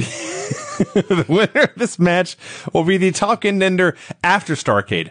Who is getting the title shot at Starrcade? At this point, I had no idea. I didn't remember till after the show was over. This is a number one contenders match. It's Benoit, Jarrett, and Sting for the number one contendership to the world title. It goes like 2 minutes. Yeah. A million fucking things happen. Liz is there. Luger's there. Luger hits Sting. Jarrett hits Benoit. Dustin Rhodes is out. Dustin hits Jarrett. Benoit pins Jarrett. Benoit's the number one contender. Fuck you. Yeah. Why the fuck would I ever care about this shit? A number one contenders match, you had to do all this shit? Fuck. Do this shit in your other stupid matches. Have you Or both, don't, but yeah. have you both noticed that Benoit gets the most production on his entrance out of all the guys? Yeah, they're trying desperately to keep him. Right. It's patently obvious. Back at the Gentleman's Club, some strippers are hitting on Johnny. He and Vito decide we will leave with these twins. This is the goodbye to Gene. Gene's having a grand old time dancing with the women. Yep. They say goodbye to him. He says goodbye to them. No one's naked at the strip club. And that's that. Nash is walking backstage. Symphony meets with the Maestro, only it turns out it's David Flair in disguise. Why is David Flair stalking Symphony? Well, it was that thing last week where he went crazy about the piano. See. And so he went nuts with the piano. Sure. And he... Actually, Vinny, hold on a second. I don't want to waste time, but it could have been Maestro that sent her all that shit. Okay. And then between the time that the last gift came and she went to meet with him, David Flair, in storyline here, he fucking killed the Maestro. He threw his body into the fucking piano. Yeah. Okay. And now he's banging his head on the piano trying to get it to work. Symphony shows up. He goes crazy. She flees. Okay, so in the 20 minutes between the last gift and then the accosting, he went out, bought himself a powdered wig, a cape. No, he just took what the Maestro had been wearing. He killed him and put his clothes on. Okay, but the Maestro doesn't wear a Oh, who cares? Kevin Nash versus Goldberg. He's right. So Clearly we cared, Vinny. We asked the question. So Goldberg and Sid have locker rooms right next to each other, like a duplex.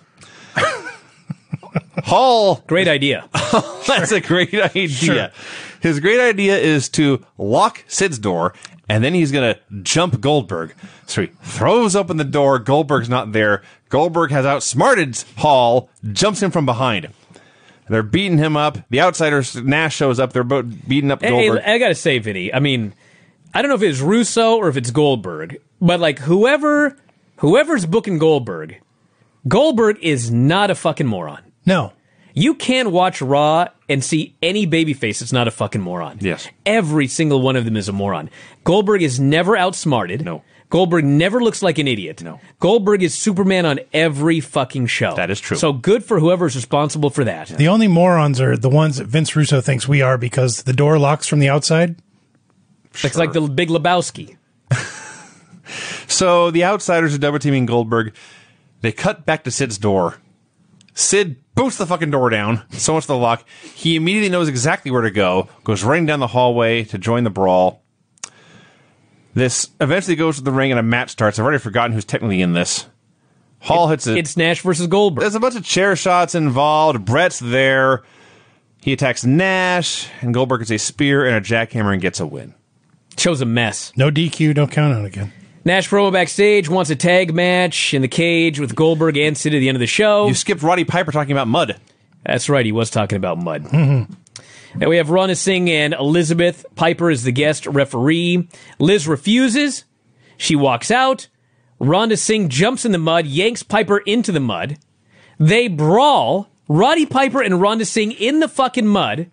Creative Control gets in there. Piper pins somebody and counts his own pin. Yes. This fucking sucked. There was a huge ovation. Now, I'm not saying this didn't suck, but I did write it was the best thing on the show. You're also glossing over in the back when Liz refuses to go out there and Lex tells her, this is a breach of contract. BRECH. I love him. He is awesome. Johnny and Vito are in the Blonde's apartment making them a romantic Italian dinner. Vito at one point starts to ask the women who's going to be first and then says, it doesn't matter, we're going to switch anyway. So he goes in the kitchen where it's revealed these guys are actually walking around in their underwear. Yes. They're arguing about garlic. Yes. Then finally they say, we're going to get lucky! And they're so happy they hug. They're going to get some. They're going to get They're going to get some. Arn is backstage and Tony gets cut off. That's what I wrote. I have no idea what it means. Russo's with Arn, Creative Control, and Hennig. Arn can't believe his ribs got broken, and then Russo fired him. He cuts a promo on him. I hate this show. Chavo is back. He's interviewing Sky. She says, Spice and her hussy friends are trying to pull a power play. Che attacks. Why are Che and Sky fighting? No Tell me, idea. Brian. Craig. Because the Nitro girls... What happened? I'll tell you. Russo showed up. He believes all women hate each other. Yes. And so all of a sudden, every woman in this show hates each other, even if they were a team before he showed up. The Nitro girls all hate each other now. I don't fucking know why. For ratings. This show's fucking awful. It's terrible. Jerry Flynn versus Wall in the block. This was dumb. I counted. There were no bare feet here, only 2 bare fists. Dude, they had a fake kickboxing match with some MMA. They are fucking exhausted. They were given like 8 fucking minutes or something to do like a work shoot fight. They're gasping for air. Berlin runs in with a legit metal pipe, not a fake one like Hacksaw, and then does some shit, and I don't even think there was a finish. He hit Flynn with a pipe, ordered the Wall to leave, and the Wall went after him instead. Let's see, there were thunderous boos for all this. Oh my god, during the match they just booed and booed and booed. Incessantly. Frame rate was terrible. It was like watching an old QuickTime video. They had one spot in mind, which was Wall will throw a kick, Flynn will dodge, and Wall will kick down her door. They did it 3 times. This was fucking horrendous. This is awful. Horrible. Goddamn Chavo. Interviewing Piper. Thank God for Roddy Piper. Says, I fought your daddy. I fought your grandpa. They were tough men. You should stand up for yourself. And they had guts. They had guts. So Nash and Hall walk by and laugh at him. He's still covered in mud. And he attacks them. And what was funny about this was Roddy Piper is so appalled that Chavo is being an Amway salesman. And he's bowing down to the powers that be. Right. And he's cutting this big promo on him, asking him why he's doing this. And Chavo calmly says, I'm making money. Piper just cannot handle this answer. No. This fucking guy would be unemployed without this fucking Amway gig. Piper he just cannot handle this.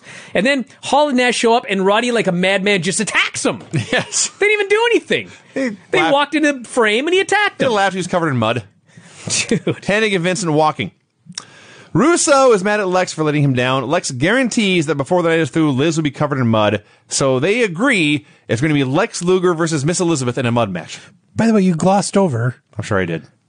Hennig. We got a time and over here. Vincent are walking. Vincent is back. Yeah. Curly Bill is back. The one back. guy from the West Texas Redneck still there. Okay, Midnight versus Kurt Hennig. All right, I don't give a shit what you thought about Jerry Only. He was better than Midnight. That's fair. She couldn't do a goddamn thing. They did the famous double tackle spot where they both fall down. Yeah. Hennig finally just can't take it. He takes her to the corner. He beats the shit out of her in the corner. She did one thing. She punched him right in the mouth really fucking hard. Yep. So then, I swear to God, I'm not making this up. He puts her in an abdominal stretch, Yep. and he starts slapping her in the tits That's exactly what I wrote. over and over again. Slaps her titties a lot, or my exact words. Yep. The lights go out. Stevie Ray returns. Thank God Stevie Ray's back. Think about that. Oh, fuck. Arn's in there next. Curly Joe's in there. It's a DQ. The show is fucking atrocious. Arn is in the ring. At this point, Tony Schiavone says, totally deadpan, what a very weird, bizarre turn of events that happened there. Did you mention, by the way, that when Midnight comes out, she's walking down the ramp, and seconds after she passes down the middle of the ramp, a huge jet of fire shoots up. Yeah. They could have killed her. Yep. But we have to have a fake 2x4. Yes!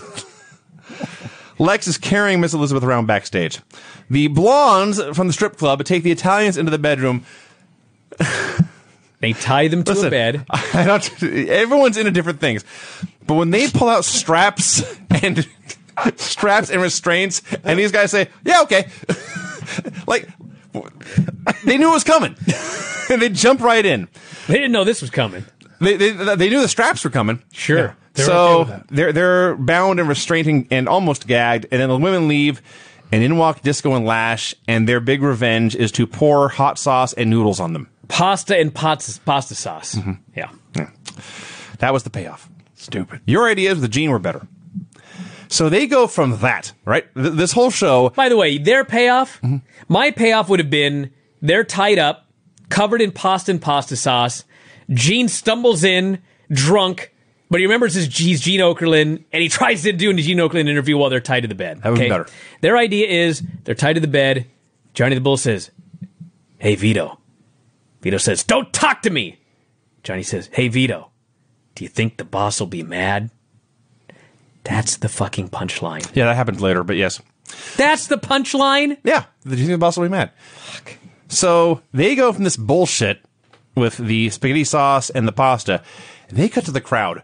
In this crowd, Larry Walker, huge at the time baseball star, MVP, and they cut to him. He is so bewildered and confused. He can't believe what he's seeing. He's so ashamed to be there. I can't believe he didn't get up and walk out. Lex Luger versus Miss Elizabeth in a mud match. Liz slaps him. He throws her in. Sting shows up, pushes Lex in the mud, and then just for good measure, throws Lex's jacket and shoes in there as well. I got to say one thing about this, okay?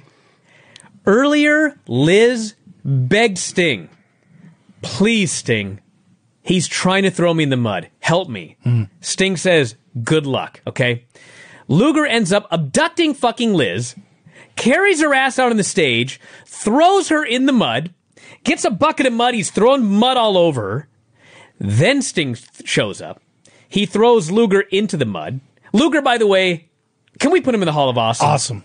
Seriously. Okay. Absolutely. He was so fucking great, overselling, slipping, taking bumps in the mud.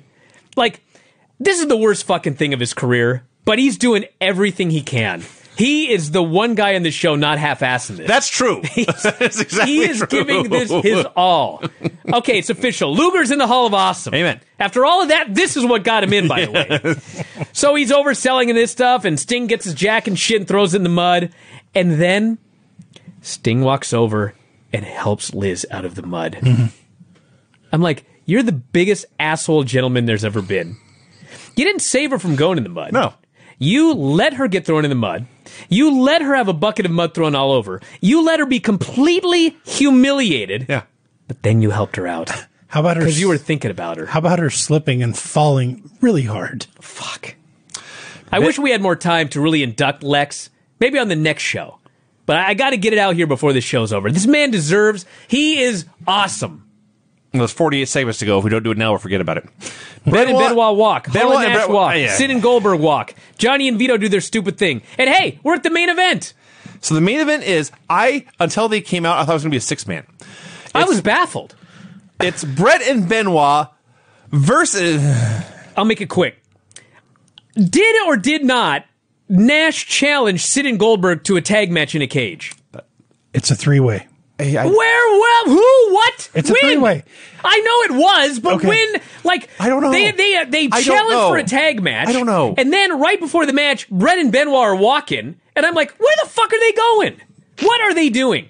They go out there, and it's suddenly, for no fucking reason, a fucking 3-way cage match. 3-way tag team cage This, match. by the way, everybody, just so you know, WWE is an 18 by 18-foot ring. Yep. It's significantly smaller than a WWE ring. Yes. They've got a fucking cage. No one can go out. Nobody can go outside. They got 6 giant fucking men in this cage, and they give them like 12 minutes. And Friday yes. Fuck And you. 7 dudes in the ring, because Piper's The out one there. fucking match you give time to is this. These guys can't do a fucking No. thing in this ring. I've never seen so much standing around at a main event. It's like if the three of us had to do a match on this fucking table right here. Yeah. That's exactly what this is. They just stand there and they hit each other.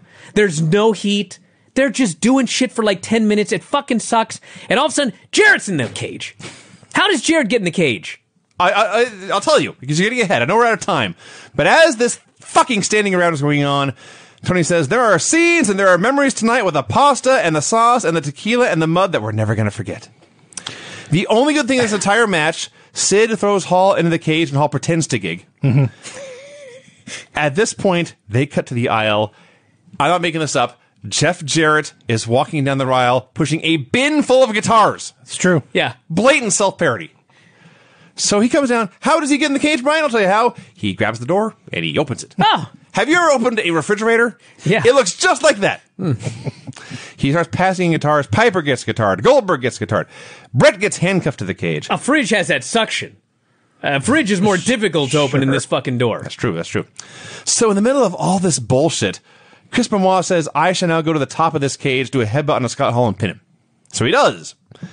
This was the second worst cage match of all time, only behind Dr. Death and Jerry Only an hour ago. Well, the triple-decker cage of doom. There's that. And that So- War Games with Warrior. So their plan, I believe this cage was gimmicked, and the idea was Goldberg would Yes. throw Jarrett through it. Yep. It wasn't gimmicked enough. No. So the door was supposed to stay locked and flew open earlier. This cage wall is supposed to fly open, but it won't. Nothing works on this show. The only good thing about it was because the cage didn't break, he just threw Jarrett into the cage over and over again. You're gonna go through this fucking finally- cage. You're going through this fucking... And finally, he's like pushing on him, like he's trying to push like a fruit through a grater, just trying to grind him out there. So, okay, anything else here? We, by the way, made this way more exciting than it was. This In was my so- notes during all of this, I wrote, is this fucking over yet, in all caps. Nash powerbombed Sid. Hall gave Goldberg the edge. And that was it. This was probably the worst Nitro I've ever seen. At the very least, tied for the worst Nitro I've ever seen. It fucking sucked. I hate this show. Somebody said, I hate to tell you, it doesn't get better when it goes to 2 hours. That's impossible. Has to. It's an hour shorter. impossible. 1/3 of the bullshit's gone. It's impossible that it can't get better. Even if it's worse than the worst 2 hours here, It's only still 2 better hours, because yeah. it's only 2 hours. Unless they try to cram as many segments into 2 hours. They do It doesn't 3. matter. You don't It's still understand, only Greg. 2 hours. I'll get an extra hour of my life back. Well, there's that. It I won't bet- be spent watching this shit. I bet if we went to a nice prison and told every prisoner there, we will chop a third of your sentence off if you go to a shitty prison instead, I bet the vast majority of them would say okay. So there you go, everyone. Brian, play my music and let's go home. Let's do this quick. Here we go. The finishes on this show were pin by a legal man after chair shot, pin after tequila bottle shot, pin after guitar shot, escape in the worst cage match of all time, submission after interference and weapon shots, pin after 3 different people interfere with weapons, pin after all sorts of interference and chair shots, no finish in the block, DQ in an intergender match, no finish in an intergender mud match, pin after 10 minutes of pure unmitigated bullshit. No finish in a block match. Please say that. That makes me almost as mad as the count out in That's a fair. That's totally fair. false count anywhere match. Fuck you. This show fucking sucks. It was awful. The worst show of all time. God! All right, we're done, everybody.